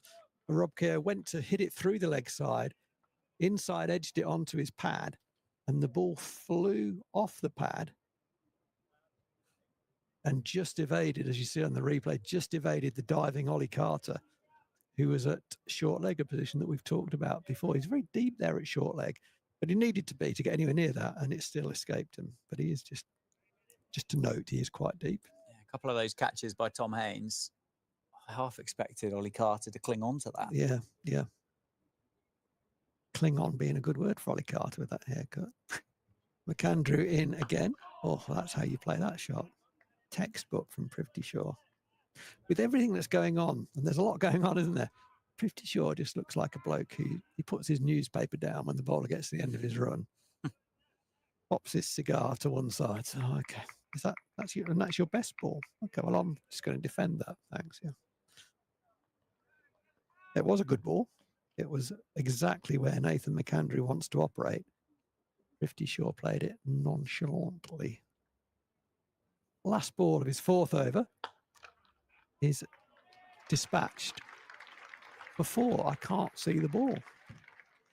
That's gone quicker across the square than I think the human eye has been able to keep up with. It's gone right the way and crashed into the advertising hoardings under that floodlight on the offside. I literally couldn't see the ball. I was looking for it inside the rope, and then I heard it hit the boundary board, which is 30 yards the other side of the rope. That's been flayed, isn't it, through the covers? He played the defensive shot nonchalantly, and that one he played. Well, it was just brutal. I mean, he had a tough start, didn't he, down at Cardiff? 2 off 6 in the first innings, fell to the bowling of James Harris. And then 23, well, off 19. Just get the strike rate up a little bit, Prithvi. 23 off 19 before he was caught behind off Tim van der Houten. Van der I think Houten. the pronunciation is. He bowled very well in that game, Van der Houten. I watched quite a bit of that.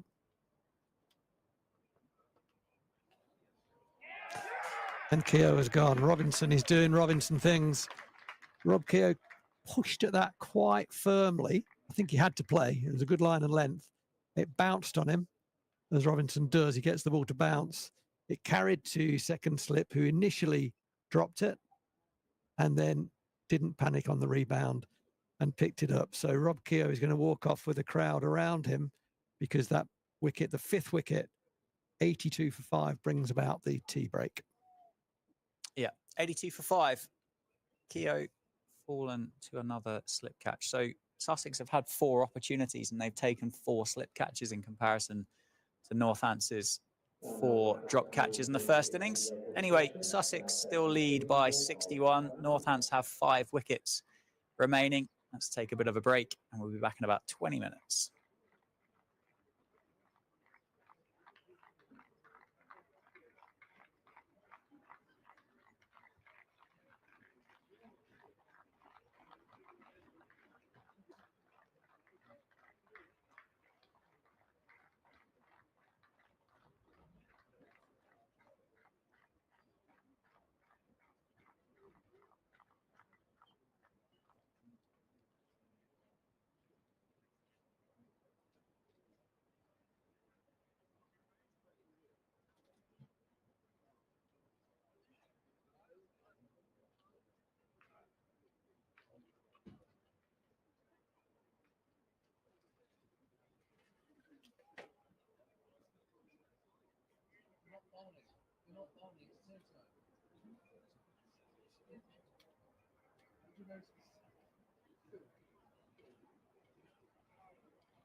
Pussy Bird Coffee and Snacks, General Stephen Short, visit next to your coffee, that is advertised by the Spencer Pavilion, and the ladies' ice cream is available to the right on fruit stand.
Yeah, he goes, let's go athletic.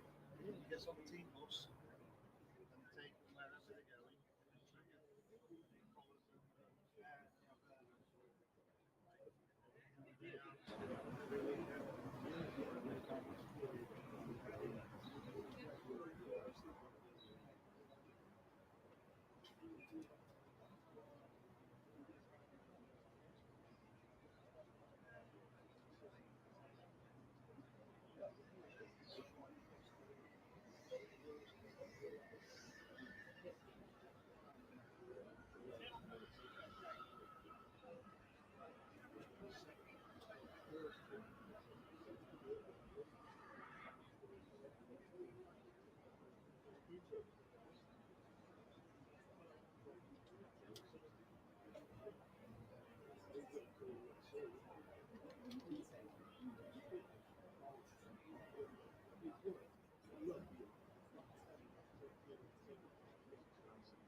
While we wait for play to start again, here's a reminder of all cricket from this summer at Northamptonshire, Northampton. The Vitality Blast returns over the lights on Friday as the Steelbacks host Lancashire Rising. You can save by buying your tickets in advance at ncc.co.uk/blast. Then the World Championship of Legends is coming to the ground next Monday, as from the 8th to the 12th of July. Some of the finalists return for some epic T20 cricket. There are only a few days left to purchase your early bird tickets. And for the young ones, our Steel Access Community Summer Camps are now available. We have a variety of camps for your kids so they can have a great time and enjoy the summer holidays playing cricket. Find out more at ncc.co.uk/community-club.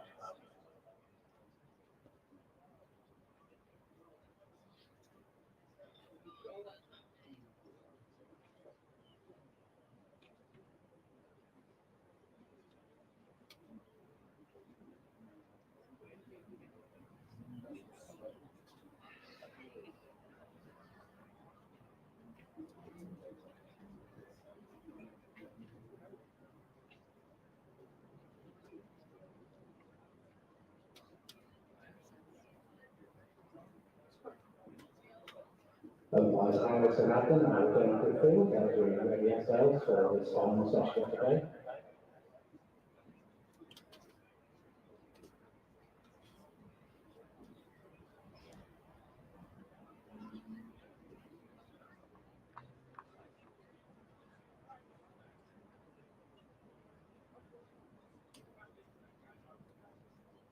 Captain John Simpson leading the Sussex speed into the field.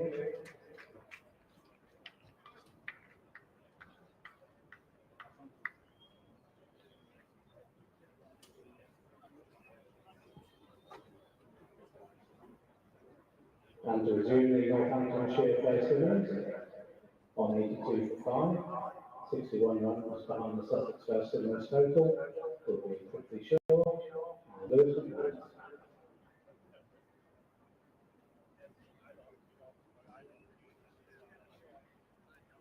Welcome back, everybody. The evening session just about to commence.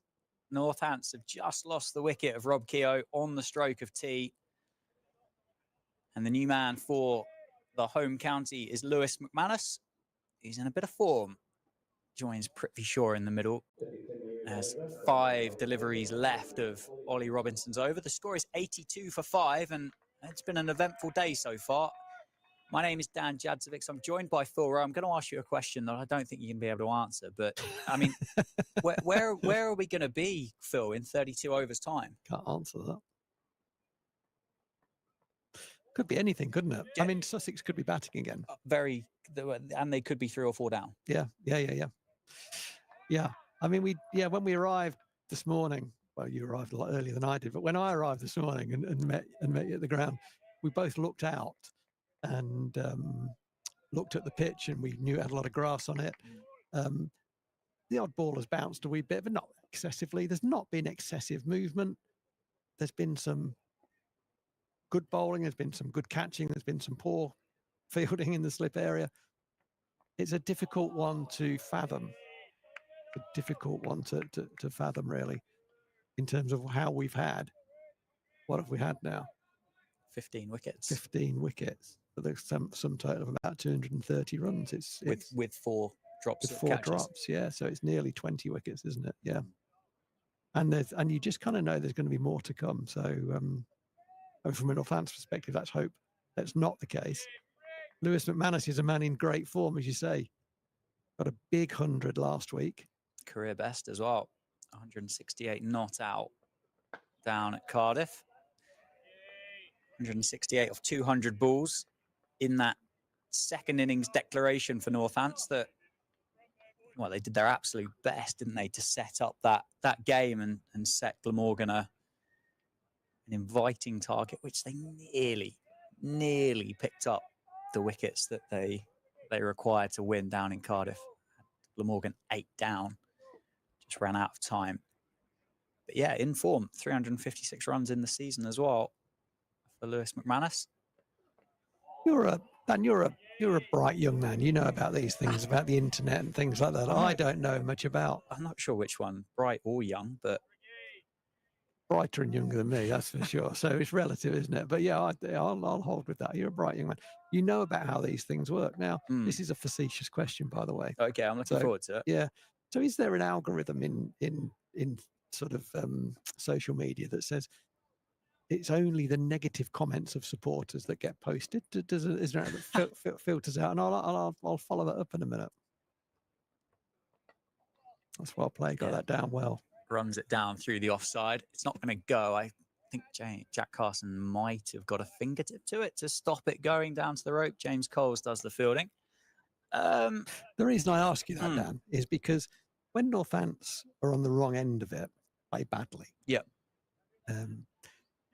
There are an enormous amount of comments from people who call themselves Northants supporters.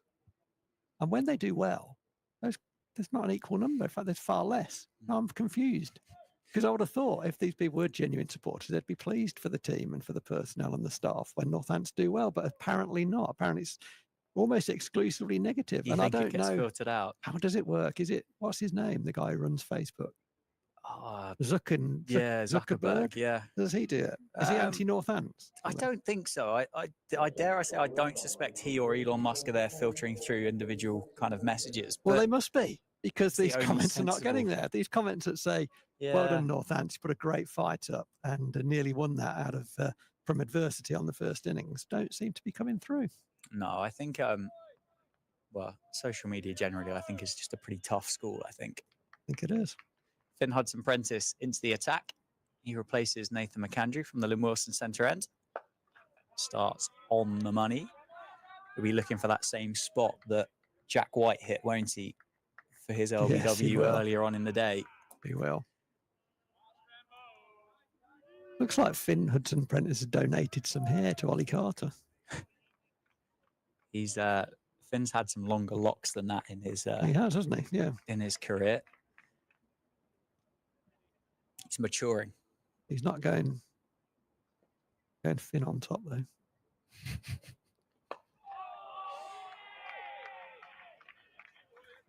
I think he's opened the bowling at Derbyshire against us. Back to the cricket. Yeah, I think we played them at Chesterfield a few years. Well, it will be a few years ago now. And I'm pretty sure he opened the bowling there. Yeah, I don't know. You'll be far better qualified than. It's believable. It certainly is. Certainly is. I wonder what the Northants former players who were assembled here for their annual gathering would have made of proceedings so far. Pretty sure turns it into the leg side. I mean, do you think they'll be of the mindset of going, blimey, I'm glad I'm not out there today? Or would they be of I reckon I'd probably get in behind a few here and I'd be 50 not out by now.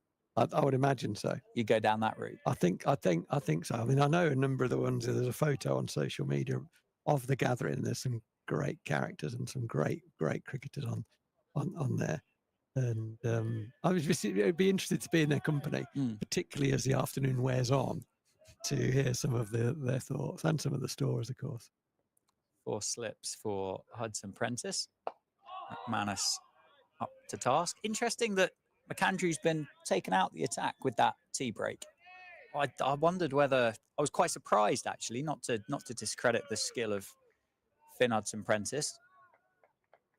Yeah, it's 4 overs. 4 overs, 3 for 25. It was expensive in the end because Prithvi Shaw played a couple of shots, didn't he? And I know they haven't got a huge amount of runs to play with, but he looked like he could have taken a wicket every ball. Yeah, agreed. Sometimes it's about thinking about what the opposition want you least to do. If you've got 2 options as a captain, very often you do, in 4-day cricket particularly, and sometimes many more than 2, but you narrow it down to your 2 options from your long list, and then sometimes you can't quite decide which way to go.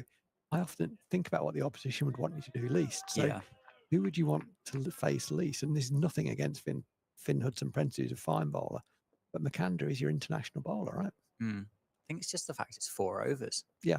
4 overs with a 20-minute break in the middle of it as well. That's the thing that's kind of puzzled me the most. And I would imagine Robinson will continue from the David Capel and Finn Hudson-Prentice's first over of the game just goes for 1, that off the bat of Prithvi Shaw, and it is going to be Ollie Robinson to continue from the David Capel end. Takes the jumper off, makes his way down to the end of his mark.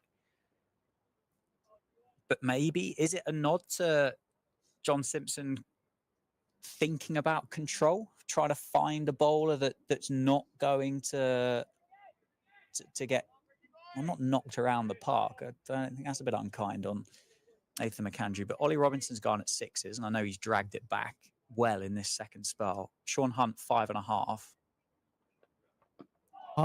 Well, Someone to bowl dry, maybe?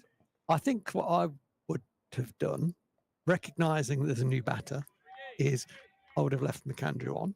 And when McAndrew bowls at Shaw, I'd have put, I've had 2 slips, everyone else out, and said, actually, got an international player, and we've got a new batter who hasn't faced a ball yet. I'm going to bowl 5 balls and over at the new guy.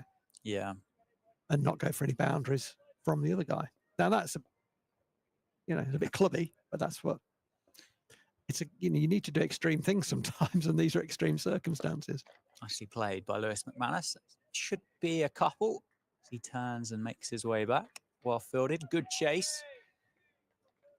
It's very early in Lewis's innings, I would say, but he has started really well.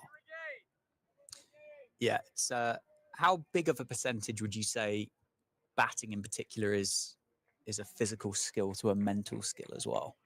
If you come in off the back of 168 not out as a career best, I suspect cricket feels a little bit easier than it does if you've just globed up after the last couple of weeks.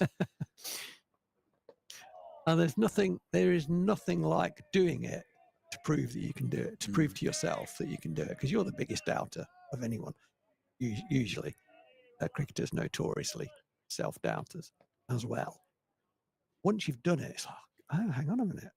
Maybe everyone was right when they were telling me I could play this game, and I was telling myself I couldn't. Maybe I can. Okay, I've done it. I've done it once. I can do it again. There's nothing like that, is there? And until it's done, it's always you're always going to have that doubt in your own mind. Anyway, started well. It's good to see. Covers that up well. Solid defence from McManus up to mid-on. But he has got international quality Ollie Robinson to contend with. He's just starting to get his tail back up, isn't he? After a tricky opening spell from the Lynn Wilson centre end. Well, he's come back brilliantly. Absolutely brilliant. It's been really good to see. Big drive. Good catch. John Simpson with a screamer. That's flown, hasn't it, through to the wicketkeeper at high as well. Shoulder height.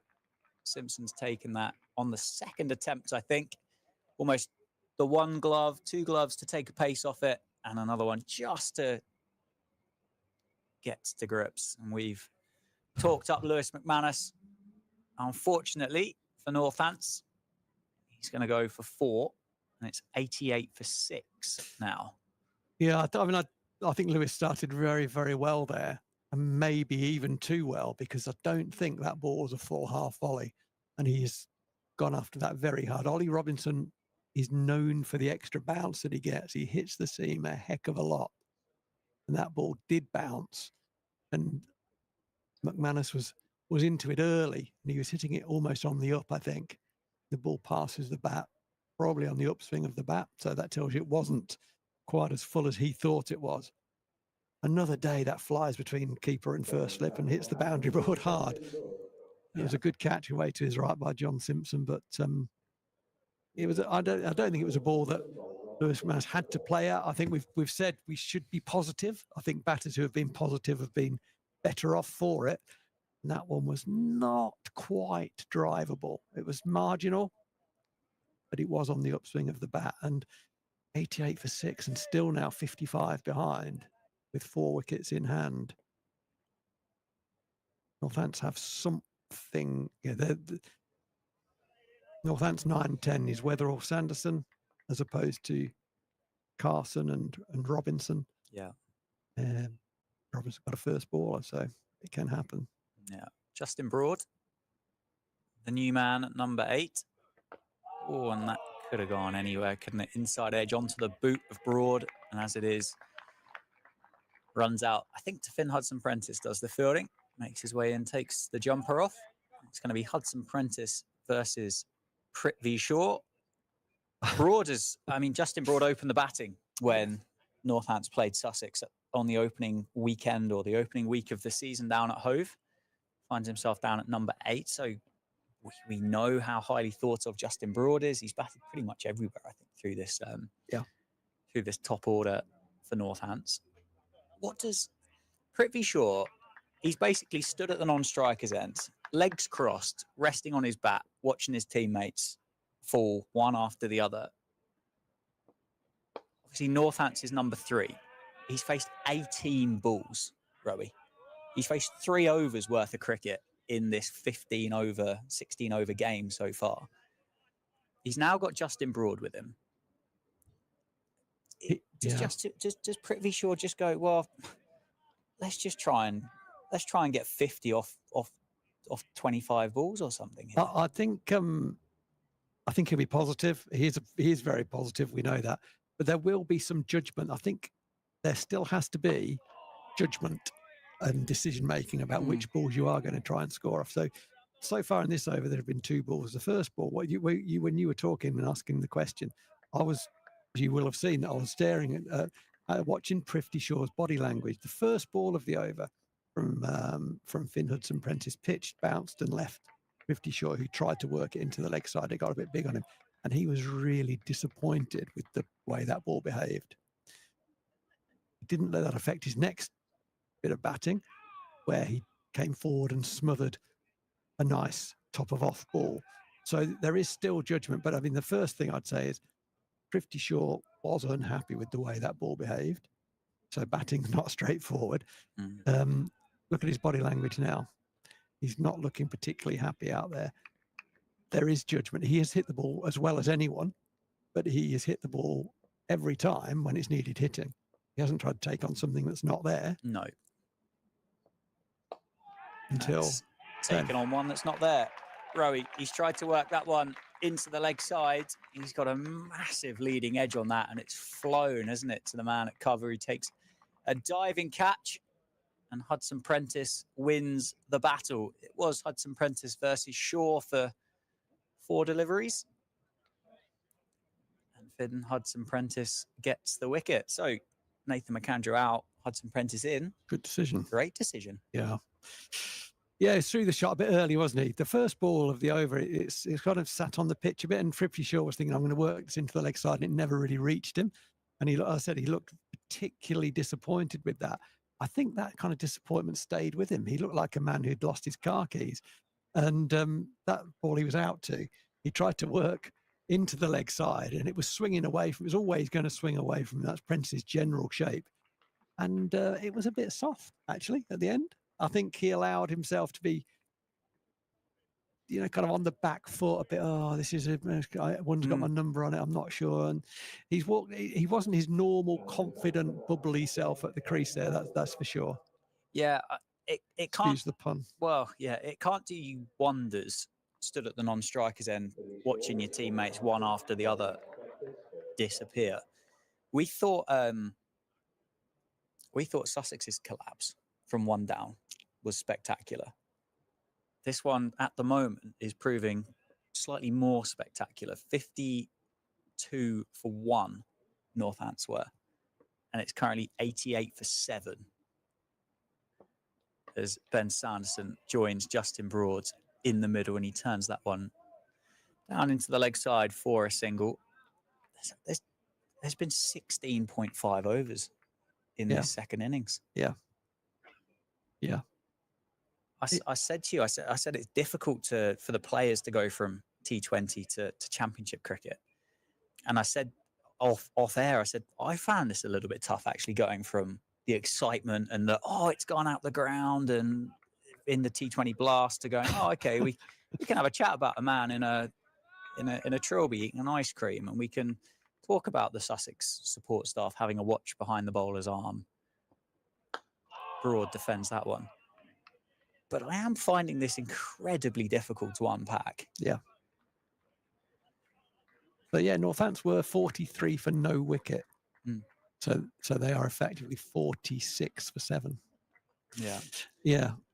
And there are the Sussex support staff on another lap of the ground. Successful over for Sussex and Finn Hudson-Prentice. 89 for 7. I think something else to say is how well Sussex have caught. So that, I mean, Yes, the last wicket, it needed catching. I mean, a lot of people kept it. It's full length, and sometimes they don't stick when you land on the ground. That was out. It was well caught. John Simpson took a very nice catch to dismiss Lewis McManus, and the 3 slip catches have been extraordinarily good. Robinson continues, offers Sanderson a drive ball. Sanderson accepts the opportunity and fortunately misses it. There was a little exchange, a little conversation during the last over. Ollie Robinson took the opportunity to catch up with Ben Sanderson when he was at the non-strikers end. And I imagine the conversation was something like, how are you seeing it? What the hell's going on here? Yeah. To which Ben Sanderson would have probably replied, I don't know.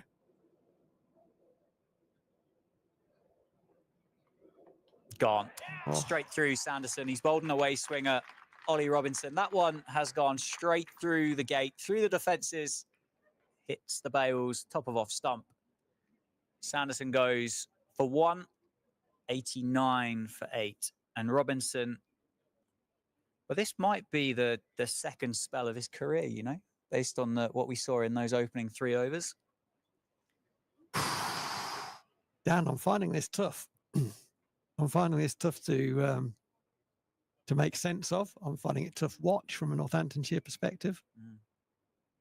Good ball by Ollie Robinson, just wide of mid-crease as he often is. From there, the ball angles in and often hits the seam and goes away and bounces. That one, he can run back the other way. And it was too good for Ben Sanderson's defence there. It was a classic top of off ball, wasn't it? Yeah. Ollie Robinson's figures in this match, 7.2 overs, 2 maidens, 3 for 39. Ollie Robinson's figures in this spell, 2.1 overs, no maidens, 2 for 5, which would have started before tea, which is when he would have got that first wicket as well. Rafi Weatherall in at number 10, joins Justin Broad. 4 slips await Rafi. Ollie Carter in at short leg.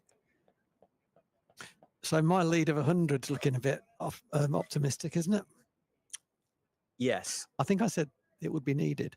You did. I think level par would be optimistic here as well. Northampton I'm trail taking that. Sussex by 54. Yeah. Well played. Covers that up well. Does Rafi Weatherall? Yeah, it's not a day for 100 all out when the former players are on the ground, is it? You kind of want to entertain those guys and show them that the county is alive and fighting back and doing well. So I do feel for everyone involved in the Northant setup at the moment. But there's a lot of cricket to go. So let's not despair just yet. Well played, Rafi. Let's talk about something positive. Ollie Robinson's comeback has been absolutely fantastic. From, what was it, 3 overs, 3 0 overs. for 34. Yeah, it was around there, Got wasn't the it? shepherd's crook Yeah. and off he comes. Embarrassing, really. The way he bowled was, for a man of his ability, was embarrassing. Captain whips him out of the attack. He then comes in, falls on his backside in a heap. Wow. He's bounced back brilliantly. Good on him. Big leading edge from Weatherall, gets off the mark with 1 through cover. Daniel Hughes does the fielding. I'm sure Sussex and Sussex supporters that have been watching the stream since 11 o'clock this morning, having watched their team get bowled out for 143 and watched the nature of the dismissals and watched the fact that Northampton grasped 4 slip catches, which 2 of them came off John Simpson. Simpson then went for 1 more run, I think, after that. So, yeah, okay, 4 drop catches. Actually, 2 of them didn't cost a great deal. However, you'd expect better, wouldn't you? Broad plays that nicely round the corner. You can look for a couple. Going to come through for 1, and I'm not quite sure what we just saw from Nathan McAndrew there. Was that a slip or I lost him behind the monitor. Yeah. I don't think he's well there. I think that's hurt. Yeah, hopefully he's okay. No, he's okay. He looks Oh, all no, good. he's off. Oh, dear. That doesn't look good. He looks like he's moving all right, to be fair. So hopefully he's okay.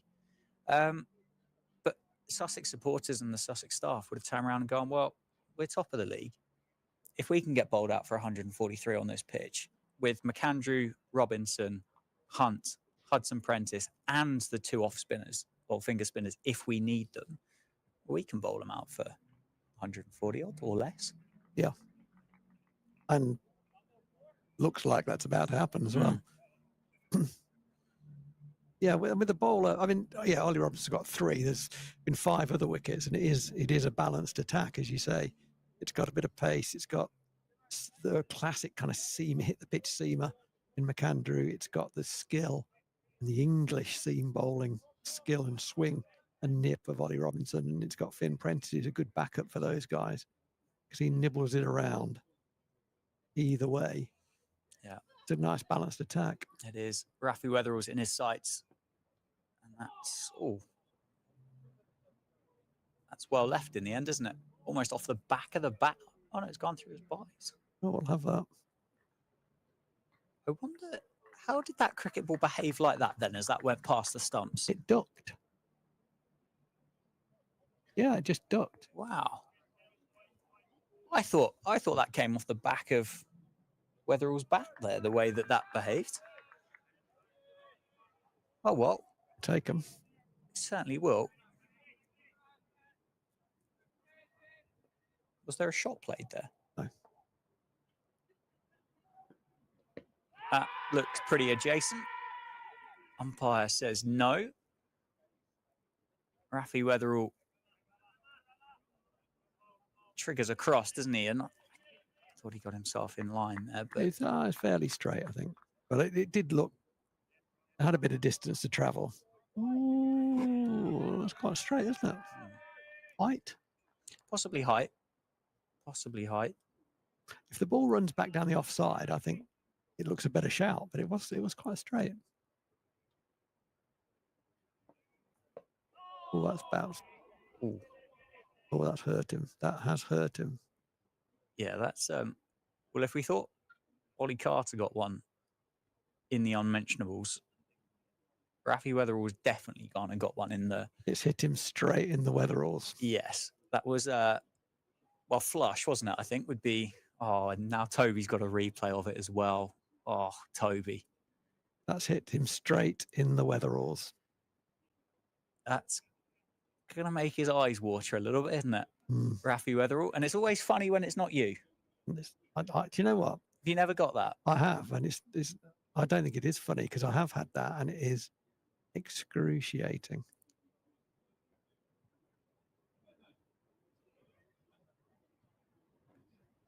Ouch. I think he is asking for a drink of water, isn't he? I think. Not sure there's a lot the physio can do. Not a great deal. Bringing his bag on though. That's good. Bit of magic spray. Oh, geez. Bit of Ralgex. That'll take your mind off it. I think the human body can only feel pain in one place at a time. Oh, okay. Maybe spray some Ralgex in his eye or something. Twist his finger.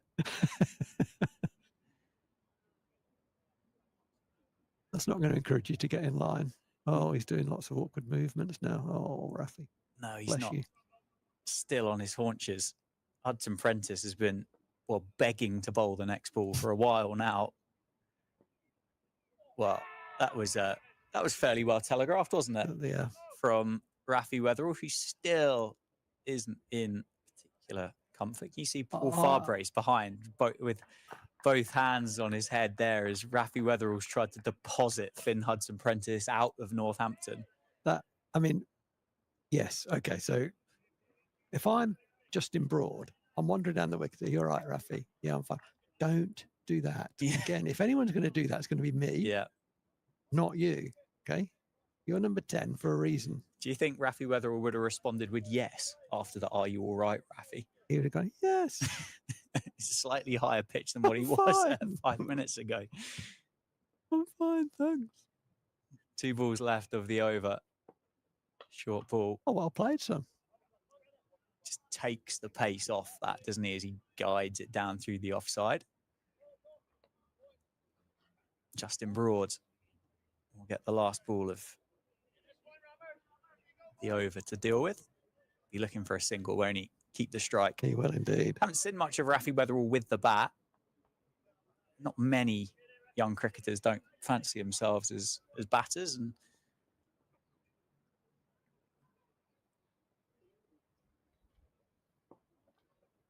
Don't glove that down the leg side, whatever you do. it's going to be a dot ball to finish. So 96 for 8 after 19 overs. 97 for 8, I apologise. One score in front of us hasn't caught up with the other one. So the deficit of 46, Northants have got 2 wickets in hand. I'm curious as to where were the fall of wickets in the Sussex innings. 8 down for... Okay, so 8 down for 125. Oh, was it? Okay. So they are considerably in front, but did have that final wicket partnership, didn't they? That was worth around 20 in the end. That's right. Carson, wasn't it? Carson played well, didn't he? Yeah, can Justin Broad do something similar if given the opportunity to do so? Ollie Robinson into bowl. Rafi Weatherall seems to have forgotten about the pain and discomfort. Gets that one defended nicely. That made a horrible noise, didn't it, as well? Yeah, it was a difficult one to watch, wasn't it? Bless him. Yeah, it is excruciatingly painful.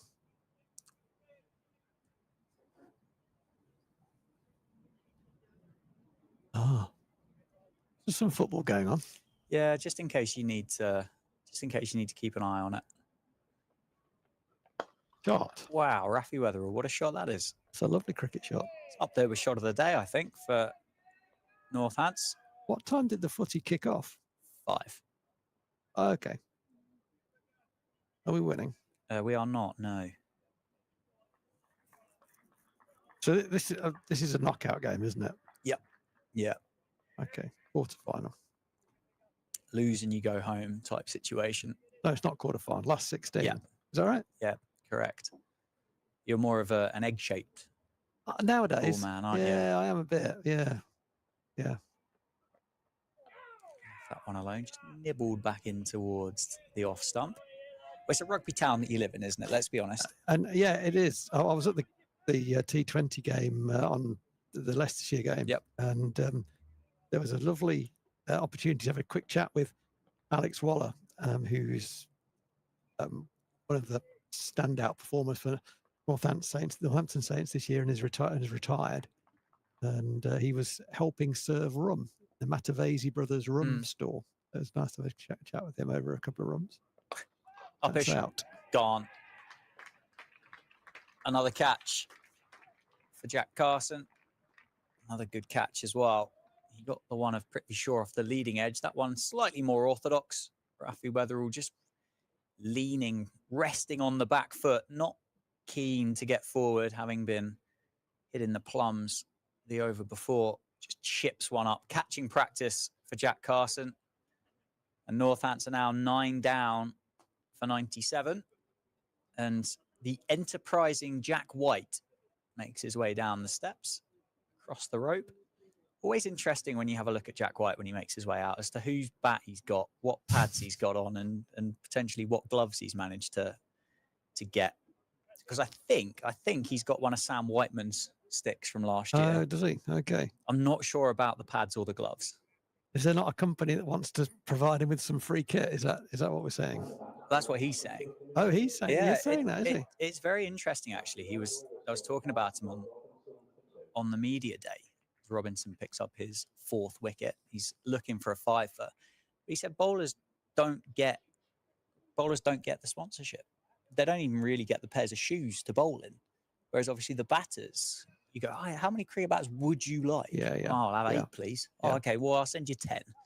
How many gloves would you like? Oh, I need some blue ones. And okay, yep, no worries, have all of that. And he said, can't even get a pair of spikes. Yeah, that's. I was aware of the footwear. Yeah. Jack White can just play like Jack White. Yeah. Free play. He's got an absolute free play here. Yeah, we saw him get 50 odd, 60 odd against Kent, didn't he? In that similar situation last year. Well, in a bit of a free play hit. Yeah. With him and Ben Sanderson, was reverse sweeping and reverse ramping seamers, just having a bit of fun. And you've said like several times, haven't you, about Jack White is not necessarily orthodox, but pretty dangerous. He's dangerous. Yeah, he's a danger to everyone, Jack White. But normally I'd be saying get the other fella on strike because you're batting with a batter. But actually, Jack White's best form of defence is attack, probably. There we go. That was close. It was. There was the rehearsed shot down the ground. And then felt his back. Yeah, that's a worry, isn't it? Yeah. That was one of the many bizarre things I've seen today. The batter missing the ball, then playing an extravagant shadow, massive whoosh at one, and then holding his back. I mean, blimey. What is going on? I don't know. We're supposed to add colour and insight, aren't we, to this? And it's difficult to really make a lot of sense. Yeah, it's been. We saw some pretty ordinary cricket here last summer from the home side. How many innings defeats were there? 3? A few. Maybe at least 3, I think, here at Wantage Road. But to have 19 wickets have fallen, it's 10 past 5 on day 1 in the championship. It's a sporting pitch. It's been pretty cloudy all day. As look up and there's a bit of blue sky now over Wantage Road, and there's some shadows for the first time. That's gone straight up. That's gone a long way up. Ollie Robinson's getting underneath it. Ollie Robinson takes the catch. Justin Broad, he had to try, didn't he? He had to try something. Didn't time it. That top hand came off the bat and it's gone straight up. It's hung in the air for a long, long time. Ollie Robinson had an age to get underneath it. And Northants have been bowled out for 97 in response to Sussex's first innings score of 143. So it's 11 minutes past 5. We've had 20 wickets. We've had 4 drop catches. And Sussex make their way off the field with a lead of 46 for Tom Haynes and Daniel Hughes to put their pads on again.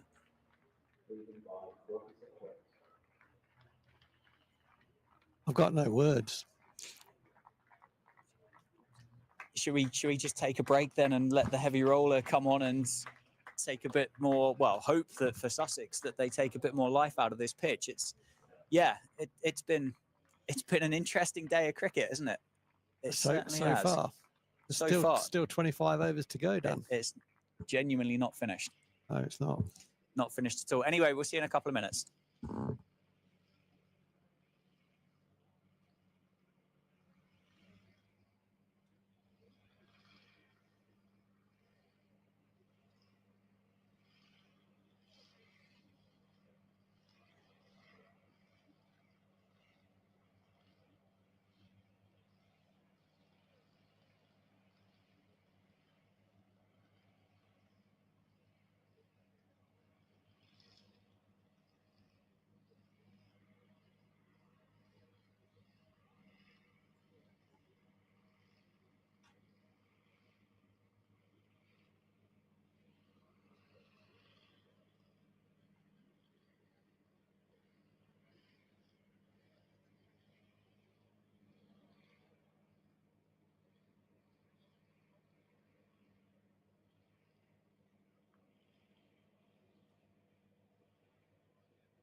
it's not too late to let's be on coffee on the footlight by turns for food, or to go coffee and snacks, or blow his ice cream and go to the right off the sunshine.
Good afternoon. Welcome back to Wantage Road. Northants versus Sussex in Division 2 of the County Championship. Day 1, and we're just about to start the third innings. My name is Dan Jadzovic. I'm joined by Phil Rowe. The stream at the county ground is powered by Daffabet. Daniel Hughes and Tom Haynes make their way out to the middle, and Sussex have a lead of 46. And Rowe's just getting loose there for a spell. I am. I'd fancy a bowl at 60, having not played for 20 years. I quite fancy a jam roll. Yeah. Well, it's the game's moving forward, isn't it? It's difficult, this, Dan. It's difficult because I'm not a flippant man about my cricket. I take my cricket very seriously. I like a laugh and a joke, but I'm a very passionate cricket watcher. I love the game of cricket, and I love Northants cricket, and it's just been a difficult watch. That I don't think it's exclusive to you for being a Northants fan. I think Sussex supporters will be watching this and they'll be going, "Well, we got 46-run lead in this innings." But The bowling, I don't necessarily think the cricket has been good enough to warrant 20 wickets falling in the day. The bowling has been okay from both parts. I know we've had 4 wickets for Jack White, we've had 4 wickets for Ollie Robinson, but it's not been, oh, I'm beating the bat consistently here. Oh, I was just about to say, I don't think we're done with 20 wickets, and they could very much have had Daniel Hughes chipping one up to Luke Proctor first ball of the 3rd innings. That's quite remarkable because, I mean, we are right behind the line of that ball, you and I, and 10 yards to the left, and that goes straight to Luke Proctor at head height, and it's out, first ball of the innings. Sussex have, I mean, I suspect Sussex will come out with a plan, which is just get as many as we can, as quickly as we can. Yeah. Okay. There's 8 off 2. It's been a puzzling day. I think would be fair, I think, to sum this up. And it's definitely a tactic. Is it a tactic that you would have spoken about or thought about? Does it? Because that to me strikes me as a tactic of, this pitch is an absolute snake pit. It's doing absolutely all sorts. There's variable bounce. It's moving massively sideways. Look, if we can get a lead of 150, we'll fancy our chances of bowling Northants out again. But I don't think it's been that pitch.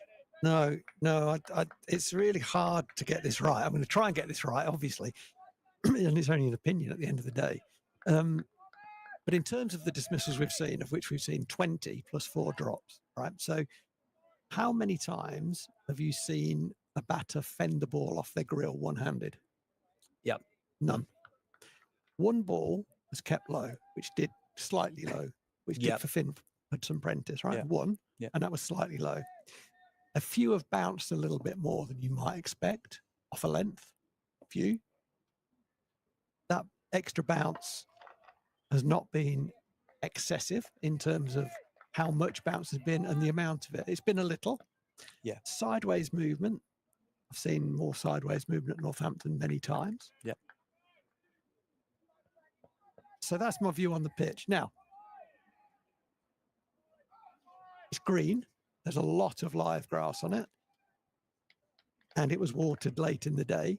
That combination hasn't helped, but I don't think I'm looking at the pitch and saying this is an absolute, you used the word snake pit. You said this is not a snake pit. I agree, it's not a snake pit. It's not flat, but it's not 20 wickets in 2 and a bit sessions. No. Has the bowling been exceptional? Well, I thought Northants didn't bowl as well as they normally do. So that answers that one. So we're left with a combination. Nothing's ever in 4-day cricket. It's always flavours and nuances and grey areas. But the biggest issue has been, I think, the quality and the application of the batting. I think. That's my view. Yeah, well, anybody watching, you're welcome to share your thoughts. Yeah, I'd love to get in a conversation throughout the day so far. You can drop us an email, stream@nccc.co.uk. Get in contact with us on Twitter as well, @NorthantsCCC. But yeah, I'd be very, very interested and curious to kind of open this up to the floor, both Northants and Sussex supporters, to see how they've how everybody's read the day so far.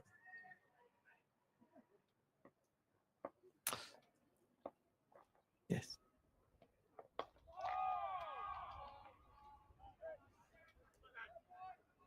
When Tom Alsop, he was strangled down the leg side, wasn't he, just before lunch? He got what, 30 or 25? 25. Let's get that wrong. What did he get? Let's have a look at it.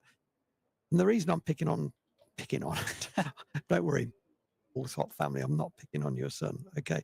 But yeah, Tom Alsop batted 63 balls. That could be the longest innings in the game, and is the longest innings in the game. Okay. Okay, so Tom Alsop batted 63 balls. He got 25. He was out, caught down the leg side. Very unlucky. It happens. Ball's going down the leg side. Tried to turn it further and got a thin edge caught behind. of those 63 balls, how many times did he play in this? How many times did the ball splice him up? Yeah. Didn't happen. No. So there's 10 overs gone, right? There's the snake pit comment to back up your view. It's not a snake pit. It is not a snake pit. The odd one's bounced a wee bit more than it might have done, but it is the odd one. Anyway, that's all for the inquest. This is Jack White. Around the wicket to Hughes. And that was a long hop. And it got dispatched very comprehensively for 4 runs over mid-wicket. That was a loosener.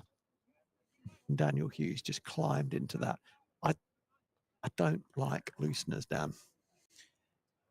You can't afford them when you've been bowled out for double figures and you're still and you're 50 odd runs behind, can you? You have to be on it. The way that Northants get a positive result out of this game is for Lightning to strike a third time and to bowl a team out for not very many again. Yeah. I mean, you can bowl a drag down any time. When it's first ball, it looks like a loosener. That had a real feel of a loosener. It looks stiff. 4 for 23, Jack White in the first innings, wasn't it? I mean, Daniel Hughes was, well, enterprising, wasn't he, in the first knock of the day? 35 off 60 balls, batted for an hour and 15 minutes with 5 fours, but he's certainly coming out. The way I've seen some of the batters bat so far in this game, I wouldn't be at all surprised if the next one walks down in a blue shirt. 13 off 5 for Daniel Hughes. That's out. That's out. That was absolutely plumb. Round the wicket, it swung. It was very, very full. Hit Daniel Hughes on the shin, straight in front of middle stump. Would have gone on to hit Midland leg. Absolutely stone cold. That's the 21st dismissal of the day. Good comeback from Jack White. Very good. Oh, yeah, that's absolutely Gonski. That's the sort of decision you want to give as an umpire, isn't it? You don't have to think too much about it. You just have to give yourself a little second so it doesn't look like you fired him, and then you give him out. Sussex must be confused about cricket as much as I am at the moment, because the last time, well, not the last, prior to today, the last time they bowled was in the 4th innings at Hove, and they went for 445.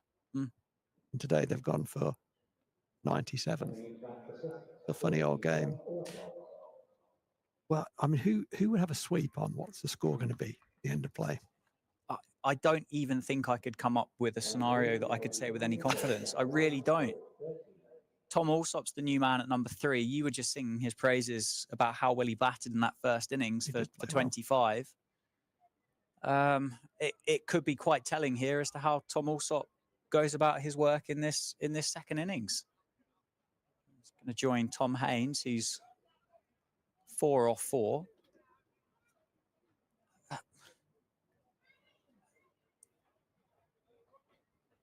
I'm just having a quick look at... Sussex could be all out by the end of the day. Well, there is... Northampton were bowled out in 20.1 overs. Yeah. So if that happens again, it will be 3 innings completed in the day. Well bowled, Jack White. Rather like he did in the first innings. Started slowly, Jack White, and quickly improved and became very, very good. He's done that in 1 over so far. Daniel Hughes could have won the game, and you know, if he's not out at the end of play today, Sussex are home and hosed pretty much. Yeah, but he's not. Yeah. He's Gonski, but yeah.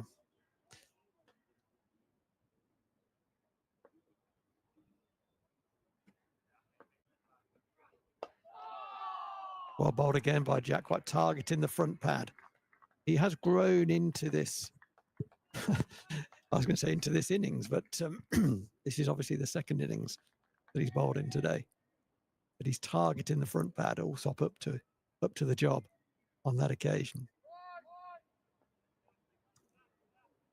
I guess, maybe are we just witnessing an outlier? Is it just one of those, they have to happen and people have to be there and watch when it happens? At the time, you don't think of it as an outlier, do you? When you look back at the overall season, hopefully this will be an outlier. Yeah, I mean, there's plenty going on around the grounds. Yorkshire bowled Derbyshire out for 76. Yorkshire do lead by 92, but off 40 overs, they're 168 for 5. So Yorkshire aren't, well, hanging about, I think would be the technical term for it. Glamorgan are 4 down and they trail Gloucestershire by 75 runs, having bowled them out for 76. Leicestershire were bowled out for 179. This is a good one. Middlesex, 78 for 7, 101 runs behind. And obviously the game that we've got in front of us here, we're into our 3rd innings at 5:30 on day 1. It's a funny old game, Greavesy. There's a bit more normality in Division 1. This is not normal, though. What I'm watching here is the umpire walking back to the end of Ben Sanson's mark with him and having a very strong word with him there. I don't know what's going on. You don't see that very often. No. It's the whole body language, etc. looked odd. Umpires have changed ends, haven't they? They have. I can't believe there'd be a hangover from the first innings. Oh, but Durham bowled out for 190. Worcestershire 77 for 4 in response. Then you get to Hampshire 214 for 3. They started late, had a bit of rain down on the south coast. Lancashire 228 for 5 against Notts at Southport. Warwickshire 302 for 7 against Somerset at Taunton. And Surrey, who again had a bit of a delayed start, struggling against Essex, 170 for 5. But Division 2 seems to be some pretty crazy scores going on. They do seem markedly different to Division 1. Yeah, I mean, it's really difficult. We're doing our very best to try to work out what is the cause of the 21 wickets we've seen so far. And right now, the best we've got for you is probably overall the batters haven't applied themselves very well on a pitch that you need to get in on. And maybe, every year there'll be a game that's an outlier, won't there? Every year there'll be one. Every county will have one. Maybe it's one innings, maybe it's one whole game, maybe it's a couple of days, but there'll be an outlier here or there. This may be that one.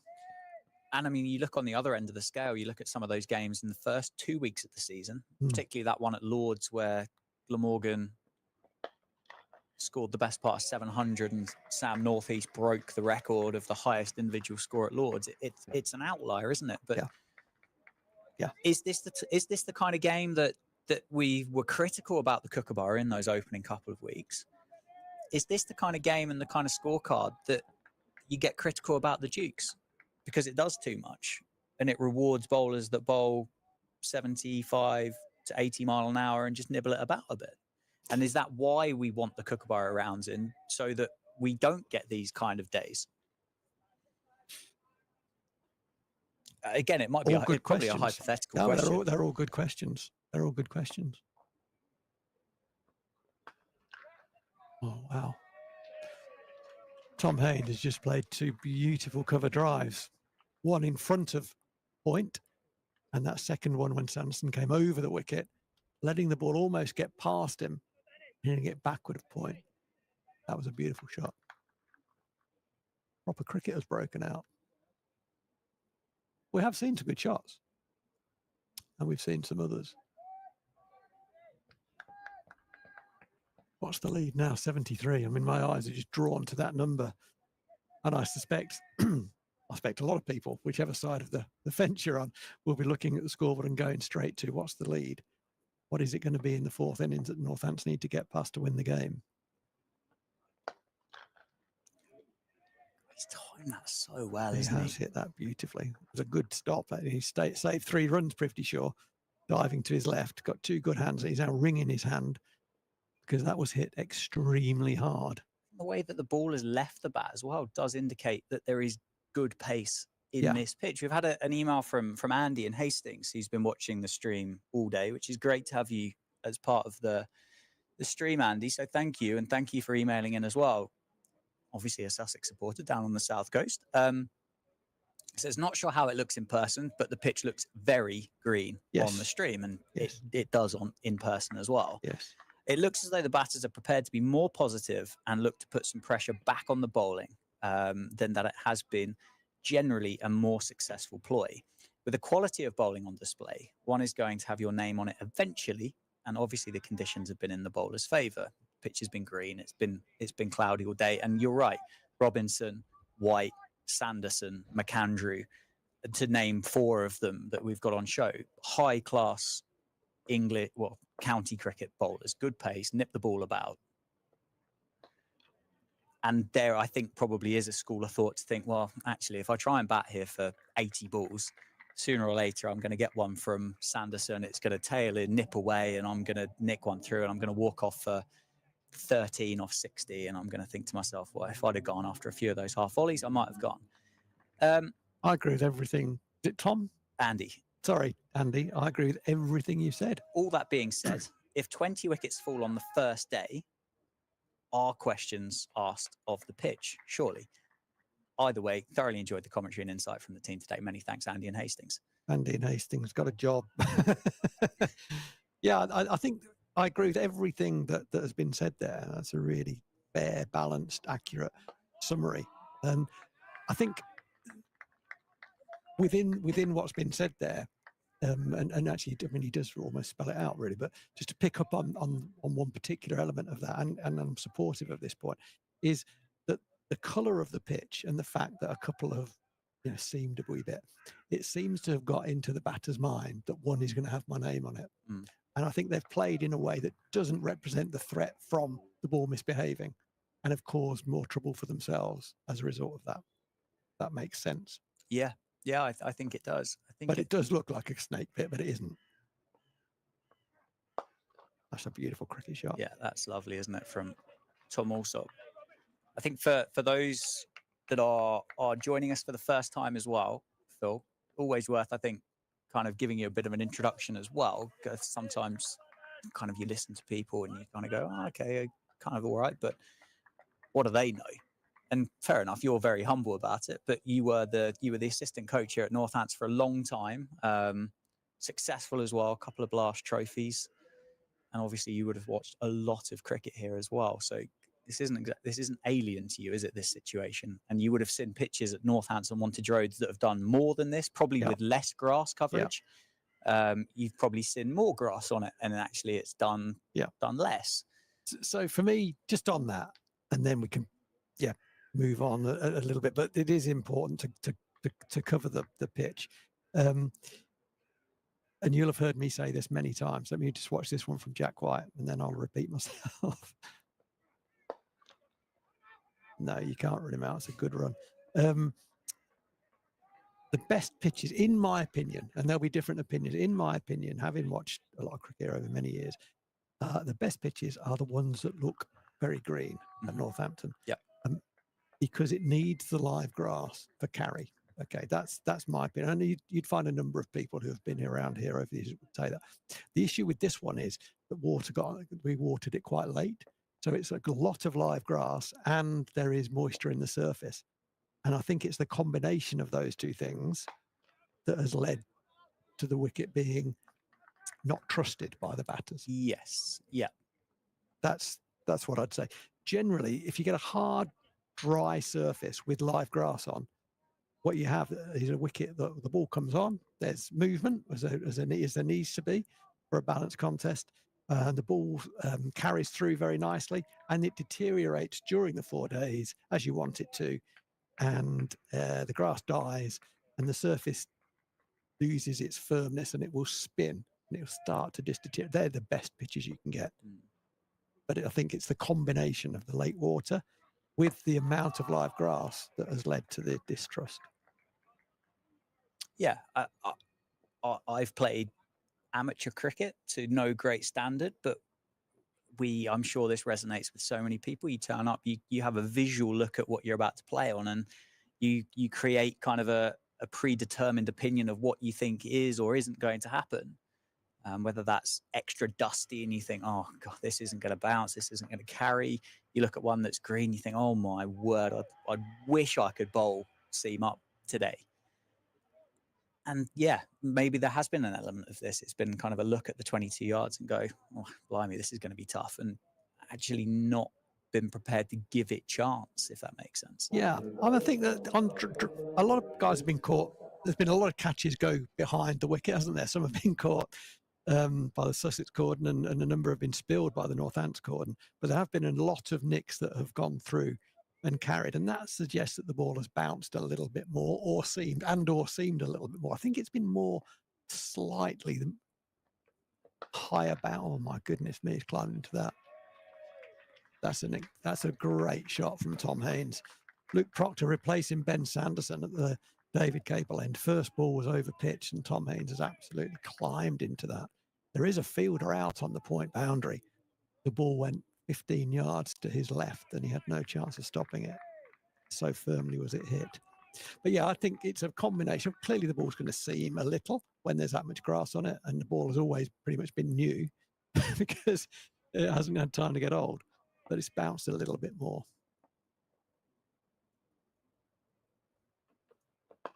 But Proctor has come on. He bowled very nicely in the first innings. He replaced Ben Sanderson. And who would you want to bowl in conditions like this? Ben Sanderson. Ben Sanderson bowled 2 overs for 24 there. Unheard of, really. Yeah. In any situation, let alone when there's a bit of movement and bounce on offer. Yeah. And 2 left-handers, you'd think Ben Sanderson is one of the main men in the country that you would go to in those circumstances. But Proctor's got the ball now. That's hit firmly off the back foot. There is a fielder out on the deep point boundary, Rafi Weatherall, so they only get the single. With regards to scheduling, and I've only had a year and a half really as a consistent kind of county cricket employee, I suppose. Has there always been blocks of red ball cricket in the middle of a blast competition, or it's changed? I mean, every possible scenario has been. Well, I say possible. You never know, do you?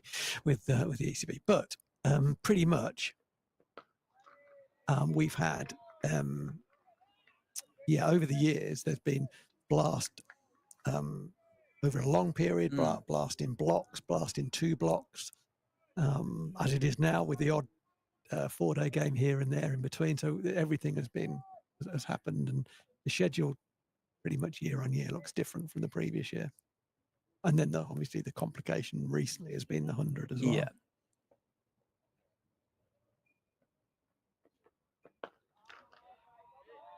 Because I mean, so far we're not far away from kind of a 2 innings T20 blast game between the 2 sides. Sussex lead by 84, which sounds like a massive number in the context of the game. And is.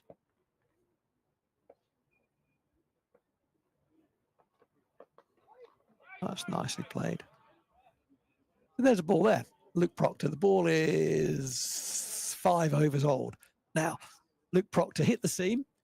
It bounced and left slightly. The left-handed Allsop off the pitch. He's got good technique. He let the ball come in. He had his hands in front of the blade. There was no energy in the bat, and the ball goes down, runs backward of point.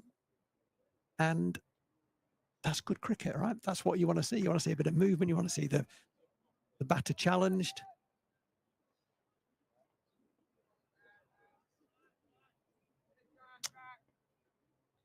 I do feel for the Northants, I have to say, having bowled top of the table team, having won the toss, wanted to bowl first, obviously, on this pitch, having won that toss, come back from early on, Sussex didn't quite get away, but were pushing forward early in the innings, and then dragged that back 143 all out. They must have thought, well, this is fantastic. What a great position we've got ourselves into.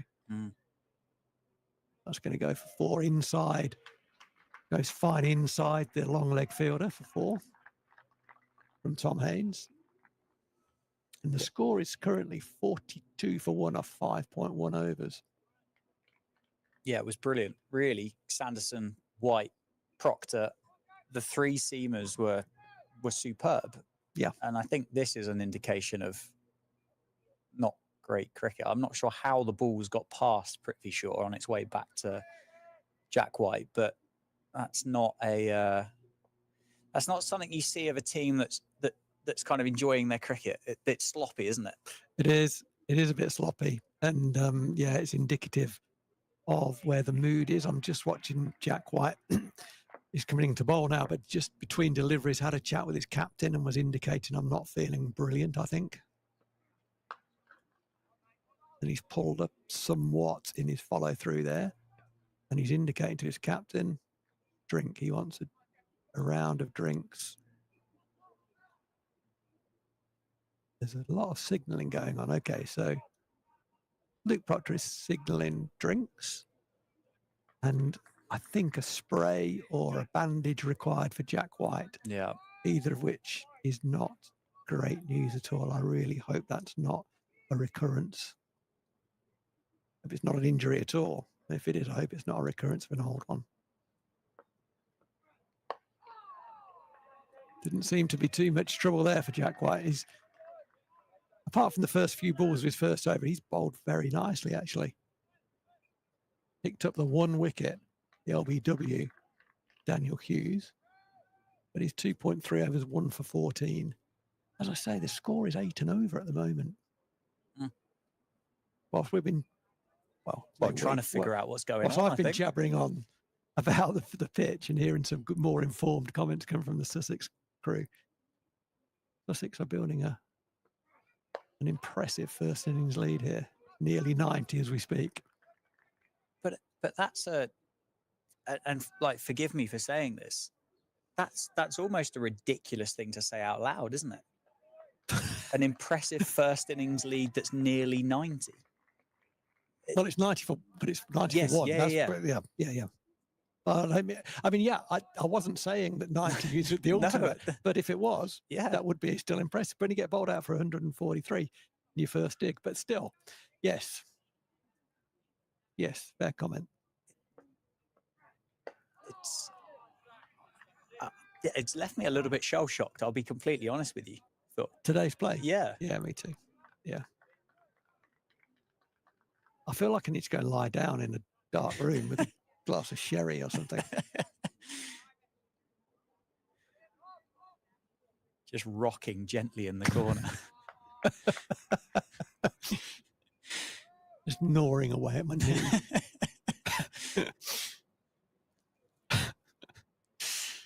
Oh my, I thought golf was a hard game. This is a hard game. That's nicely played.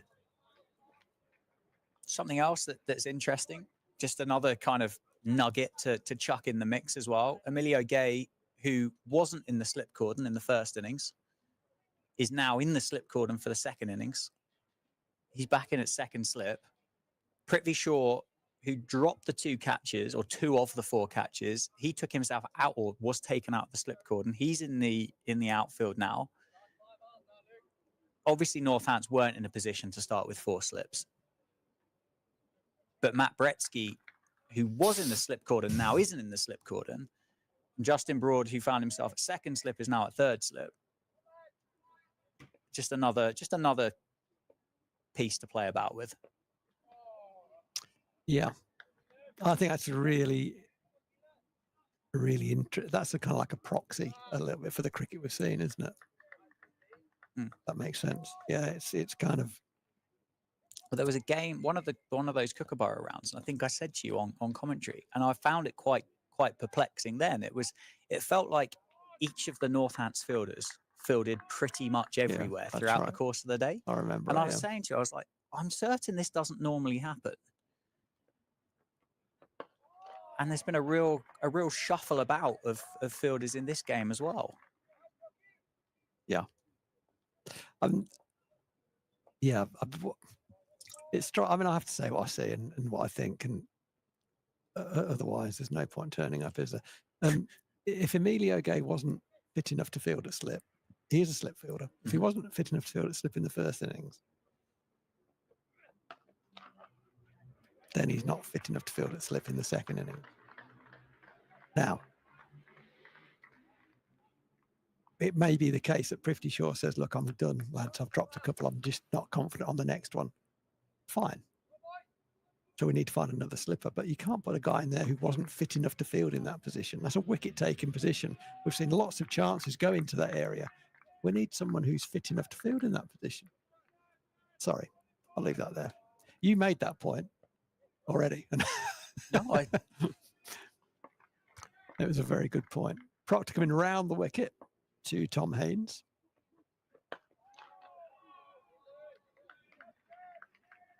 Smashing away at a good line and length. Proctor's pace has picked up as the day has gone on. I thought he started quite gingerly, actually. He's probably feeling pretty unhappy about what's unfolded. I was about to use the word fuming. Fuming, yeah. A fuming Luke Proctor's not a good place to be, actually. Ooh, nicely bowled again, thick inner half of the bat. You can kind of tell by the body language at the crease. It kind of just looks like he's bowling angry, doesn't he? It does. Yeah, it does. It does. And those that haven't seen him before won't exactly know what I'm talking about, but there's just kind of that front foot just feels like it's slamming into the wicket just that little bit harder than what it would do normally. Yeah. Yeah, there's a real feeling about that, isn't there? But he's not going to lost his way with it. He's energized, no doubt. So there was a call for the physio, wasn't there, for Jack White? Has Jack White gone off the field? No, Jack White's still here. The physio, the Northampton physio, has just made his way round the boundary edge to meet Jack White. Okay. Down at the boundary. Didn't see what the treatment was or anything like that, but okay, yeah, I see. He's just running back now, isn't he? Which suggests he's going to take him something else around. Jack White's stretching out. He's had some, whether it's treatment or diagnosis, he's had a chat with the phys, who's going to report back upstairs now. So whatever treatment he was given seemed to be enough, or as much as can be done right now. And the physio goes straight into the coach's room to report back. So hopefully that's not bad news. Well fielded by the captain. Luke Proctor moves sharply to his left to deny any thoughts of a single. How's the football going? we're losing 1-0. You're joking? No, Oh, never joke Jesus. about these things. Gee. Oh, crikey. Yeah. Crikey sums it up well. Crikey. Yeah. Oh, come on, Whitey.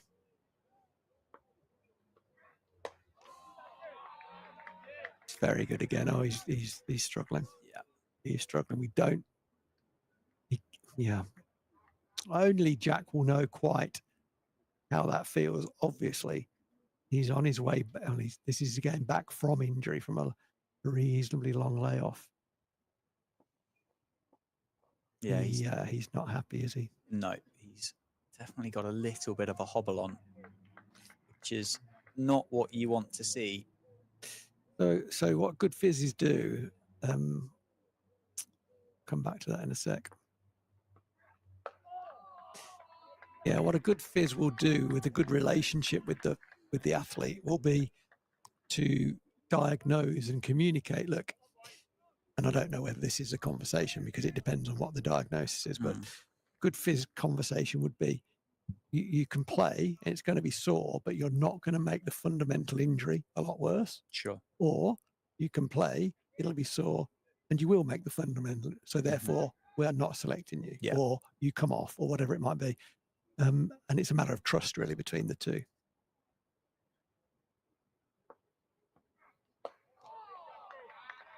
It certainly doesn't seem to be hampering his ability to land the ball where he wants to, because he's very, very accurate. Jack White is not wasting a ball. He's got his hands on his hips. He is not a happy bunny. That looks to me that it's a matter of time before he leaves the arena. He kind of, that looks, oh, I'm done. Yeah. It's come back. I'm done. I'll get through this over. I've got 2 balls to go, and I can't keep bowling. I really hope I'm misreading that. It wouldn't be the first time. Northants need Jack White.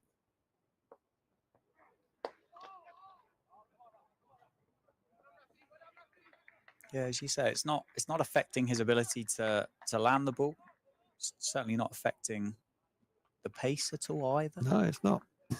That heavy roller again seems to have just taken a little bit of life out of it. How long did it? 5.4 overs it was when Northants lost their first wicket, but I wouldn't have said really it started doing much, did it? Until probably into the 10th over. Yeah, that's probably about right. When Robinson kind of came back for that second spell, but again, it still wasn't lavish by any stretch. Yeah.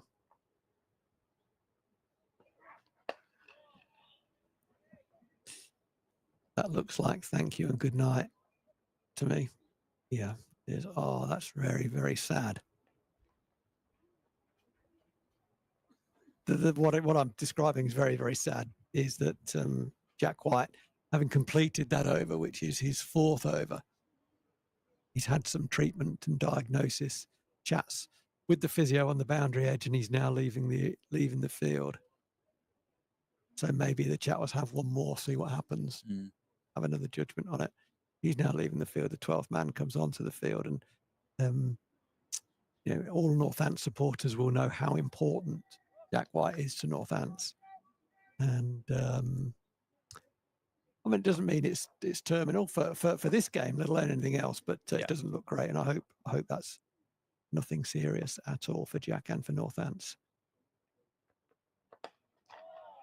Meanwhile, Proctor with his tail up. He's a fired up Luke Proctor at the moment. Actually, Northampton bowled. Ben Sanderson wasn't on it, was he? He bowled a lot of half volleys and got tucked into.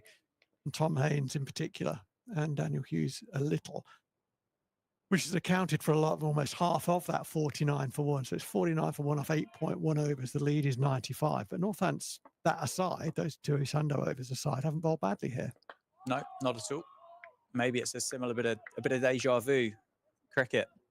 Say Northants got to 50 odd, didn't they, before they lost their first wicket? Sorry, 43 it was.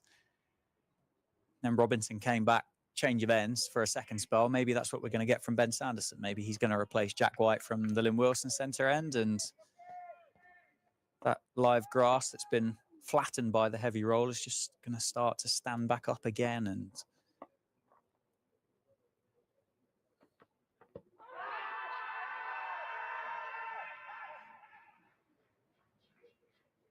but it feels like if Northants are going to stay in this game, they are going to have to take a few of these wickets for Sussex pretty quickly. I mean, they lead by 95, which, I mean, the context of this game, it's a pretty big score, that. It is. There's a very big appeal there. Umpire gave it an indicated that he thought it was sliding down the leg side. Close. That was close. Did you see the replay? You managed to see No, it? I didn't. It was quite close. 2 more to Tom Haynes into the offside. His wagon wheel will be interesting.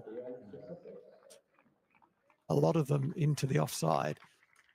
There is an important football game on somewhere in Germany, I think. Is it?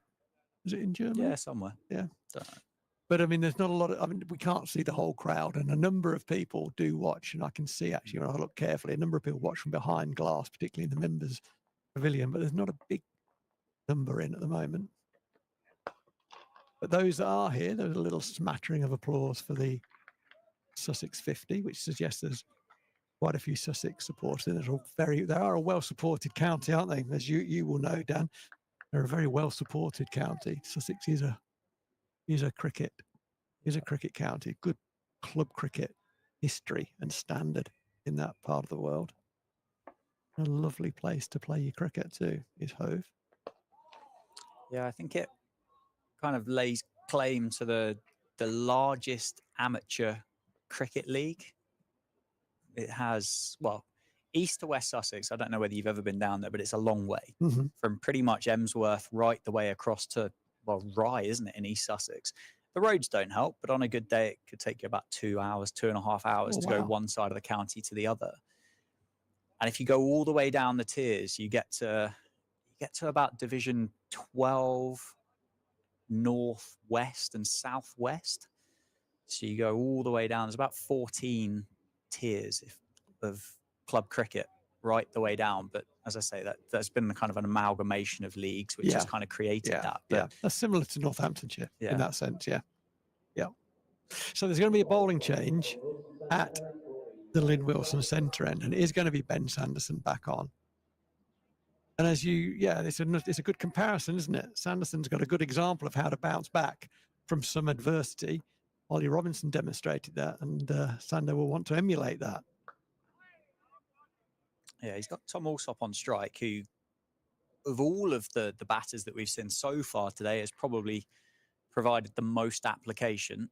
So Sanderson gets the benefit of the fact that Alsop's unlikely to clatter him through the covers 3 balls in a row, but equally gets the disadvantage of the fact that actually Tom Alsop's not going to give you a big flashy drive that you can pick up the nick off that goes through to McManus. Very true.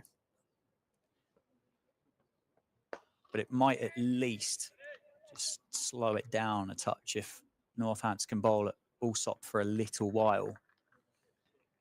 Haynes, what's he? 29 off 26. Yeah, I mean, what Haynes has done really, he's jumped on anything over length, hasn't he? That's where he scored, is particularly through the offside with drives. Isn't anything extraordinary? He's put the bad ball away for sure. Flicked off the hip. They're going to look for a couple. It's in the hands. Haynes and Alsop settle on just the single. Yeah, Ben Sanderson doesn't quite look himself. It was interesting. He had a long he was engaged in conversation by and with the umpire before he started his spell from David Capel end, which looked odd. It almost looked like a sort of telling off or it didn't look conversational quite. It looked a bit one way, but he's not quite been at his best, Sando.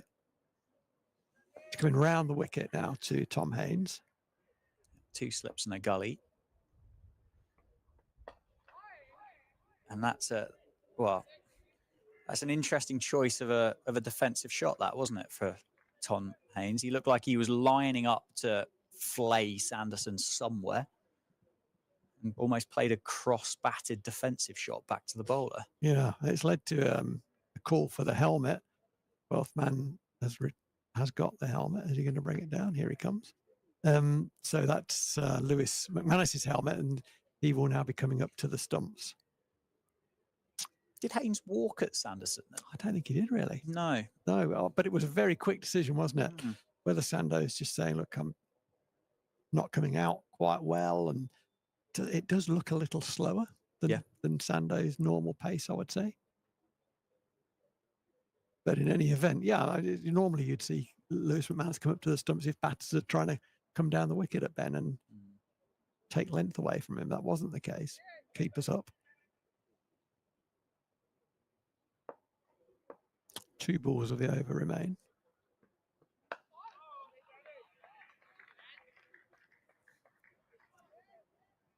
Yeah, that one hit the bat a little bit harder.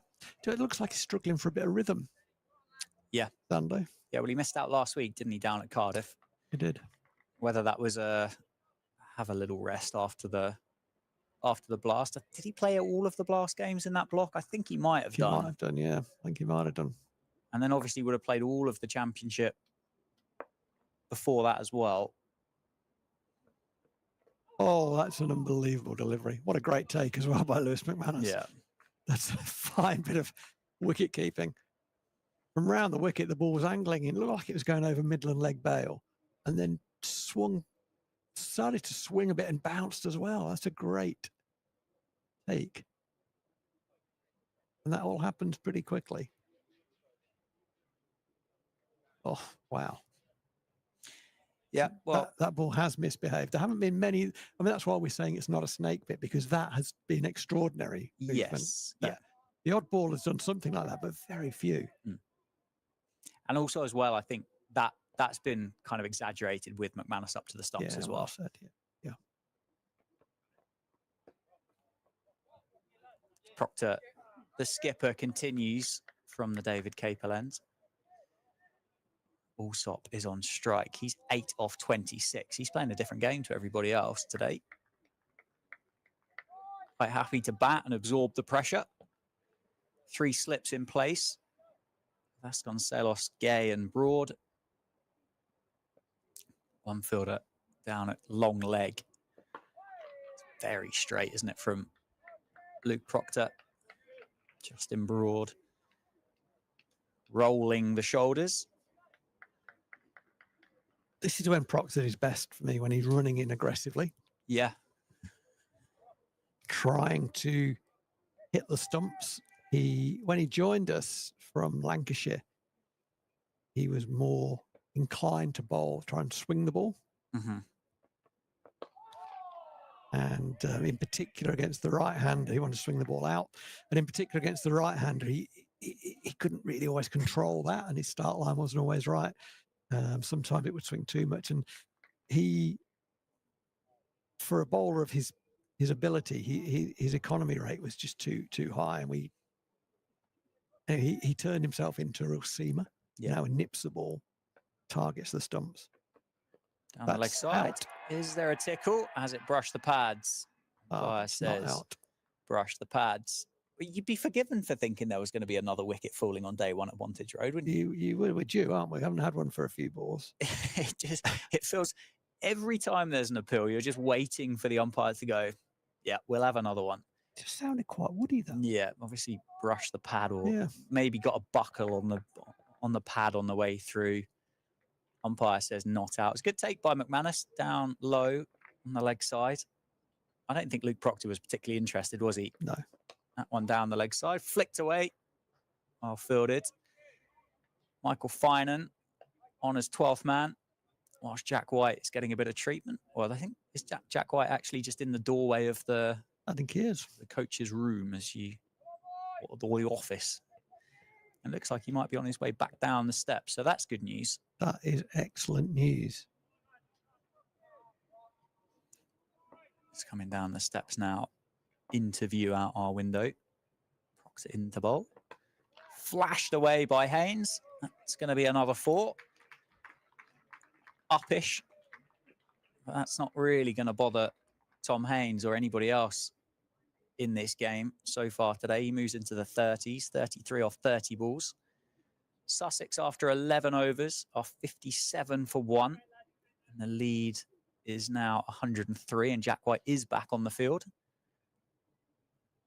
Yeah, it was a loose ball, wasn't it? I'd say a very rare loose ball from Luke Proctor, that 6th ball of his 4th over. It was short and it was wide. And Tom Haynes enjoyed hitting that one for 4. Sanderson. I just heard a big noise through the effects mic. Did you hear that? I did actually. Was that England scoring? Was that the result? Was that the result of England scoring a goal? I'm slightly delayed, so it would be unkind of me to be able to say for certain. It was. England have scored. Oh, happy days. Phil Foden, 50 minutes. Good for them. Sanderson from the Lynn Wilson centre end. On the money. Alsop covers up in defence. 9 off 32. There's obviously a big crowd somewhere. It'll be the pub, won't it? It'll be the pub. Yeah. That makes more sense. Well, that's good news. Inspector Clouseau over here just putting things together, going, well, there's not many people in the ground. I'm not sure. There's the pub next door, isn't there? The garden that borders the cricket grounds. Solid from Tom Alsop, as he has been throughout the day. Looks like Justin Broad is going to feature before too long. It's been quite a long warm-up, isn't it, from the number 75. See him there in the top right-hand corner of the screen. Guess that'd be a replacement for Luke Proctor from the David Capel end. Yeah. Yeah, feels that way, doesn't it? I think it's been VAR'd. Oh. Sanderson. Oh, no. So England haven't scored. They thought they'd scored. Pitched outside leg, I think. Some people are on the pitch. Oh, no. I don't like VAR, I think. Jack White, Luke Proctor, Ben Sanderson in conversation. The end of Sanderson's mark.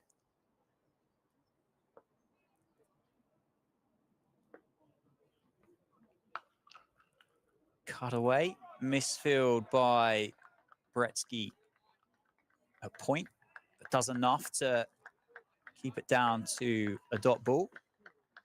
Well, since Ben Sanderson has operated from this end, from the Lynn Wilson centre end, and what he bowled 2 overs from the David Capel end, and he bowled a lot of drive balls. Yeah, and I think that's over length balls, and he's just been slightly under length. He's been back of a length from this end, so he's. It was similar, wasn't it, to that first over from Robinson? Yeah. It was impressive from Vasconcelos to score the 16 off it. But as you said at the time, they were balls that, well, they had to be hit. Yeah. They were leg stump half volleys that, well, hit them wherever you want. And it was similar from Sanderson in those first 2 overs. Haynes, he's gone away like a freight train without any brakes, but they were over pitch drive balls, and he said, thanks very much.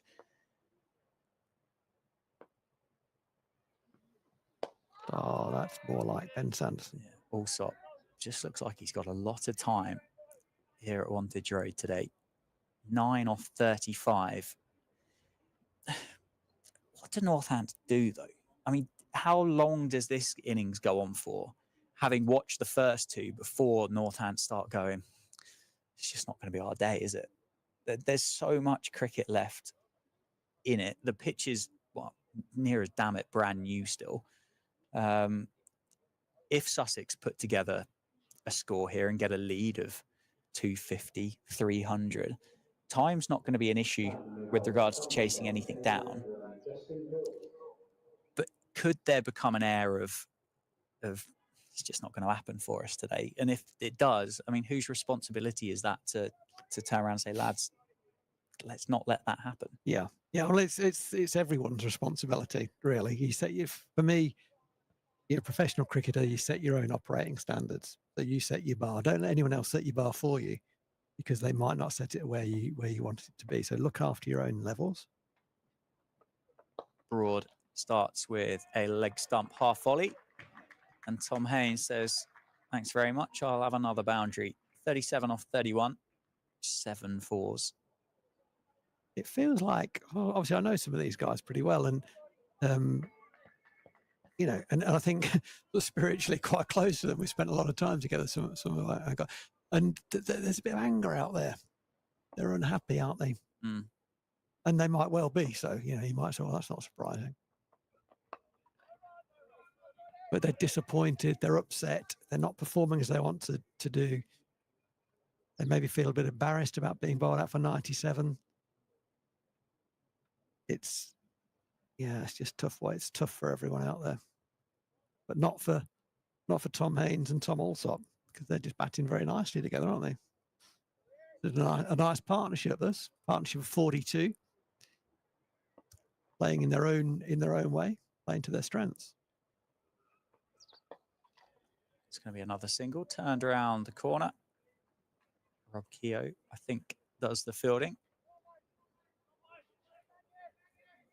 1 run added. Jack White's just called for the physio to make his way back around the outfield again. This has got a strange feel about the Jack White situation. Now the physio's gone back, because he needs to get off the field. If the physio's giving him, he's not bowling, right? So if he's having physio on the field, it's kind of like a bit desperate. He needs to get off the field.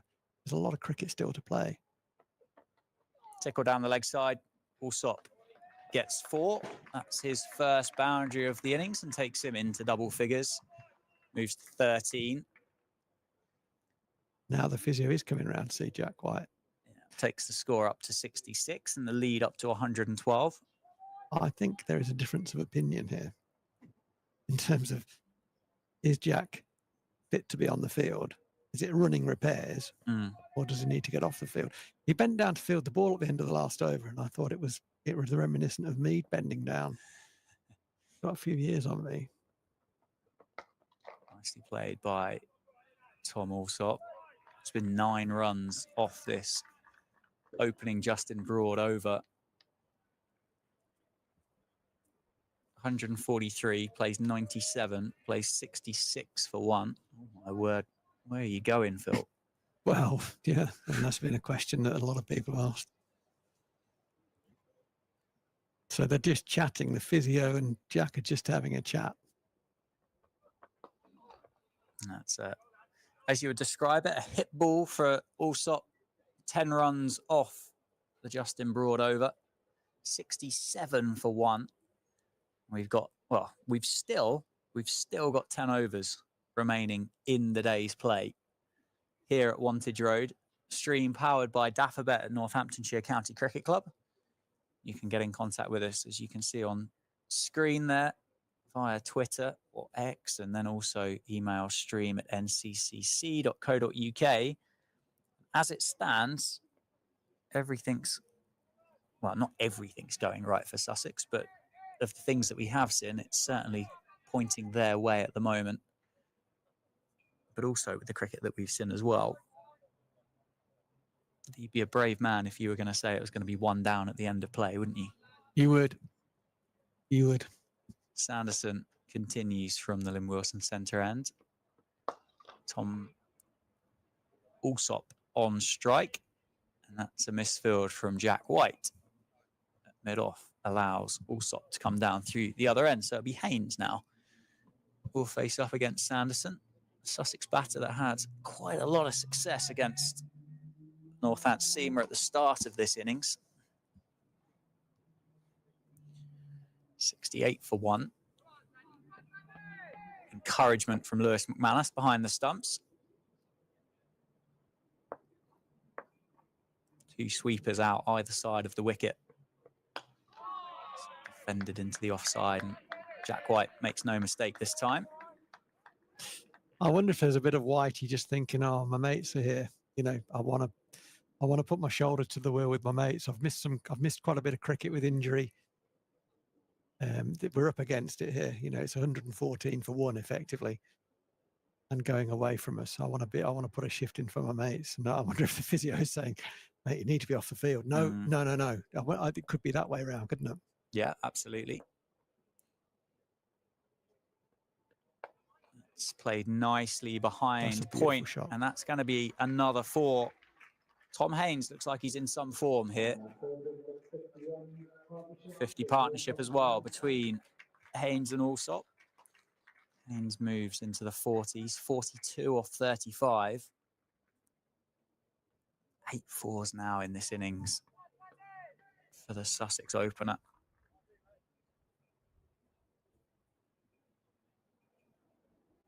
Yeah, Sando's struggling to find a length, isn't he? Struggling to find a length because he's challenging but not drive, and safe but not cut. He's struggling.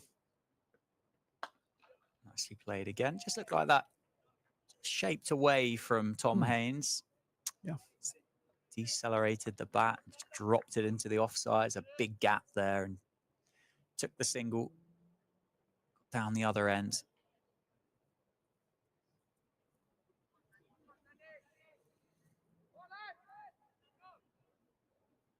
But certainly that chatter of Northants that I mentioned during the first innings of the day really seemed to be there, does it, right now?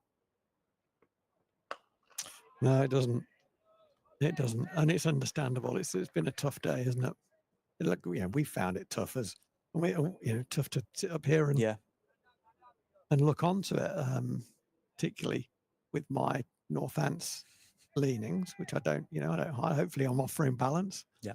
But that's my county. It's been difficult. And it's no surprise that it is relatively quiet out there. That's a beauty from Sanderson. Just shapes away from Allsop, who plays inside the line. Doesn't follow it. Dot ball to finish the over. 73 for 1 of 14. Yeah, there, as we've mentioned a couple of times, and certainly not here to talk about the football, but there is a small crowd in, isn't there, at Wantage Road today? Yeah. The members' pavilion, which is, as you said, normally pretty well populated, and you can kind of pick out a few silhouettes behind the glass there. It's not the warmest day of summer either. But there are, what's that, 1, 2, 3, 4 down on the bottom tier. And then 1, 2, 3, 4, 5 maybe on the top tier in the Spencer Lounge outside. Justin Broad continues. Haynes defends. There's 2 hardy souls above the Curo Wealth Lounge directly opposite us.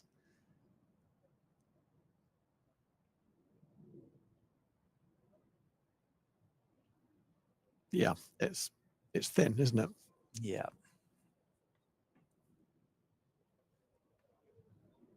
What's not thin is Tom Haynes' bat. That looks very wide. Playing incredibly well, isn't he, at the moment?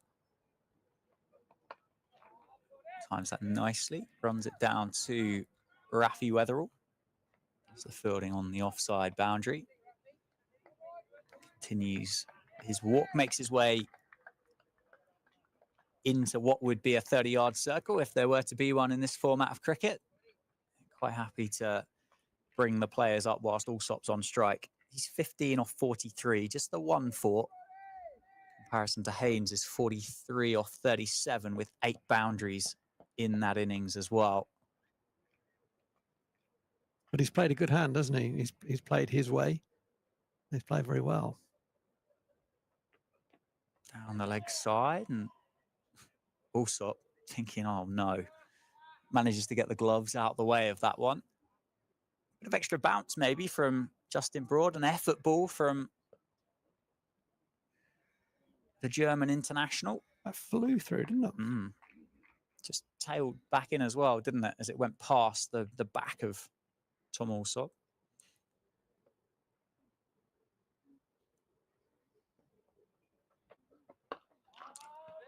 Again, extra pace from Broad. Really pulling that shoulder over.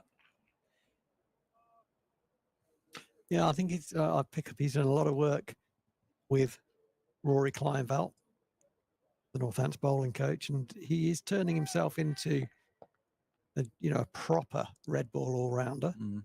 It's good signs for Northants.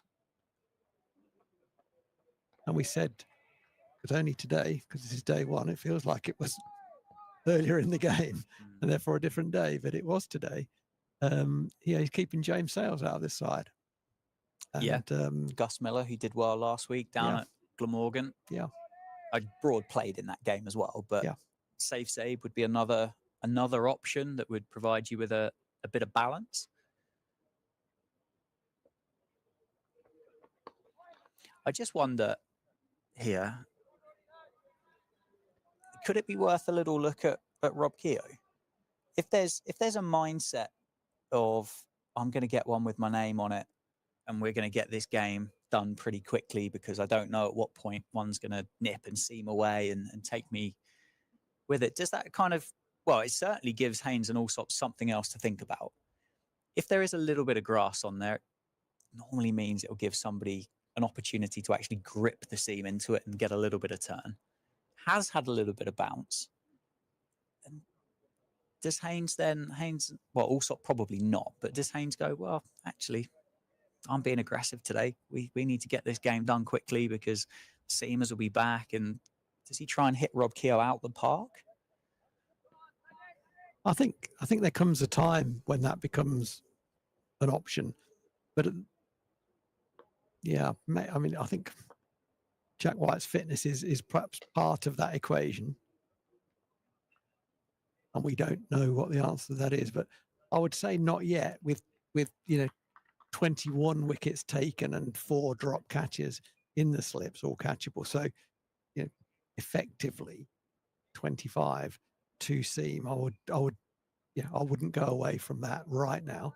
But what's the lead currently? 122. Yep. Yeah, there might come a point where that is an option. I don't think Rob Keir will meet in the captain's eye very readily, to be honest. Well bowled. Big drive from Tom Haynes through to the wicketkeeper McManus. I don't know. I just wonder. Maybe 3 overs before the end of the day, just to.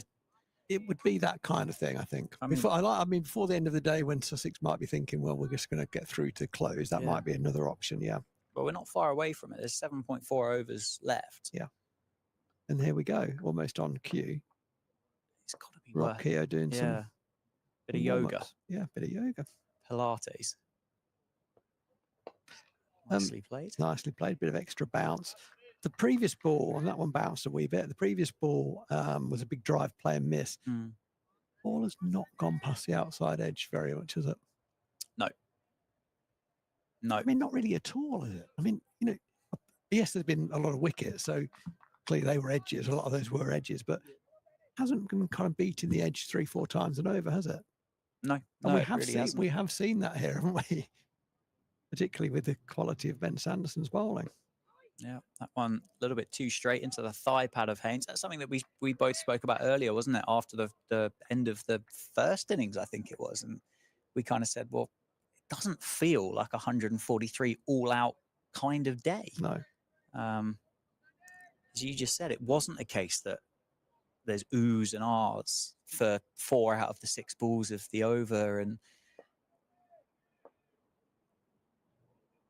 one was swinging from outside leg stump, and that's bounced. That has bounced. I think that's gone straight through to McManus without any kind of edge or glove. Go cleanly into the keeper's hands, but you can forgive him with that extra bounce. Probably be quite sore. Just this over, there's been a couple do more than they have been doing. The sun's out. One down the leg side. It's going to be a dot ball to finish. So 1 run from the over. That one came off the first ball. And it's 76 for 1 with 7 overs remaining in the day. Broad takes the jumper off. How would you, if you had only a few words to use, how would you characterise the way that Sussex have gone about this second innings? It's been polarising from either end. Alsop looks like he's playing a different game to what Hughes and Haynes have. And as much as it's been polarising, it's been pretty enterprising as well. The Hughes innings in particular, confusing. Yeah. It just didn't seem to want to give himself chance to have a big score. I went out with a mindset of, well, I'm going to try and score 60 off 20 here, which might have worked. And it started fairly well. I think the longer it's gone on, and actually from quite early on, it's been 2 gears. It was gear 6 down to gear 3. I mean, yeah, and they've played differently. Haynes has had more drive balls, and he's perhaps more expansive in his repertoire that he's got. But it's kind of been fairly normal cricket, I think, after about 5 overs. Yeah. I've got a stat in mind. I'm going to bring a stat up. Oh, please do.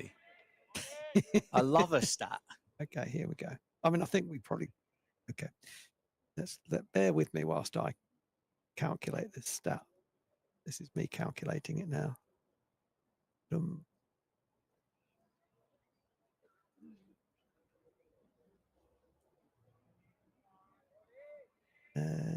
21.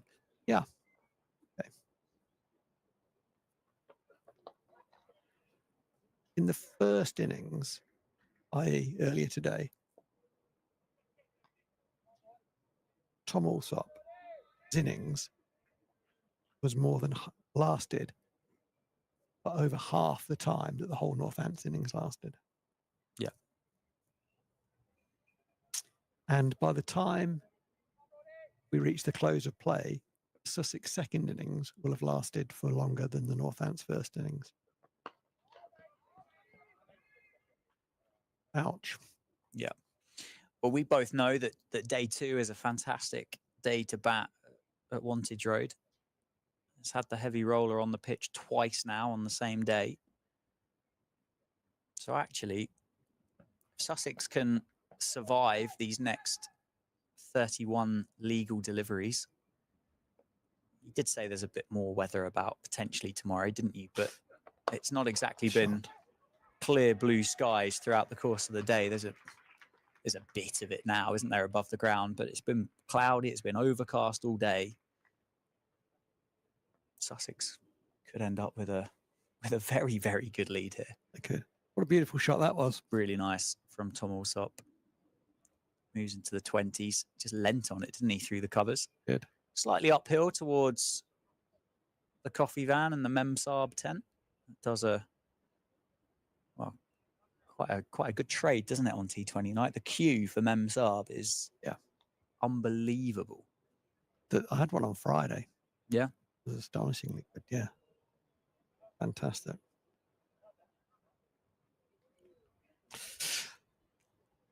I've got no more stats for you. No, fair enough. I'm statted out. I'm almost a little bit disappointed the fact we've only had 21 wickets fall in the day. I felt like we were on course for a record day.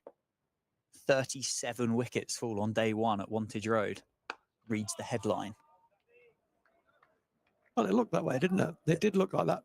But yeah. But we both felt that wasn't entirely reflective of what we'd seen. Yeah. If that makes any sense. Yeah, it does. It does indeed. Sanderson is continuing. 5.5 overs left in the day. Well past any form of cut-off time. So it will be only 5.4 overs left in the day. Northants don't seem to be in any rush, do they, to get through these 5 overs. Sanderson taking a very gentle stroll from the end of his follow-through back to his mark.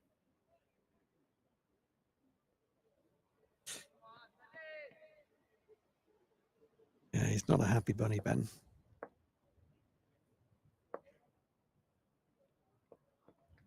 Out. Gone. That'll cheer him up. Haynes has followed one. He's gone for 45 or 48. Sanderson gets his first wicket in the second Sussex innings. And the opener's got to go. Sussex 82 for 2 now. The lead of 128. And in the context of the game, that's about as good as it's got, isn't it, in terms of batting? 45 or 48 from Tom Haynes. Yeah, played very well, didn't he? I'm going to say this. I think he played exclusively, inverted commas, proper cricket shots, proper 4-day shots, authentic shots. He got bowled some long deliveries and jumped on length.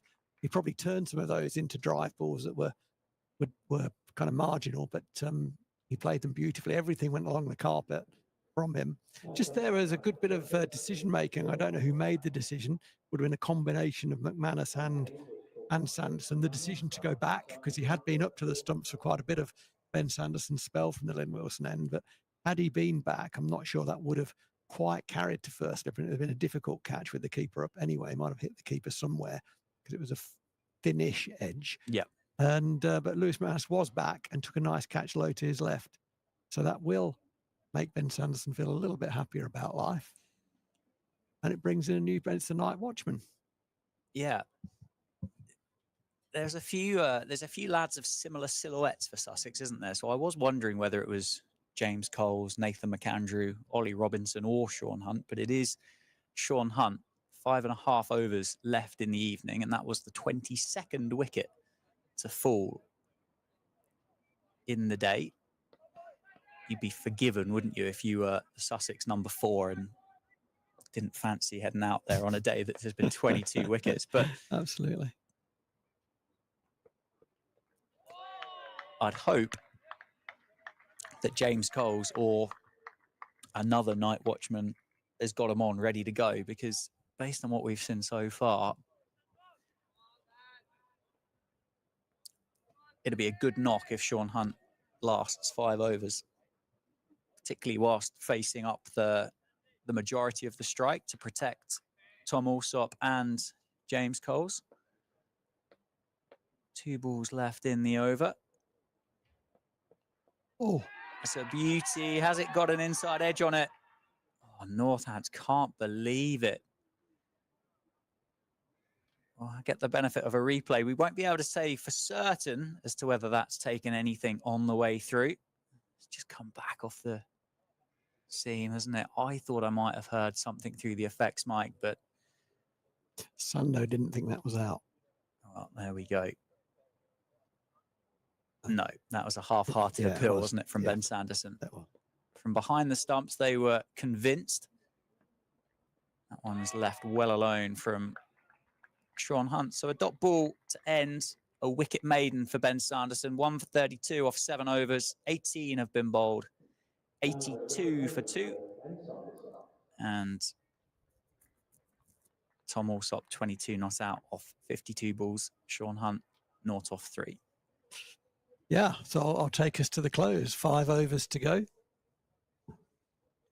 Sussex in a very, very commanding position. 128 is the lead. So in effect, 128 for 2. Tom Alsop, again, the backbone of the innings. Tom Haynes just out for 45 in the last over from Ben Sanderson, played beautifully. There's a very good partnership between the two of them. And Alsop, although has scored at a much slower rate, has certainly played his part in that partnership and in this second innings score of 82 for 2. There's going to be a change at the David Capel end. Rafi Weatherall will have his first bowl of the second innings. Starts nicely. Good line, good length going across the left-hander. With everything that's gone on, the carnage that we've seen today, actually, I've been really impressed with that partnership between the two lefties, between Haynes and Alsop, because they've seemed unfazed by everything that's gone on around them. Sussex came out for the second innings, having bowled Northampton out for 97. Daniel Hughes wanted to hit every ball for 4. He eventually missed one, got out. That could have been unsettling, actually, from a Sussex point of view, but they played very well, the two lefties, as I say. Put on a partnership of 60 plus, I would think it would be. Yeah, I can have a... Thank you. Can have a double check. And now it's down to Tom Alsop to just, I guess, just to carry on doing what he's doing, which is just play. He's played tight in defence when he's had a ball to drive. He hasn't had many. The last over from the David Capel end played a lovely extra cover drive for 4. He's just gone about his business. Yeah, 63-run partnership between the two Toms.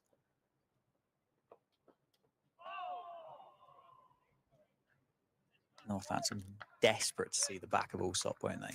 Absolutely. He's the glue, isn't he? I mean, in the first innings, he batted for 63 balls, which was, in the first innings of both teams, the longest any batter managed to occupy the crease. He was only strangled down the leg side in the end by Broad just before lunch. Seems like a long time ago now. Email in from John as well. John Reeve, thank you for getting in contact and watching the stream for the day. Just saying we're all right at this. Phil? Oh, let's hear more of that. Do you need the ego inflated? Yeah. Yeah, okay. Greetings from a Sussex fan. Listening to you both today. Really great commentary, full of perceptive observations and seeming very balanced. You seem very informed on both sides and your commentary sounds unbiased. You interact so naturally. You're at a high standard. You compare very well with commentaries from some of the other counties. That was from my mum. Yeah, cool, John. Thanks, John. I appreciate that. Very kind words. Thank you. We'll continue to try to keep those standards at that level. Someone who's kept his standards at that level. I've been impressed with this kid, Tom Alsop. I like the way he's gone about his business. Can he come play for Northampton? He's gluey, isn't he? Yeah, he's he's offering a role of which kind of Luke Proctor would Yes. emulate or Yes. replicate would probably be the better choice of words. Proctor on the end of a decent delivery from Nathan McAndrew, wasn't it? Yeah. Wasn't the best delivery Luke Proctor's ever going to face. Good one first up. It was on the money. That's a nice start to his spell. There was one ball that was a bit of a full toss, didn't come out of his hand well, but the other 5 were there or thereabouts. Hasn't been at his best today so far, Rafi Weatherall. He'll feel happier to get that first over of the second innings under his belt, and it was a good over. 5 decent balls there. So we're going to see a change of bowling.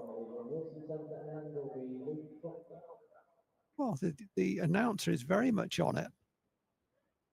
Called the bowling change accurately and early. So Luke Proctor's replacing Ben Sanderson. Proctor so far 4 overs, 0 for 15. He bowled those 4 overs from the other end, from the David Capel end, and he really ran in and hit the bat hard. He was better, I thought, from this end this morning, wasn't he, compared to what he was from the David Capel end this afternoon. He offered more threat, I think. Yeah. Particularly on this angle, just seemed to get a little bit more bounce out of the pitch than what he was when he came around the wicket. If Northampton get Sean Hunt in this over, could see Sussex 4 down. So I don't think anybody's going to want to be sticking their pads on and walking down those steps today at the end of the day. There must be a record. Someone will know this. But, clearly somebody will know this. But there must be a record for how many night watchmen there have been. Oh, yeah. That wasn't the thing I was started typing. But what were you typing? How many most wickets to fall on one day of... okay. Oh, yeah, that'd be interesting as well, yeah.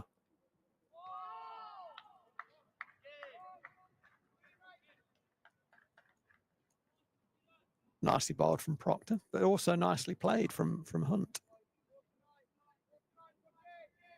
His job here is to face as many balls as is possible out of the 21 balls that remain in the day.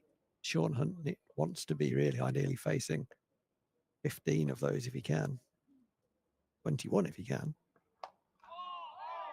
And he nearly couldn't. He defended that with soft hands, and the ball went down, so it was well played, and then looked to try to spin, or wanted to spin back onto the stumps. Fortunately, Hunt had legs in the way.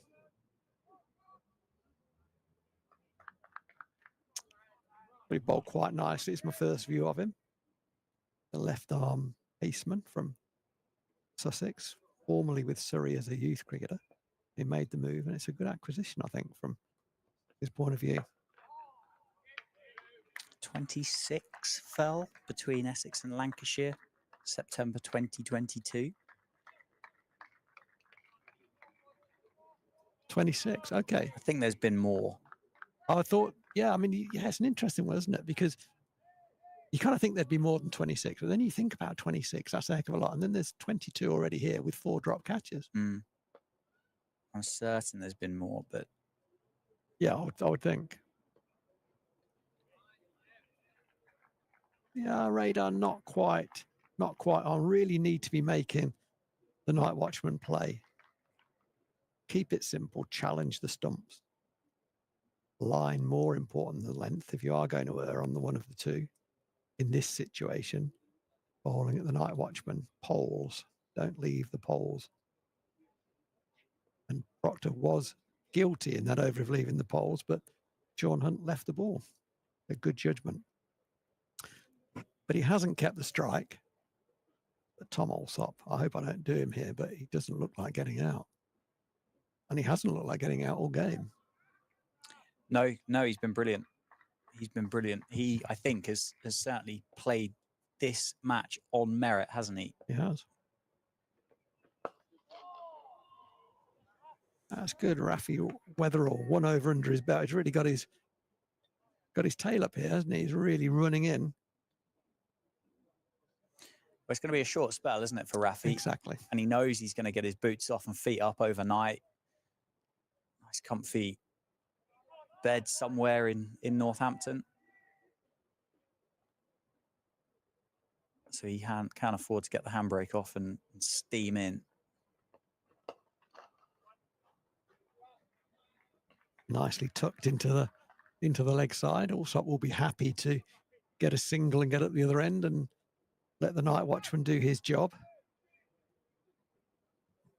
Just indicating to Hunt the shape. Is saying it's looking to swing it away from you. That's generally Rafi Weatherall's shape, is generally to swing it away from the right hander, but we know that he can turn the ball over and go the other way, and he can also swing one out and nip it back. He's got a lot of ability in that wrist. He's certainly one to watch. That one hits Sean Hunt in the thigh pad. He's just indicating to nobody in particular that it was an attempted in-swinger. Just mimicking that movement of the wrist to himself. Started way too straight, didn't it? It did. From Rafi. You'd almost liked an opportunity here for Rafi. Bowled so well in the death in a couple of these T20 games. Maybe just fire a Yorker in for Sean Hunt. Short ball, and that's clocked him. We're going to get a delay in play now as Sean Hunt gets a bit of treatment. But tail ender, get the Yorker in there. Yeah, well, I wouldn't be surprised if the next ball's a Yorker. I think the bouncer, I'm with you. Yeah. Definitely toes. I mean, toes and nose, toes and nose, as it's known, is a good ploy against the tail ender. And the physio is running out with no bag again. I'm querying that running style as well. I'm not sure that is biomechanically efficient. But she's there. She certainly is. And someone else is running on with a drink. It hit Hunt quite hard, didn't it? Yeah, just kind of ducked into it, didn't he? He did. He just didn't quite bounce as much as what he thought it was going to, or whether he just misread it. It wasn't massively short, was it?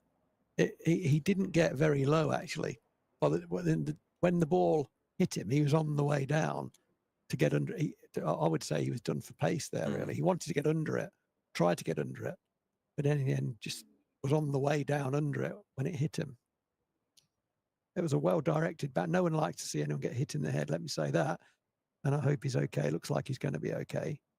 Can't take these things for granted. And he will be checked after play as well. Physio is giving a thumbs up to the umpires. They'll want to know that the right protocols have taken place. But he's going to be okay. That's good news. But as a night watchman, he will get used to receiving a number of those. But it's all about the follow-up now. But as you say, Dan, if Hunt is to depart before the last over, I expect another night watchman will be out there. I think so.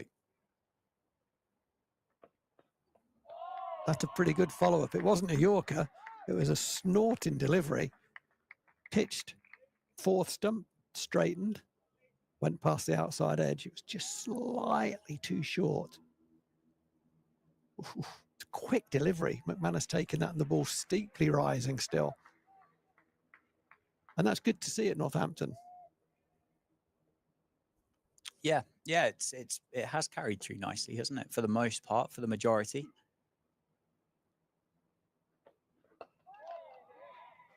Only really was that LBW for Finn Hudson-Prentice that you mentioned earlier was the one that kept a little bit lower. Yeah. Other than that, it's been pretty good. Rafi Weatherall just holding his side there after that last ball. He just felt quite high up in the upper rib area on the right hand side. So not on his front side, which is where you typically get strains and pulls as a seamer. I hope he's going to be okay. He's not thinking too much of it. He walks away. See how that pulls up in the morning. 2 overs to go. The lead is 129. feels like a lot in the context of this game when it's 129 for 2. Yeah, Northampton have slowed them down a bit, though, haven't they? Haynes was going at about 140, I think, for if not more. Yeah. And by the time he did depart, it was still impressive, but just around 100 strike rate.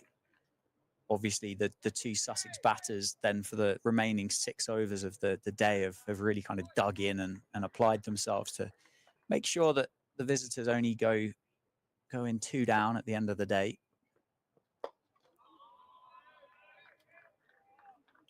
And Tom Alsop has now faced more balls than the whole Northampton innings. Over the course of the day. Yeah, over the course, not in this innings, but yeah, combined, yeah. And he's done so without great alarm, hasn't he? The only ball, obviously he's been out once. That was caught down the leg side off a bit of a strangle down the leg side.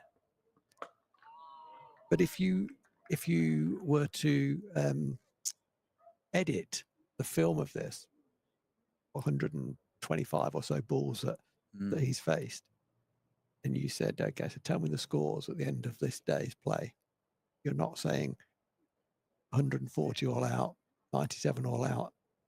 You're just not saying that. No. You're saying something quite different. It's been quite remarkable, the comparison.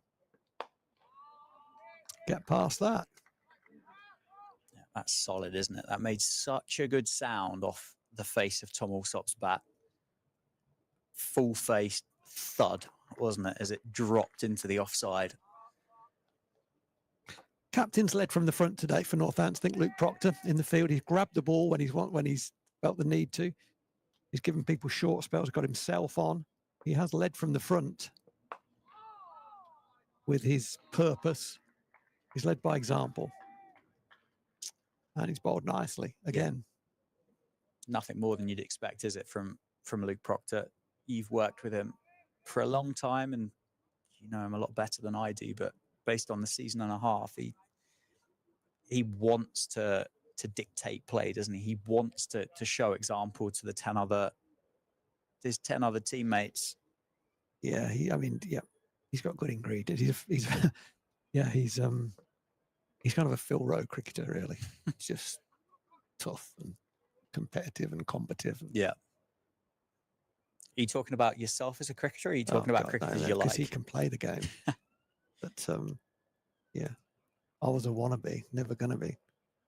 But you want all your players to do well, and you have different relationships with all your players.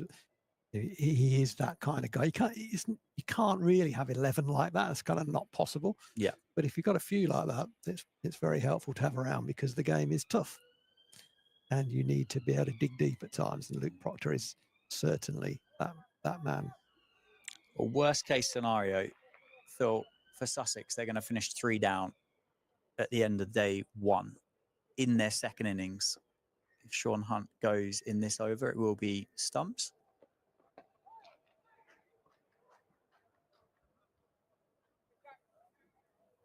Well, it's good to see Rafi Weatherall shows no ill effects from, as I said earlier, he pulled up in his follow through from the last ball of his last over, and I wondered whether he got a little pull of something. Doesn't appear to be. That's good news. Northampton are possibly a bowler down in Jack White. I say possibly because he's out on the field. Had some running repairs during this third session. Hopefully they can get some work into him tonight and tomorrow morning, which enables him to play a full part.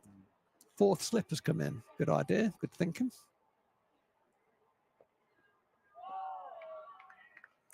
Sounds like the pub garden might have erupted again, Phil. England might have done a goal. Do you think? They certainly weren't celebrating a wicket at Wantage Road, were they? Well, it's the sort of full time as they have. Northampton have scored for England. Have scored. I've finally lost it. Ben Sanderson has scored an overhead back heel. And it's 1-1. You absolute beauty. An overhead off break from Ben Sanderson. Well, gold, Ben. Is it going to go to DRS, though? Has it pitched in line? That's the question. Bellingham, they've reviewed it. The Slovakians have reviewed it. It's been a long day, isn't it? It has been a long day. We'll stop. I think we've got some compliments. We shouldn't We ruin shouldn't things ruin it, now should by we? being our natural idiotic selves. There's a bit of a limp there from Rafi at the end of his follow through, which I'm a bit worried about. Come on, take him with you. Let's go off with him. Oh, well bowled, Rafi Weatherall. Just from a game perspective here, I wouldn't mind seeing the back of Sean Hunt here tonight. Oh God, yeah. And that's not Yeah. that's not me as a Sussex supporter or a Northampton supporter. I just think for the context of the game, I think it'd be brilliant. Yeah, I think agreed. we could be on for a really, really interesting end of the third innings and a fourth innings if Northampton can get through Sussex. A little bit straighter. Oh, I thought he nicked that. He didn't. Just had a little poke at it, didn't he? Just an ever so small flinch as it went past the bat. You know, I mean, and you'd expect the number 11 to play and miss, but there have been more plays and misses since Sean Hunt arrived than there were before he arrived in the 20 overs before he got out there. Yep. This is the last ball of a challenging day from a Northamptonshire perspective. Can it finish on a high note? It doesn't. It finishes on Hunt defending it stoutly, comfortably, out into the offside. He got a couple that missed his thigh pad, I think, Sean Hunt, and he's got a few bruises to show his teammates. They'll show no interest in that. So the day finishes with Sussex with a lead of 129, effectively 129 for 2. The not out batsman of the night watchman, Sean Hunt, on 0. And Tom Alsop, who has batted a lot today and very well on 23 not out, who has provided both in this innings and in the first innings of Sussex the glue of their innings. He's been the backbone of that performance, really, with the bat. Yeah, he's been, well, brilliant, really, in the context of the game. He's been a real kind of standout, someone who's been out there, he's been prepared to apply himself. It's been challenging, but it's not been impossible, I think would be fair to say. We've had 323 runs scored today for 22 wickets. We've had 4 drop catches in the slip cordon from Northamptonshire. Sussex didn't miss a beat, did they, in that first innings of Northants? Players make their way off the field. You've summed it up pretty well. The leader's 129. They've got 8 wickets in hand. Thank you for your company throughout the course of the day. I hope you've enjoyed the live stream. It's been eventful. It's been pretty difficult to sum up at times. But we'll have a night's sleep and we'll have another go at it tomorrow, shall we? And a beer. And yeah, maybe 2. See you in the morning.